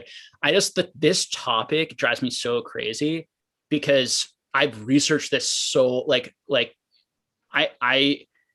there's a reason why I make these points. Like I have so much data to talk about reprinted sets, to talk about these different eras, and well beyond sports. I can do it in comic books. I can do it in like a number of different Marvel cards, and I'm just kind of learning more and more all the time. And so it just gets frustrating when it just falls on deaf ears. And that's not just your deaf ears, but it just feels like the broader community, it falls on deaf ears. And it does. And it's just frustrating because it's I'm trying to do all this work and to help people, and then you share it and people don't listen. And not only do they not listen and give it a chance, but they don't even they argue off the point, they straw man, they change the topic, they don't agree. I've tried to invite people on this channel to have a debate with me.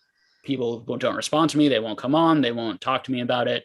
So it just shows that to me it's just I don't know. It's very frustrating. It's just 2020 in a nutshell is all that was. It's just the culture that we're in. Yeah. But yeah, I mean, it's really Yeah, I'm passionate, and I just hate, like, these are my pet peeves are people who, and this isn't a comment on anything that anyone said in the chat. It's actually more of a comment on maybe some other PokeTubers or just people in general. It's like, who talk about things that they don't know about strongly, and then like don't back it up, or don't like I'm such a guilty person that like I obsessively try to know what I'm talking about because it's so uncomfortable for me not to know, and other people just seem to feel comfortable like saying whatever pops into their head in the world. And I don't know, what do you think, Mason, about all that? It drives me crazy, but I'm probably too harsh. I think you are doing your damnedest to help. But it's the people that are watching your content that don't need that help. That's the thing, Unfortunately, it's, you guys here on this side have a little higher brow than the typical people that are out there just collecting, investing, air quotes, investing. Yeah. I mean, the thing is like there are a number of channels that like it's fun. Like I like channels that are doing fun things, that are opening packs and like making jokes and like have fun music in the background. And it's like, I'm all the power to those people and doing that. It's just when they start going into that investment advice, and like I know they don't know what they're talking about. It just drives me up a wall. And I just think there's plenty of channels out there. Stay in your lane, man. Like entertain, drives me There's crazy. plenty of channels out there that talk about distribution and sealed product and allocations and all that stuff, and they don't own a store. They don't know what they're talking about. They don't deal with any distribution channels. And I know it drives you crazy. And it's just like, where did you get this information? I am in this business, and I haven't heard this. Where are you getting this stuff from? How do I know that that's reliable and where you're getting it from is genuine? It's just, if anybody knows. Do you hear me talking about LGS numbers and making ridiculous claims about what the Pokemon company is going to do? No, because I have no idea. I mean, that's the thing. It's just like, it's yeah. You know what you know, and then some people don't know what they don't know. Yeah. So they just talk about anything and everything. I don't know. I'm being too on the nose. Maybe people know who I'm talking about, but yeah. So, yeah, I think it just goes back to like, yeah, you just got to keep doing what you're doing and put your head down and like try to keep researching and giving people like solid advice based on things that, and say what you know, and don't talk outside of your area of competency, and continue to try to expand your area of competency. And some people will see it and appreciate it, and other people won't. And, I mean, that's the story of life. I mean, it's amazing how, and this is something that like, so many people know obviously so well, is that like actually like knowing things and having knowledge and experience isn't necessarily what people are interested in. Oftentimes in life, people are interested in charisma, in the way you make them feel, and yeah, and if you try to fight that with every person, it's a losing battle in some cases, but whatever. All right, blah blah blah blah blah. Enough of me whining. I hate myself whining. All right. Let's take some more questions. Let's do some useful things instead of me just complaining, and let's answer some questions. Yeah, people talking about like, NZ Kitch says, it's clear to me at least that your passion comes from a good place. You are trying to dispel misinformation and warn people of the potential dangers of blindly investing their money. Keep it up. I appreciate that. Yeah, I mean, people just keep talking about MetaZoo.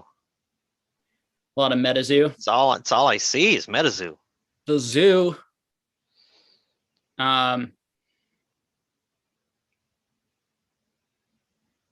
Let's see.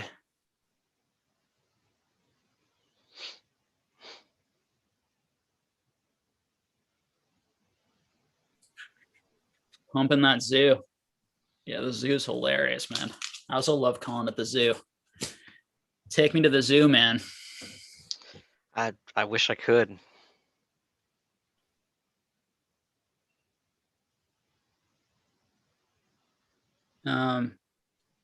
David Cordova says, "Hey Jake, do you think Japanese might be overvalued right now? I switched to collecting Japanese exclusives when I felt WotC was too expensive, but it seems like many others did the same." Yeah, you're exactly right.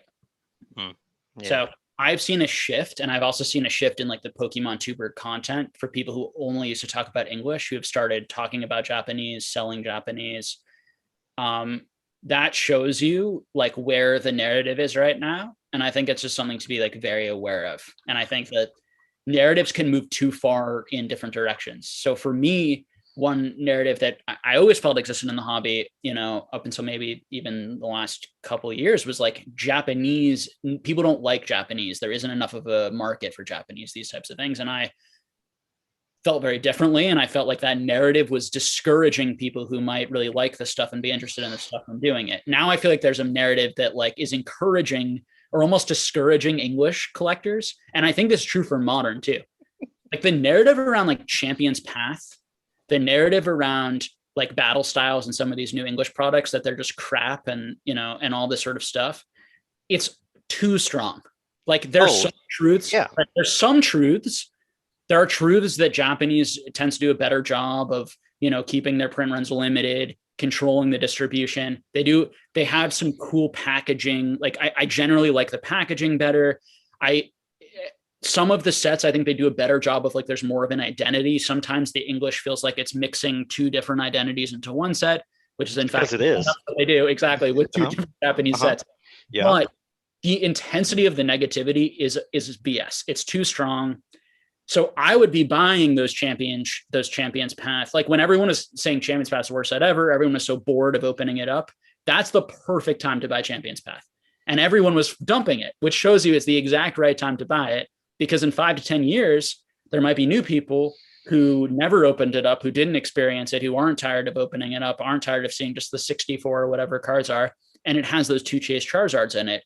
And if you could really get that at like below retail and super low at that time, that was the best buy of anything. Now, I still wouldn't buy it because I think investing in that type of product is there's just much better places.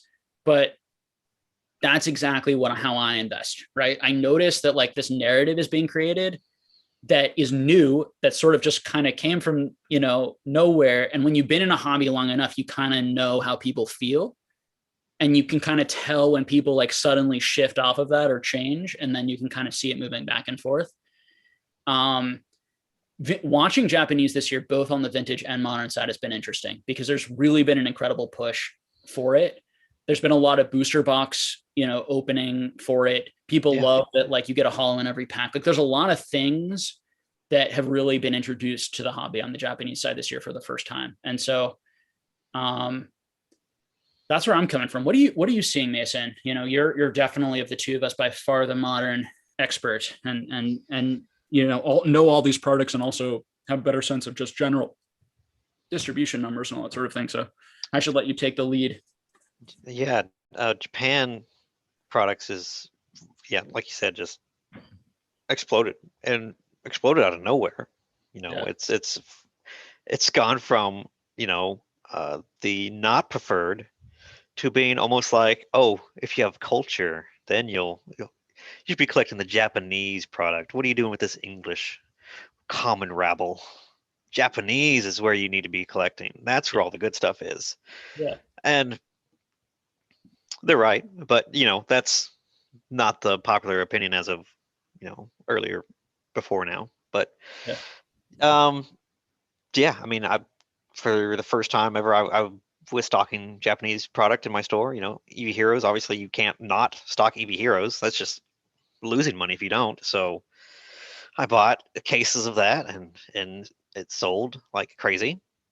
And you know, so I'm definitely going to be looking into getting more Japanese product in the future. Unfortunately, there's no way for English buyers to buy that at wholesale. You have to go through some sort of middleman or some sort of, you know, drop shipper basically in order to get it here, because there's no companies that work directly with English sellers to wholesale it. So that's a bummer. But yeah, you know, it's really is interesting. Even like you said, base set, fungal, jungle, fossil. Huge interest in the the band Yeah. band cards and all that, which they are cool, little interesting little pieces. I think they're a little overpriced for what they're doing, just because a lot of these are not rare by any means, but they're a cute, little neat little piece of history. That I think do deserve some sort of piece of conversation. But a lot of this stuff people didn't know about. Nobody knew about. Even like Grimer of all things. The Grimer that and the the just all the other stuff other than like Misty's Tears. Misty's Tears, everybody's knew about that forever. But talk about that insanely overvalued card. The band. Yes. Oh yes. My God, guys, those are so common. Like yes. Yeah, and that never had value until all of a sudden there were a number of people who started pushing that and talking about that at once. So when you're as engaged in the hobby as me, you see it happen in real time, and you're like, oh my God, people are falling for this. And then a bunch of new people. It's so easy to get newer people, or really anyone, because we're all kind of sheep, including myself. But it's so easy to get anyone to believe anything if you have if you have like a big channel, or you have some like authority, even though you're just a random dude. And like, we should all be judged on the merit of our actual arguments and the actual knowledge that we have, not on like how big our channels are, how many people are watching our live streams, what have you, how long we've been in the hobby. Even like those things can be important indicators, but are not necessarily evidence of some, supernatural ability to predict these types of markets. Yet it becomes that, right? And yeah. And it's just watching that happen, just watching some people talk about them, and me knowing like how easy it is to pull us from the packs, and then knowing like how great it is for these live streamers, because it actually justifies the insane prices they're charging for some of these Japanese packs, because they could get a band card hit, and I have to sit there and listen to that and just cringe. Yeah, I mean, I think about when ZNG had that box and he was selling packs of it, and it's like, why do you sell these packs that are more often than not going to have one of the band cards in it, because they're commons and uncommons? It's like, why would you not just at that point crack them all yourselves and just sell them off? It's exactly like, why they're not just opening them? And I mean, correct. Yeah. Like these guys that was not a slam against James. That was not anything against him. Obviously, that was me just making a point. The thing about James is honest. Well, yeah, of course. I mean, the only time I've ever gone on James' case, he made one video where he said that these booster boxes are going to like double in the next year. And I was like, that rubbed me the wrong way, because it's just like, based on what? Like just your feeling, like, and it's irresponsible, because you own all these boxes and people listen to you and take your opinion. And, it's like all these things, but like we all make that, like there are thousands of hours of us talking, and we all say things we shouldn't say. I've said things I'm sure I shouldn't have said tonight, but so he's a great guy who's like, has been so nice and kind and helpful to lots of people in the community. So it's ridiculous to like be upset about one thing. Yeah, that's not the point of what I was making. I'm just saying, as an example, like, you could pick anybody that opens packs or sells packs, streamers and pack openers and all them guys that bought these boxes for super cheap. And they're like, oh, there's band cards in here, right? Oh, really? Yeah, they're really cool. Let me tell you the story about them over and over and over. And then they get hyped up. Yeah. So. Yeah, it's just like, I just remember these people talking about them as it was happening, and it's just, and it serves them so much that like they just keep it going. Like, and it's just, sometimes I wonder how much influence YouTube actually does have on this type of stuff, and people creating content stuff, and then you see instances like that. Tremendous amount. Yeah, and I have a lot of influence. Like I have a small channel, but if I'm not careful with my words, people all go out and buy a card that I talked about, or this or that. I mean, it makes it so hard to talk openly, But it's why talking about like general market fundamentals and things like that is like the solution, right? Or giving information, like you giving print run information or these types of things is uniformly helpful for everyone. It isn't like pumping up something. It's giving just like accurate information about a new product, right? Yeah. But it's tricky. And I go back to like, we all want to talk about this stuff because we like it. We're not talking like 99, I'm telling you guys, 99 out of 100 people probably on YouTube right now talking about Pokemon, regardless of the quality of their content, is probably primarily started because they're just super passionate about this stuff and they wanted to talk about it with other people, and now secondary, I think, motivations can creep up and become more of a thing, when you realize like, oh, I can make money off of this, or I can, sell product off of this, or I can do this, or, that's how those sorts of things can creep in. But, it's a tricky game. It's a tricky game. Let's see what we got here.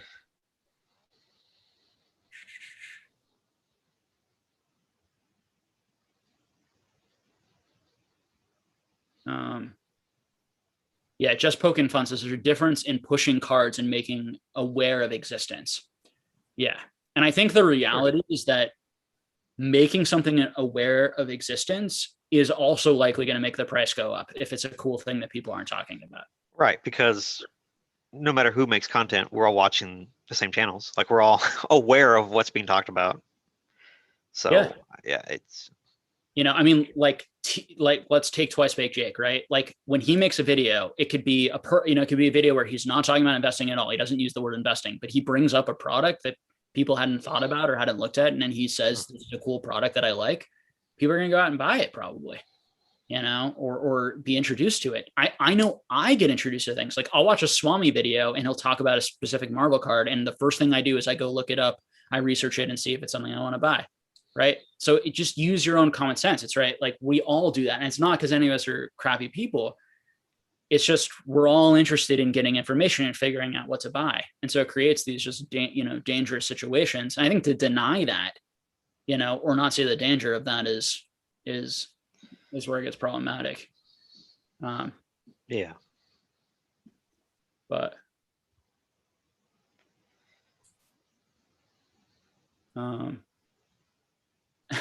people,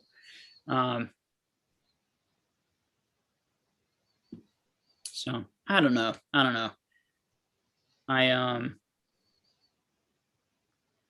But I thought about shutting down my channel a number of times this year because of that. Yeah. Like, I basically completely stopped making content for a month during like the Logan Paul hype because I was just so over it. But yeah, we've talked about that before. Yeah. But it's I don't know. First of all, I enjoy it a lot, even though it makes me heated and irritated. It's a love-hate thing. But I do miss just being a private collector for sure.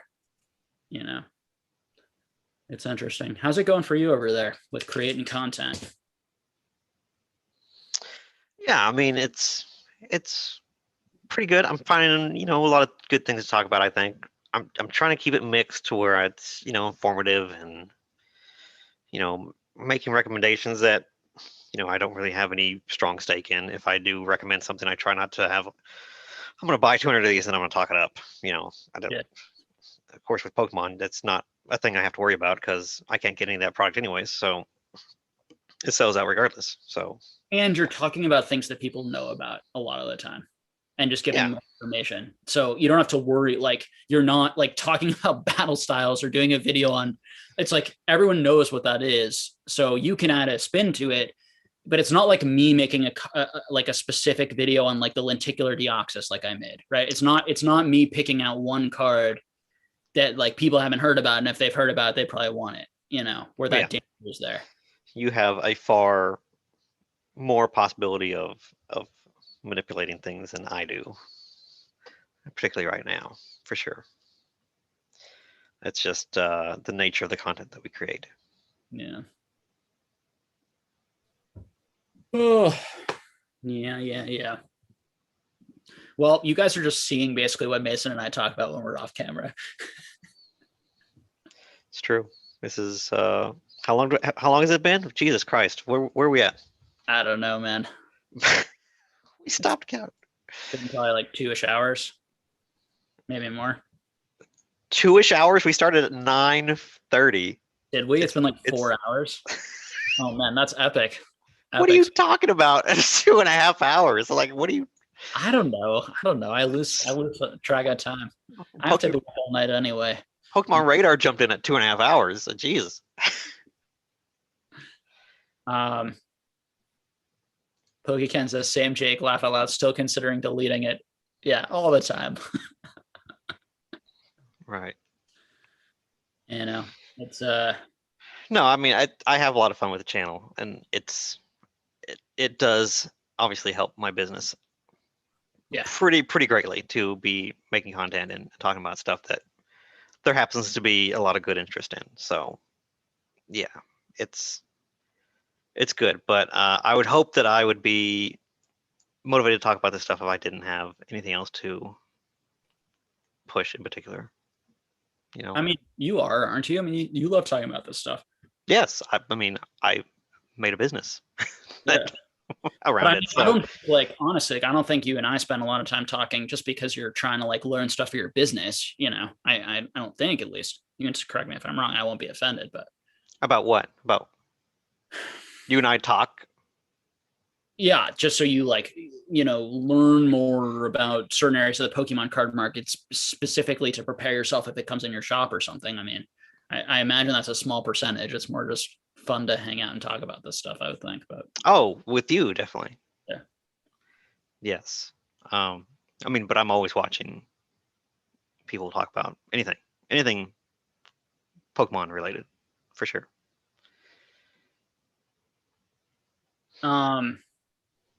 Basic Trainer said this is the most fun I've had at one of these. Jeez, I don't know. You've had some good ones. You've had some good ones. I've definitely never been this irritated. The Gary one was pretty epic. That's still up there for me. Yeah, I really tried to like, you know, make some peace there and just trying to like leave like people watching that to like maybe understand a little bit on both perspectives on the reality right now. It's amazing to me like how people just have such different perspectives on things and such strong opinions. And be so far apart. Yeah, or have different perspectives about what went down. Listen, I mean, it's dangerous when you get into questioning people's motives. You know, it's a dangerous. Yeah, I mean that's why it had to have been you that talked about it, because obviously you're more delicate than I think a vast majority of people would have been. Yeah, talking about that. We have a question about video games. I'm ready. Please give your take on video game collecting. Would like to hear some of your guys' insight. Very interesting topic. Yeah. What's your take on it? Are you following it closely? I know you guys do quite a bit of games too. Yeah, I mean, it's fun to watch these games go for silly, outrageous prices. I think right now, particularly with when they go to auction and stuff like that, I think it's a lot of the same like handful of people just like exchanging money at this point. And I think that there is probably some weird manipulation or coercion or all those words that there could be something more going on behind the scenes with these prices. Mm-hmm. I just don't see any reasoning for these things to be millions of dollars graded in even the top 1%, even if they were to be that kind of a money. I just don't see it. It's a lot, man. I mean, it's a huge risk people are taking. I mean, it was interesting. I mean, that like there were a decent percentage of people at, I think it was a Rally. I think the highest one was owned by Rally, which is that like you can buy a share in a collectible company. Yeah. And I think it was something like 20 or 30%, I heard, like didn't want to sell at 2 million. Now luckily 70% did. At least I think. Maybe it will go higher, but I can tell you one thing: if I had that, I'd sell that for $2 million in a heartbeat. Oh God, yes. But part of it is, for me, is like I don't get video games like I get cards. And it might sound stupid because it's like, well, they're all the same, or that might seem silly. And I think for me, the cards were about, or have always been about collecting. For me, video games have always been about playing. Like, and so I have just never developed a relationship with video games that I want that thing sealed in pristine condition. And ever since I was a little kid, I've always looked at these cards as collecting and as keeping in good condition, which I even did as a kid. And I think that that's where it's for me. And I don't know if that's just not true for the majority of people, or if that's something that is true and is unfortunate and is going to hurt that market somewhere down the line. Now, people have told me that there are a number of people who collect video games, and obviously video game makers have been making, limited, serial numbered, right? I mean, like, releases like World of Warcraft, specialty whatevers. And so there's obviously collectors for these things, and has been all along. It just doesn't seem like that's the primary relationship with them, like cards. And so, this is an old argument, obviously, and people from that community have heard that argument a lot, and they just say that doesn't matter, and that isn't a strong enough argument. And I as long as you're taking that argument into account, I think it's reasonable to ignore it or say it's not relevant for most people. But yeah, I mean, it's interesting to watch this stuff from afar. I would never think of jumping into this and like that any of these prices are the true value that they should be, until we get pop reports and that kind of stuff with all that. It's like, this is stuff that I've seen come through my doors. Yeah, it's not perfect, mint, great condition, but it's just like, I have seen sealed games. I've seen sealed stuff. This is not uncommon. Yeah. Really at all. I mean, I know I had a Pokemon Blue and a Pokemon Silver come through that we went ahead and graded. They're out there. They got very high grades. They got 9.4s. So these are not like extremely rare things. Remember, these are just like cards. They're they're mass produced in the things that have sold millions of copies of. It's just there are. I mean, honestly, Mason, I have some of the same, and I make this argument against collecting vintage sealed booster boxes, is we don't know how many there are. And I think people are greatly underestimating how many are left and how many are still in the wild. And to me, it's a much better investment to buy the PSA 10 first edition of the key card, particularly in sets where it's either difficult to pull that card, or the odds of you actually getting that card in 10 are so small, right? Like the odds are like, you're going to have to like get one of every 10 of those cards you're going to pull pack fresh is actually going to be able to grade the 10. Because in my opinion, there's a ton of sealed vintage left.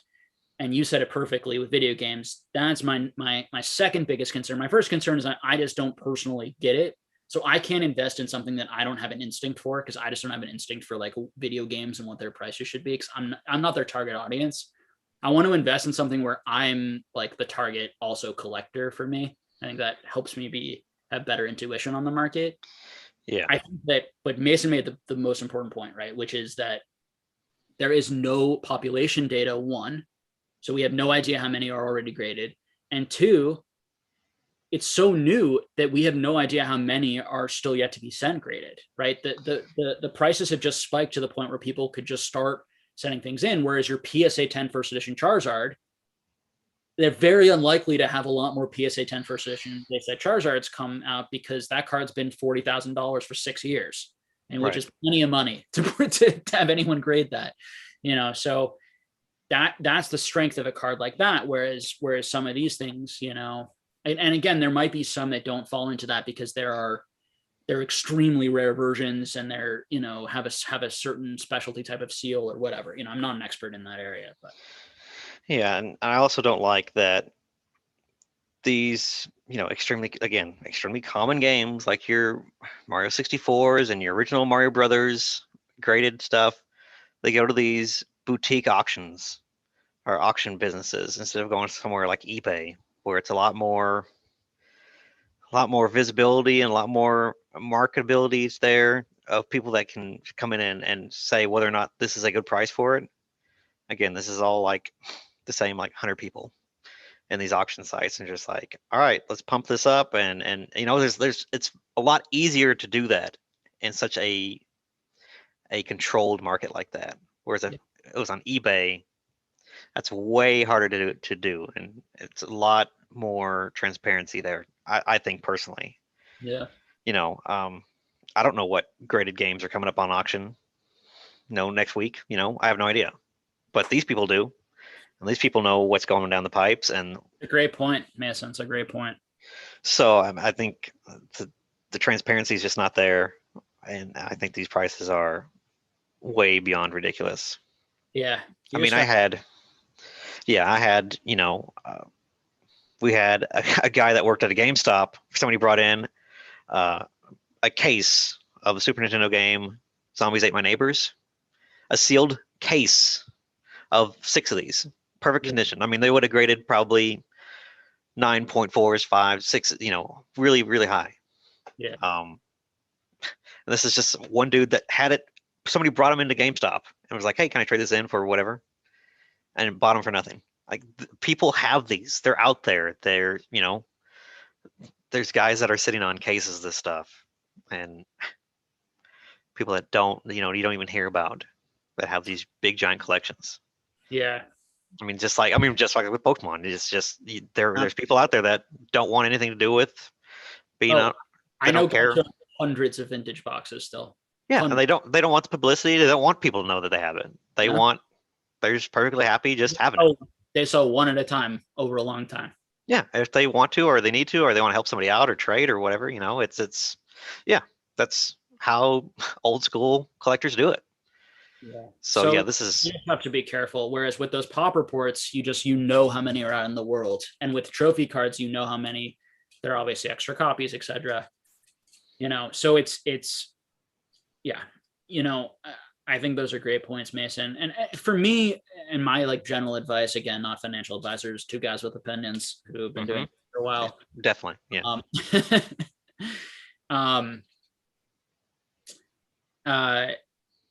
Someone like Squeaks, who is a very bright person, very, very smart guy, and has really been super engaged in these markets for many years, has seen lots of ups and downs, these types of things. He's very bullish on that market. Extremely, yes. And someone like him, if he wants to dabble and, listening to someone like him and really taking his advice, and he's a great person to listen to. And I would really take what he says seriously on it. And I'm sure he has good reasons and understands the risk in these sorts of things. So, but I think unless you're very experienced, it's a dangerous place. It's a very unestablished. I mean, Pokemon's really dangerous. We've seen what's happened this year with Pokemon, but video games is quite a bit more dangerous than quite a bit less established than Pokemon. Yeah. And so I think there's just a limited amount of players, and it's the odds of it being manipulated is a lot higher in the current conditions. And like I said, I love Squeaks. I watch all of his stuff. He's brilliant. I think he's great. Yeah. But he and I definitely differ on the video game graded market. Just as somebody that sees and knows what's out there and people have in their collections. Yeah, it's all out there. We're just getting started with this kind of stuff. A lot of those guys don't want their stuff sealed. They don't want it graded. Why? It doesn't do them any favors, really. They don't care. Yeah, it's just, and it just goes back to I am not a collector of that, so I don't understand, what's good, what's not instinctively, and what people are going to like and not like instinctively. And so for me, it's a big avoid because of that.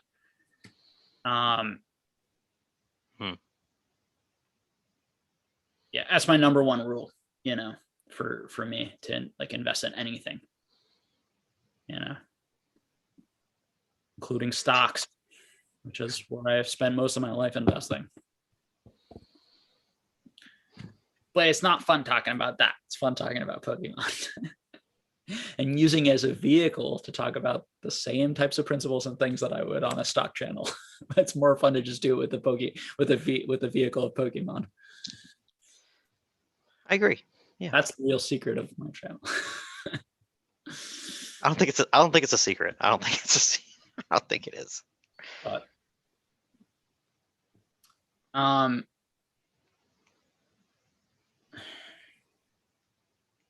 interesting conversations going on. Do I think there's 100 pristine Mario 64s out there? I think there's thousands of pristine Mario 64s out there. Hmm. That's not a doubt in my mind. You're talking about a game that sold millions and millions of copies. There's cases of that game still sealed.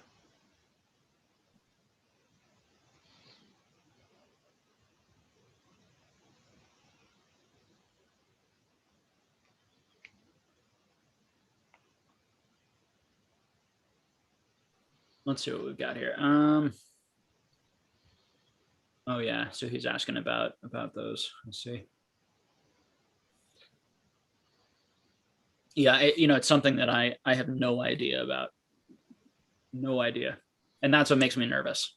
No idea, no way to quantify, no way, feelings are not very, I would never put a lot of money on feelings. I think feelings are one data point. When you have a feeling about something, you need to analyze the feelings and figure out why you're feeling those things. What you want is also analytics. You want to see how quickly the numbers are going up. You want to see how many has already been graded in a short time. You want to see the variation in grading. Is it pretty easy? Are a lot of them getting high grades? Is there a lot of low grades with very few high grades? You want to see the distribution. People are spending $2 million without that information. To me, that's stunning, and it goes to this question of like, are these just extremely rich people who, is this price manipulation? I mean, what's happening, right? And yeah, it's and that's why we'll never have population reports for these. Yeah. I don't think so. You don't think, oh wow, that would be huge if they just refused. I don't. Why would they? It's totally detrimental to their business practice. Maybe, but that would be real risky in terms of like a long-term strategy, because I think people would get real pissed. Yeah. I don't know. Yeah, that's interesting. That's an interesting topic, but let's see.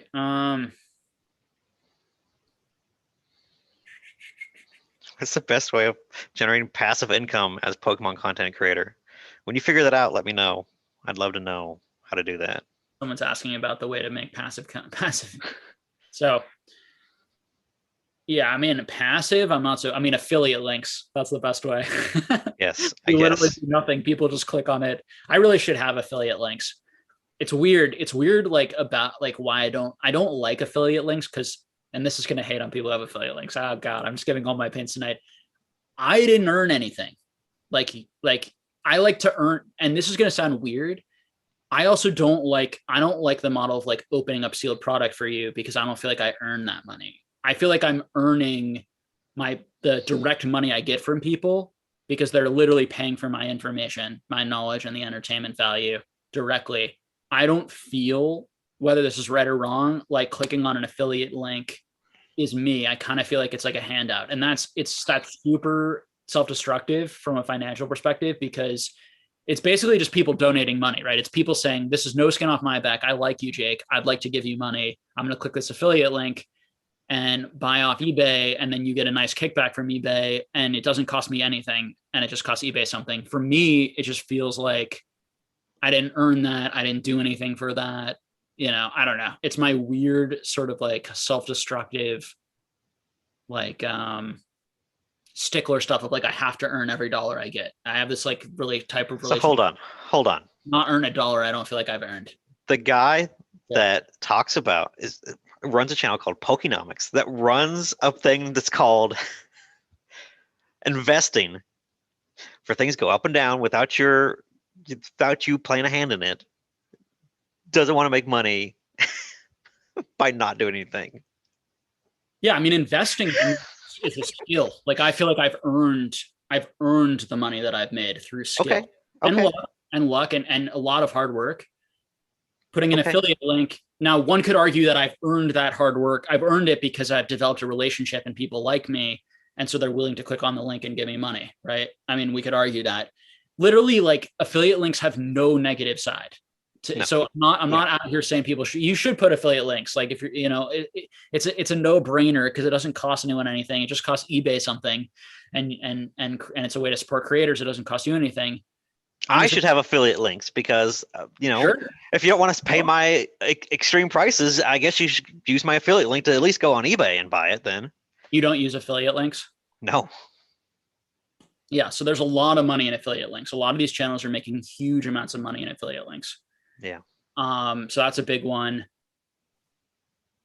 Everything else is sort of like you're working. I mean, one way or another, the booster box openers are definitely working. The Patreon content creators are definitely working. The entertainer channels like Leonhardt, they make their money from just views or Twice Baked Jake or, and then you have the people who are doing all three, or all four, like PokeRev, he gets every source of income and TCA to a slightly lesser extent, but still.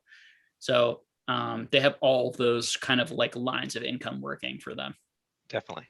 And yeah, there's a lot of money to be made if you can be very successful, but it's a humongous grind to get there. There are probably only so many people who can get there. And also a lot of that does require, if you're going to be like a box breaker, you need to have access to product, right? You need to have some sort of distributor connection, or, if you're going to do it at the scale of PokeRev, you have to have serious access to product. So have you thought about doing like selling packs on your channel and becoming a breaker?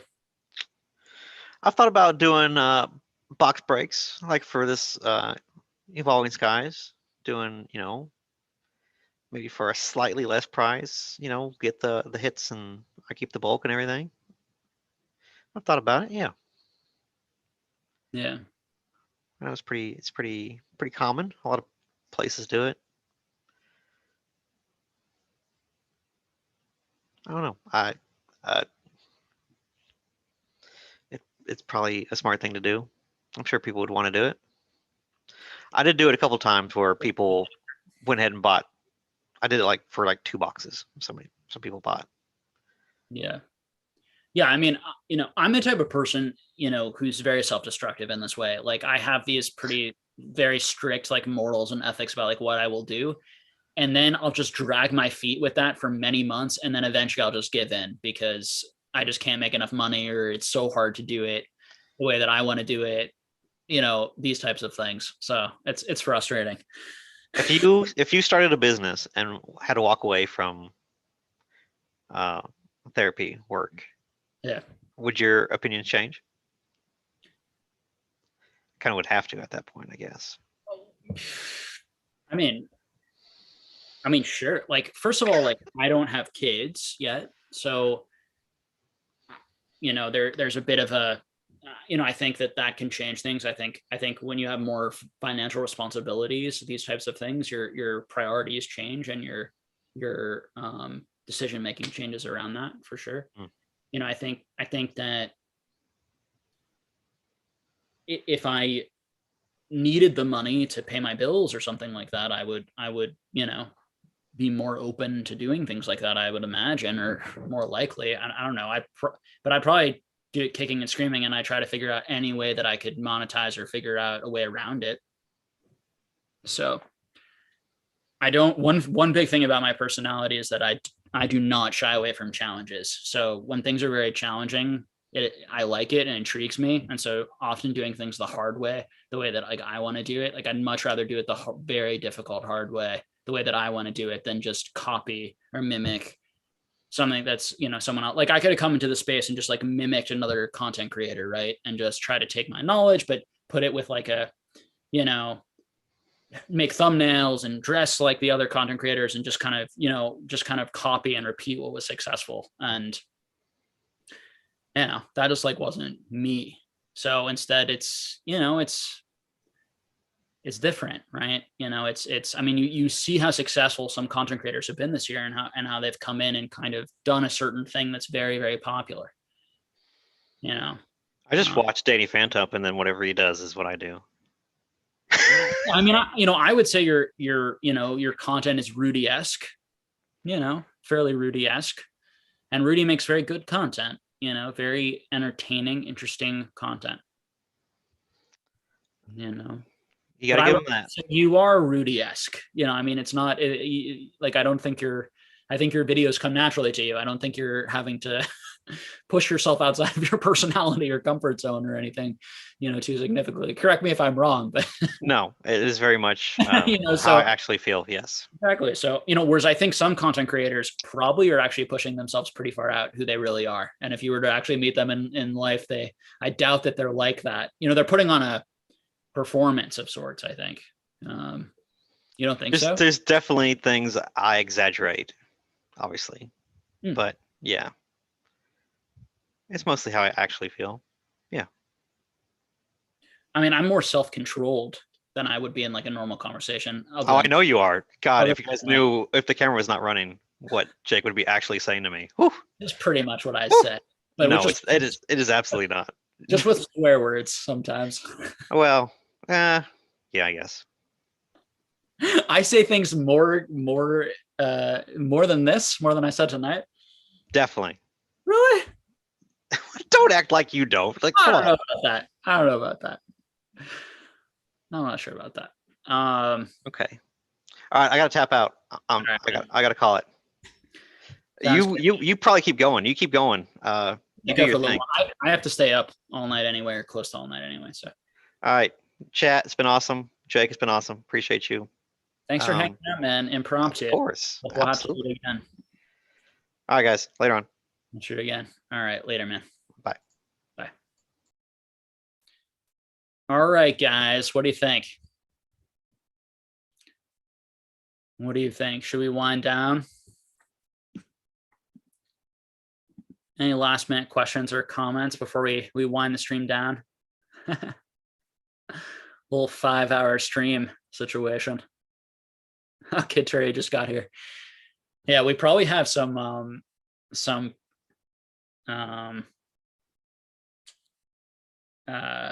Europeans starting to maybe wake up and coming in the chat.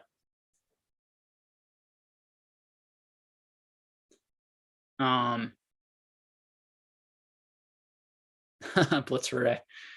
Yeah, people just coming in now. We basically did 4 hours straight, or 5 hours straight, excuse me. People staying up with me. I didn't plan to stay up this long.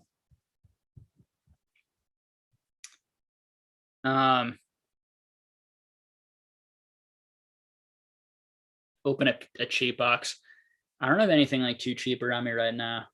I would like to open up some product on the channel though soon. Basic Trainer's asking, oh, why do I have to stay up? Work stuff. My full-time job.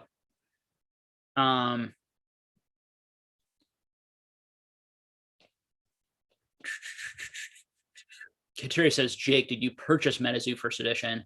I did not. I would have liked to have gotten some sort of at retail, but I just kind of like missed the boat because I was just like focused on other things. And at the prices now, it's not worth it to me. But I would have bought like a box maybe at around like 150-ish, probably in there.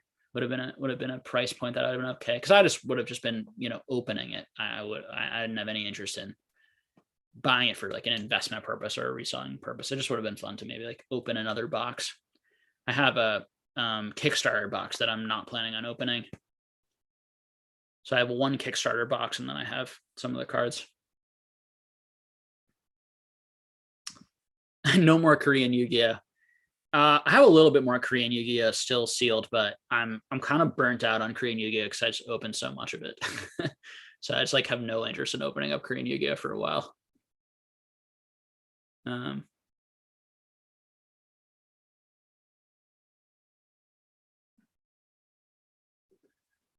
We need swearing Jake, the real Jake. The thing is the real Jake like wants to have a clean stream where people are welcome and I'm not upset with people and I'm not losing my temper and losing my cool. But yes, I do lose my temper and lose my cool in the real Jake. But the real Jake also is me trying to put on a stream that I think is good and helpful to people. Oh, Basic Trainer says, but I'm not working. Yeah, it's an on call type thing. So it's at any moment I might have to work.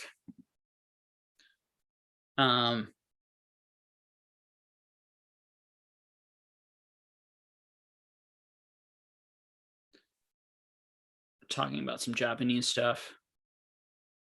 Yes, I got all the Exodia pieces many times over, and like 6 Blue Eyes White Dragons. I have no experience with Avatar: The Last Airbender TCG. No, but yeah, I love that show. That show was so great. Really enjoyed that. The movie, not so much. Huge disappointment. That was one of the biggest disappointments I've ever had, was watching that M. Night Shyamalan Avatar: The Last Airbender movie, because I was such a big fan of the show. And then I went with like one of my best friends, and we were both like huge fans of the show, and we were so excited. And we didn't like look at the reviews, so we were hoping that it like would be good, and it was just so bad.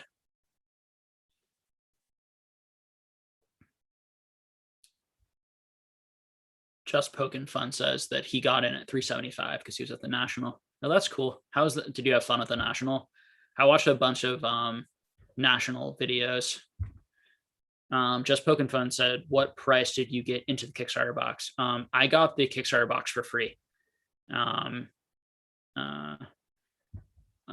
Michael asked me if I wanted some product, and I said yes, that I would take some, and with the condition that I wouldn't necessarily open some up on the stream, and or he handed it out to a lot of creators.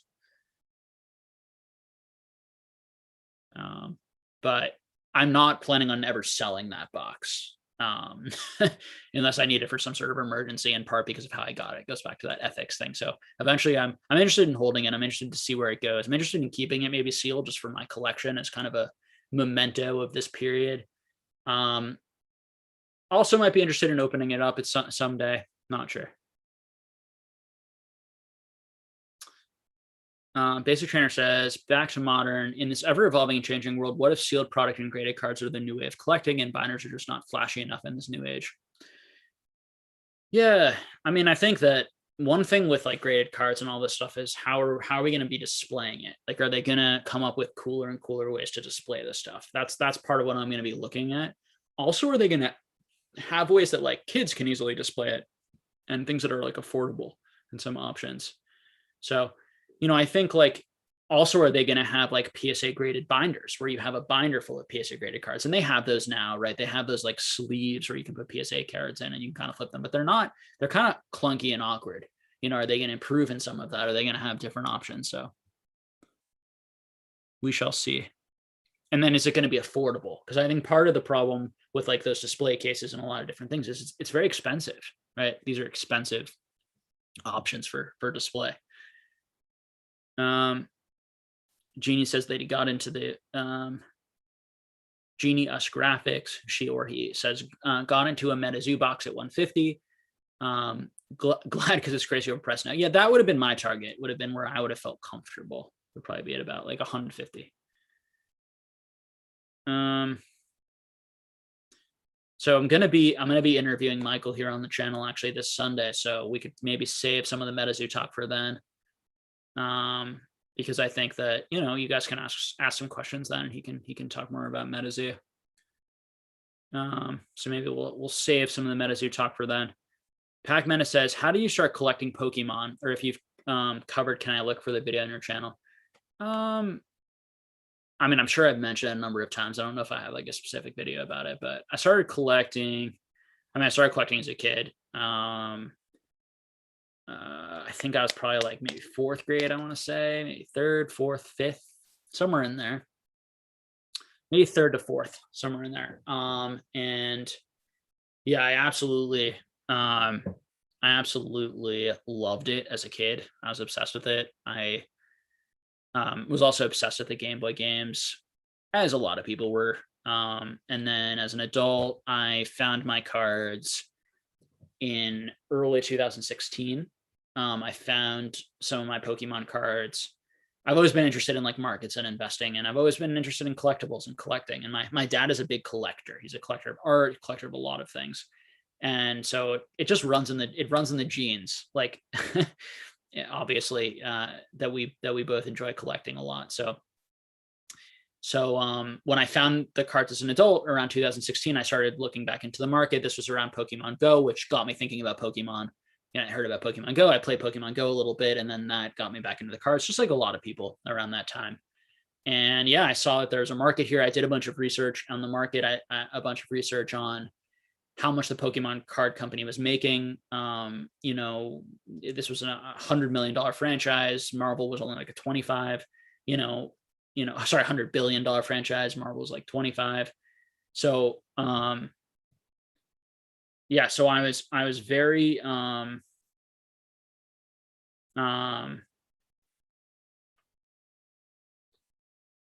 interested. I was very intrigued by the opportunity, and I thought that I was still very, very early in the prices, and that the prices were so low as compared to other card collectibles that I jumped into the also like investing and buying for that side, viewing it as a good investor. What else do I have to say? Yeah, I mean, for me, the goal was always like, I'm investing, and I'm going to put that in quotes, because I want to like get a big collection, and a collection that I really enjoy. And my money that I'm really trying to make or invest for my life, for my long-term, is coming from stocks and coming from those types of things. And that this is ultimately for fun, for enjoyment, and, also a potential way to make a lot of money and get huge gains. But yeah, just Poking Fun said, so if you got into anything in 2016, you hit big. Yeah. And a lot of that is luck, but I will also say that, to give myself some credit, like, I was one of the only people I knew who was super bullish. Like, even in the Pokemon community, I tended to be like the most bullish of the people I was talking to, like almost always. And I think that, I don't think, just to be completely honest, that a lot of people who were collecting, and even a lot of people who have big collections, were expecting it to explode like this or grow like this. And I wasn't necessarily expecting it to grow this much, but and Rafi and people from my personal life can attest to this. I was constantly having conversations with people like, I can't believe how cheap this is. I'm going to try to buy as much of it as I possibly could, all that sort of stuff. So it's part of why I was so amazed that, and this was a talking point I had early on in my channel, that like, I seem to have I was like one of the biggest bulls in Pokemon, I felt like. And then after the Pokemon boom, I became one of the biggest bears, which I think really said something. It was like, these people who I felt were more bearish than me a few months ago now are more bullish than me. That's a good sign of like mania in a bubble, generally speaking.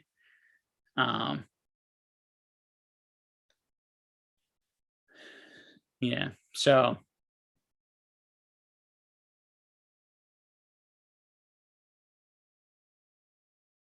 JJ says, what if PSA never goes back to $20 a card and the new lowest price per card is $100? Would you consider grading with another grading company? And if so, which one? For me, there are two things. One is, as a collector, do I want to grade with different companies? That I'm very open to. I'm very open to grading cards with different companies as a collector. But grading for profit or for money, as some sort of flip or some sort of investment, for me, I have to wait for the market. I think betting on grading companies right now is a very foolish bet, because I don't think it's clear which ones are going to be successful, which ones are going to maintain their value the longest, and what all this is going to look like. And so I think people coming out with really strong like takes of like, it's really good to grade with this company, or this company is going to have great value in the future, all this stuff, I think it's far too speculative. I don't think we know. And so for me, I would just wait for the market to decide these types of things. And when I start to feel like, even if I'm a little bit late to the game on something and I miss some opportunity, I think that that's the better play. Your other option is if you want to like, buy the card, not the grade. And so you go to CGC, for example, and you buy a lot of, 9.5, right? 9s and 9.5 CGC cards. Maybe some of those are PSA 10s, and you're getting them for a hugely reduced rate. And then maybe one day you cross grade them to PSA, or the market figures out that, okay, maybe CGC is undervalued. Maybe these 9.5 should be a little bit closer to PSA 10s. or at least in between a PSA 10 and a PSA 9 rather than much closer to a PSA 9. And then you're able to sort of capitalize on that sort of thing. But there are a lot of what ifs in that. And, who knows? There's so many, and there are going to be so many grading card companies. There are so many.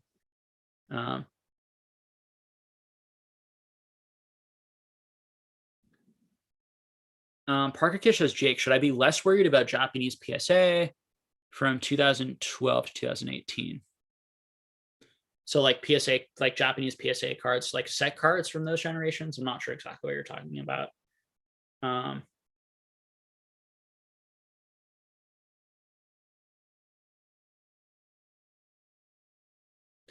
Just Poking Fun says, you were kind of harsh on Modern.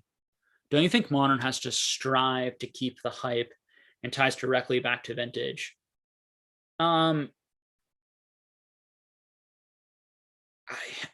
don't think that Modern needs this much BS hype. I like Modern. Like, I want to open Modern and enjoy it at $80. I don't want to have to sit there and worry about, is this investable? I need to keep these, I want to check the centering of all of my hits to think if I should grade, and then maybe I should flip, and maybe it should be an investment. Like, I know some people like all that and really enjoy it. For me, it's like, it's nice to like not have the whole hobby be that, and to not have everything be that. So I don't agree with the take that like it's helpful to the hobby for Modern to have a lot of hype around like investing. I think for Modern to have a lot of hype around, we love these cards and they're really cool looking, is amazing. Like the fact that they're doing like these alternative arts are great. They look great. I really like a lot of them. Do I think some people's takes are a little over the top? Like, these are the best cards ever, and these are the greatest cards that Pokemon is ever going to make, all that sort of stuff. But overall, I don't feel like I'm harsh on Modern. I enjoy Modern. I feel like I'm probably misunderstood on Modern. The one place let me rephrase. I do think I'm a little bit harsh as a reaction to what I feel is like the irrational bullishness. So I'm almost like I'm coming from sort of like a defensive arguing place rather than taking a little bit more of the middle ground that I did like on the channel in the beginning, because I feel like the other side of the argument is just like never being made, because I feel like there's just so much incentive to prop all the stuff up constantly.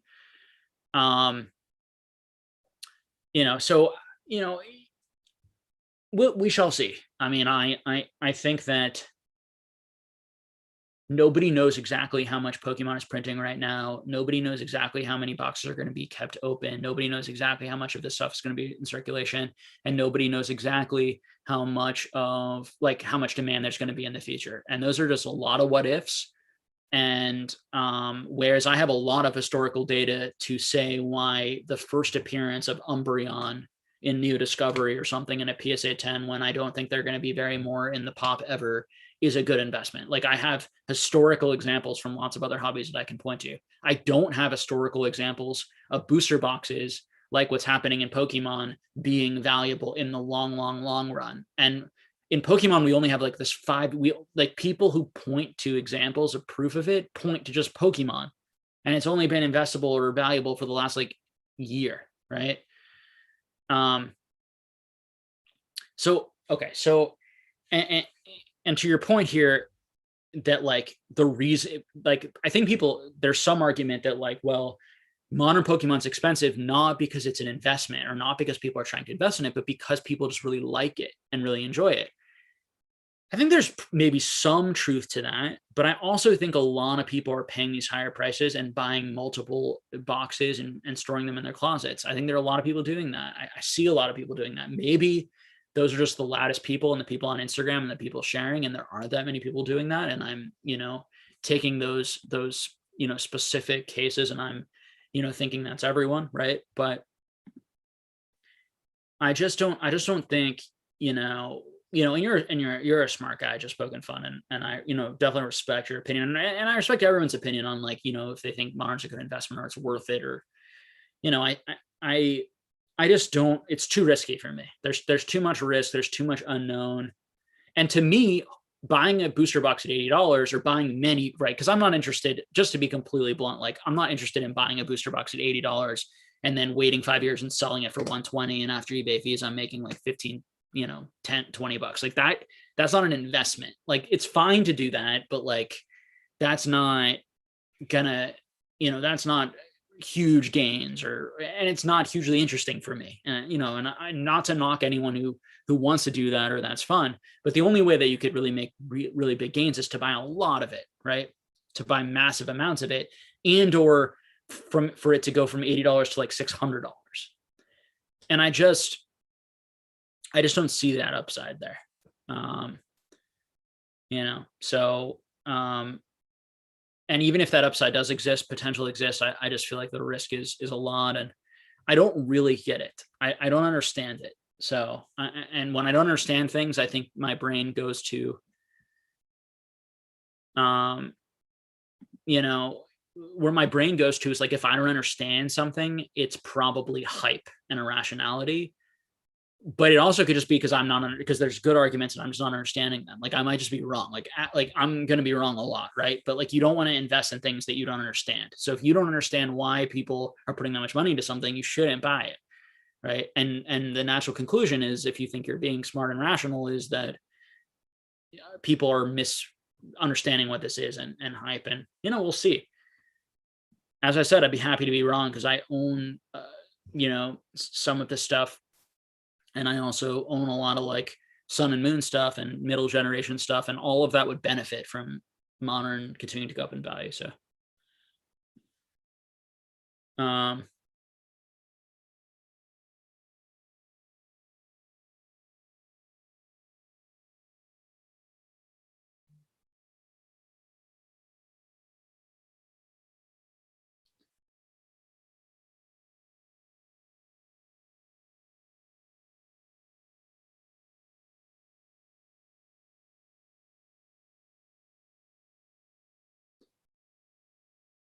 yeah, and I think like as Padmeister says, like it's weird how people look at everything as an investment when they're only buying one or two or something to sell in 10 years. Yeah, and for me, I think that sometimes people misunderstand where I'm coming from on that. Like when I'm upset about people like, or when I'm arguing that these things aren't very investable, I mean it as like a significant investment. I don't mean it as like, hey, it's a fun thing to buy. I like looking at it on the shelf and it might go up or retain value and that feels cool. Like that's fine.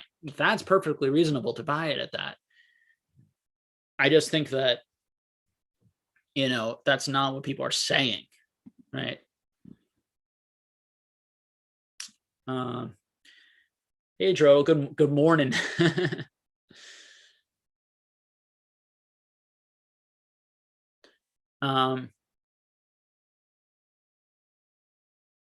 Are there any stock news info sites or services you follow to subscribe to? No. I listen to conference calls. I don't consume any content about stocks really. I consume content about broader, I guess I do in the sense that I consume content about like some YouTube content around like broader economic things. So I'm interested in what people have to say. But no, I mostly listen to like direct conference calls, earnings reports, things like that from companies that I invest in or that I'm interested in. Talk to my dad a lot, who is actually a financial advisor and does that for a living. He's been doing it for like 20 years.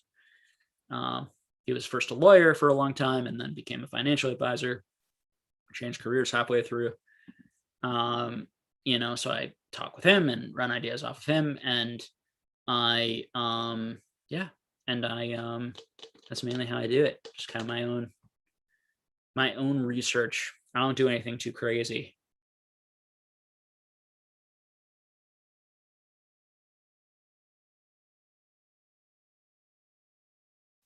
JJ says, did you invest in AMC?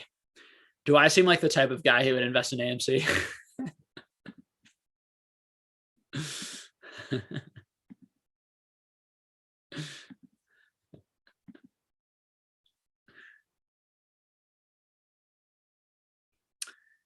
No, I certainly did not invest in, for those who aren't sure, I certainly did not invest in AMC and GME and any of these companies. For me, when I invest in stocks, I'm not investing in movements or the psychology for short term. I'm trying to identify, is this company undervalued based on you know, their earnings, their cash flow, their, you know, potential future business plan and growth. So, you know, for me, I'm not interested in speculating and guessing, is this going to go up 100% today because a bunch of people are trying to stick it to some some short position, you know, hedge funds. I mean, I think that stuff's enjoyable and funny, and you know, I'm all for people gambling and taking risks on that sort of thing, but that's not investing to me. That's very I mean, it is, but it's not value investing.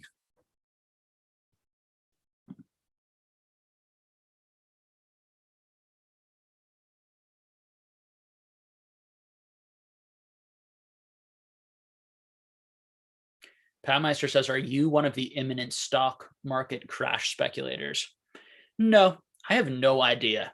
You know, the stock market, with all of the money that it's been pumped into the economy and might continue to be pumped in, it's like, not only is it impossible to predict what things are gonna, what something's gonna do like that, because it's just too big and it's global and it's you know, I mean, it's one thing to try and predict like a Pokemon card, movement on a Pokemon card, which is like extremely easy, you know, compared to, and simple compared to some sort of like, you know, global economic trend, you know, understanding global economic trends and understanding how that's going to like impact a specific business that you're looking at. I mean, extremely complicated stuff to identify. And then even if you get it right, the market may disagree with you, because stocks are selling for rational prices all the time. There are stocks that are selling for way more than I think they're worth based on their, you know, as I said, based on their, you know, cash flow, earnings report, et cetera, et cetera.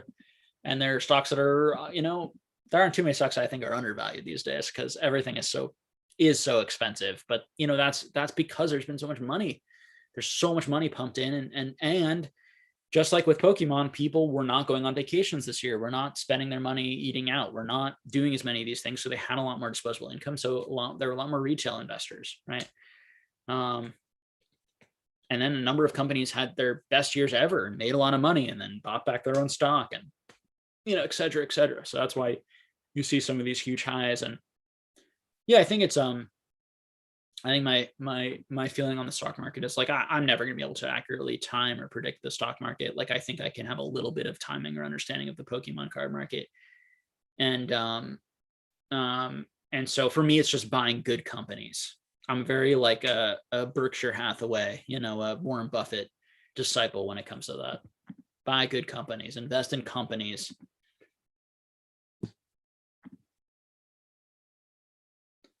Do you invest in ETFs?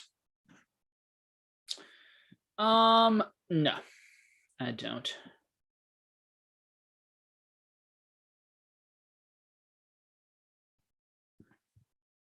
I like picking individual stocks mainly.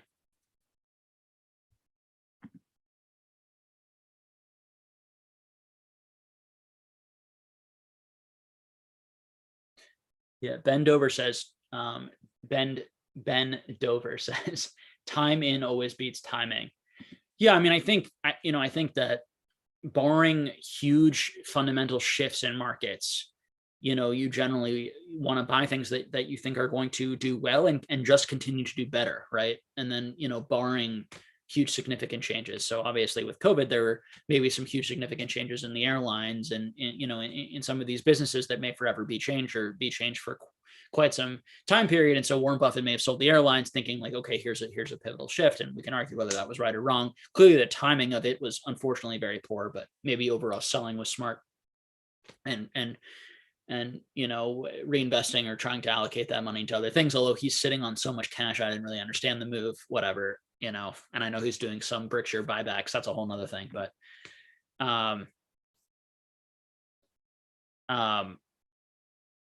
but you know, the whole time in versus timing the market thing, like,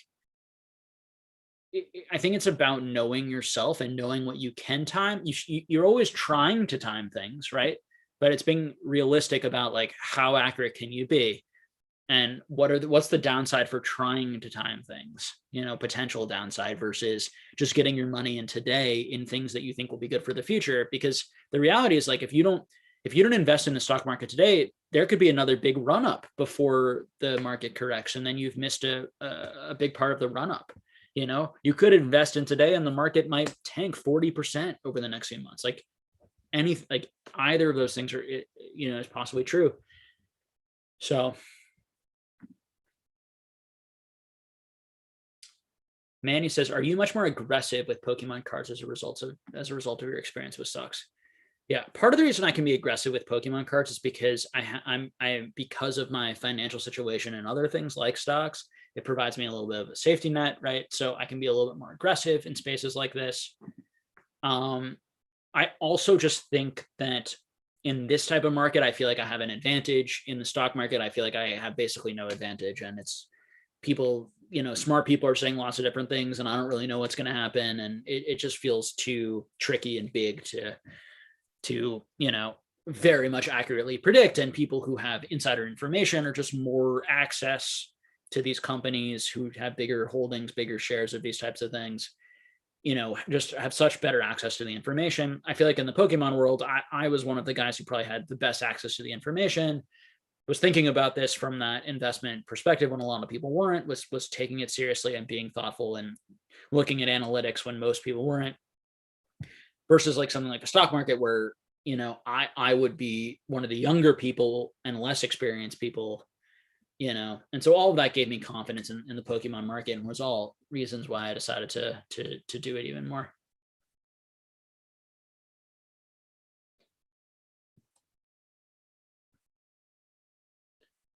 All right, guys, we're gonna do 10 more minutes, and then I'm gonna end the stream that goes on forever, because I'm gonna go get a snack and a drink.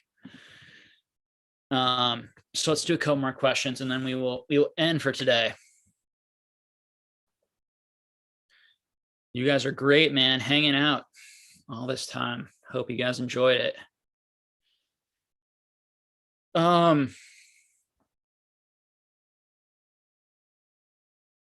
Topton did a video on XY evolution today. Prices are way down at the moment. Yeah, prices are definitely down, you know. Some cars more than others.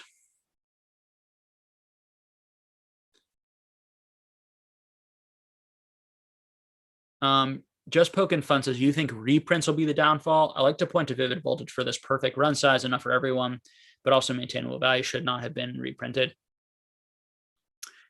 Yeah, I mean, reprints are a danger, are an issue, but I don't think that's not what I fundamentally worry about. I think the fundamental worry is just like people are not that interested in the set over time, and investing in modern doesn't become a profitable thing, and so people aren't interested in it. Then I think you might be looking at that might be good, because then the price comes down and then people open the product. And then if that happens and the prices come down and so a bunch of people open the product, then you might actually have a product that in another 10 years or 20 years might have some decent value. So these things are complicated. It's just not something, I don't like it because it's just too hard to predict. You know, I think if you just throw that in a closet and you just let the market figure itself out, fine, you know, and it might be a good play, but.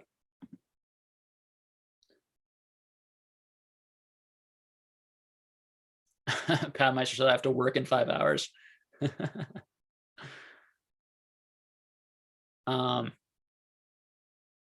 Basic Trainer says, how often are you up late on call? A few times a month. I'm helping out more these days. All right, guys, let's end it there. Thank you all for hanging out. I am going to end it there. Yeah, it was fun doing this impromptu thing. I definitely want to try to do like more impromptu stuff just when I feel like talking, rather than needing it to be like every Sunday, and, you know, bringing some of my friends on who were all gracious enough just like last second to just hop on with me and spend their nights. So yeah, definitely down to do this again, and, you know, bring some great people on again to just hang out and talk. So hopefully you guys all enjoyed it, and I will talk to you guys all again soon. All right, take care.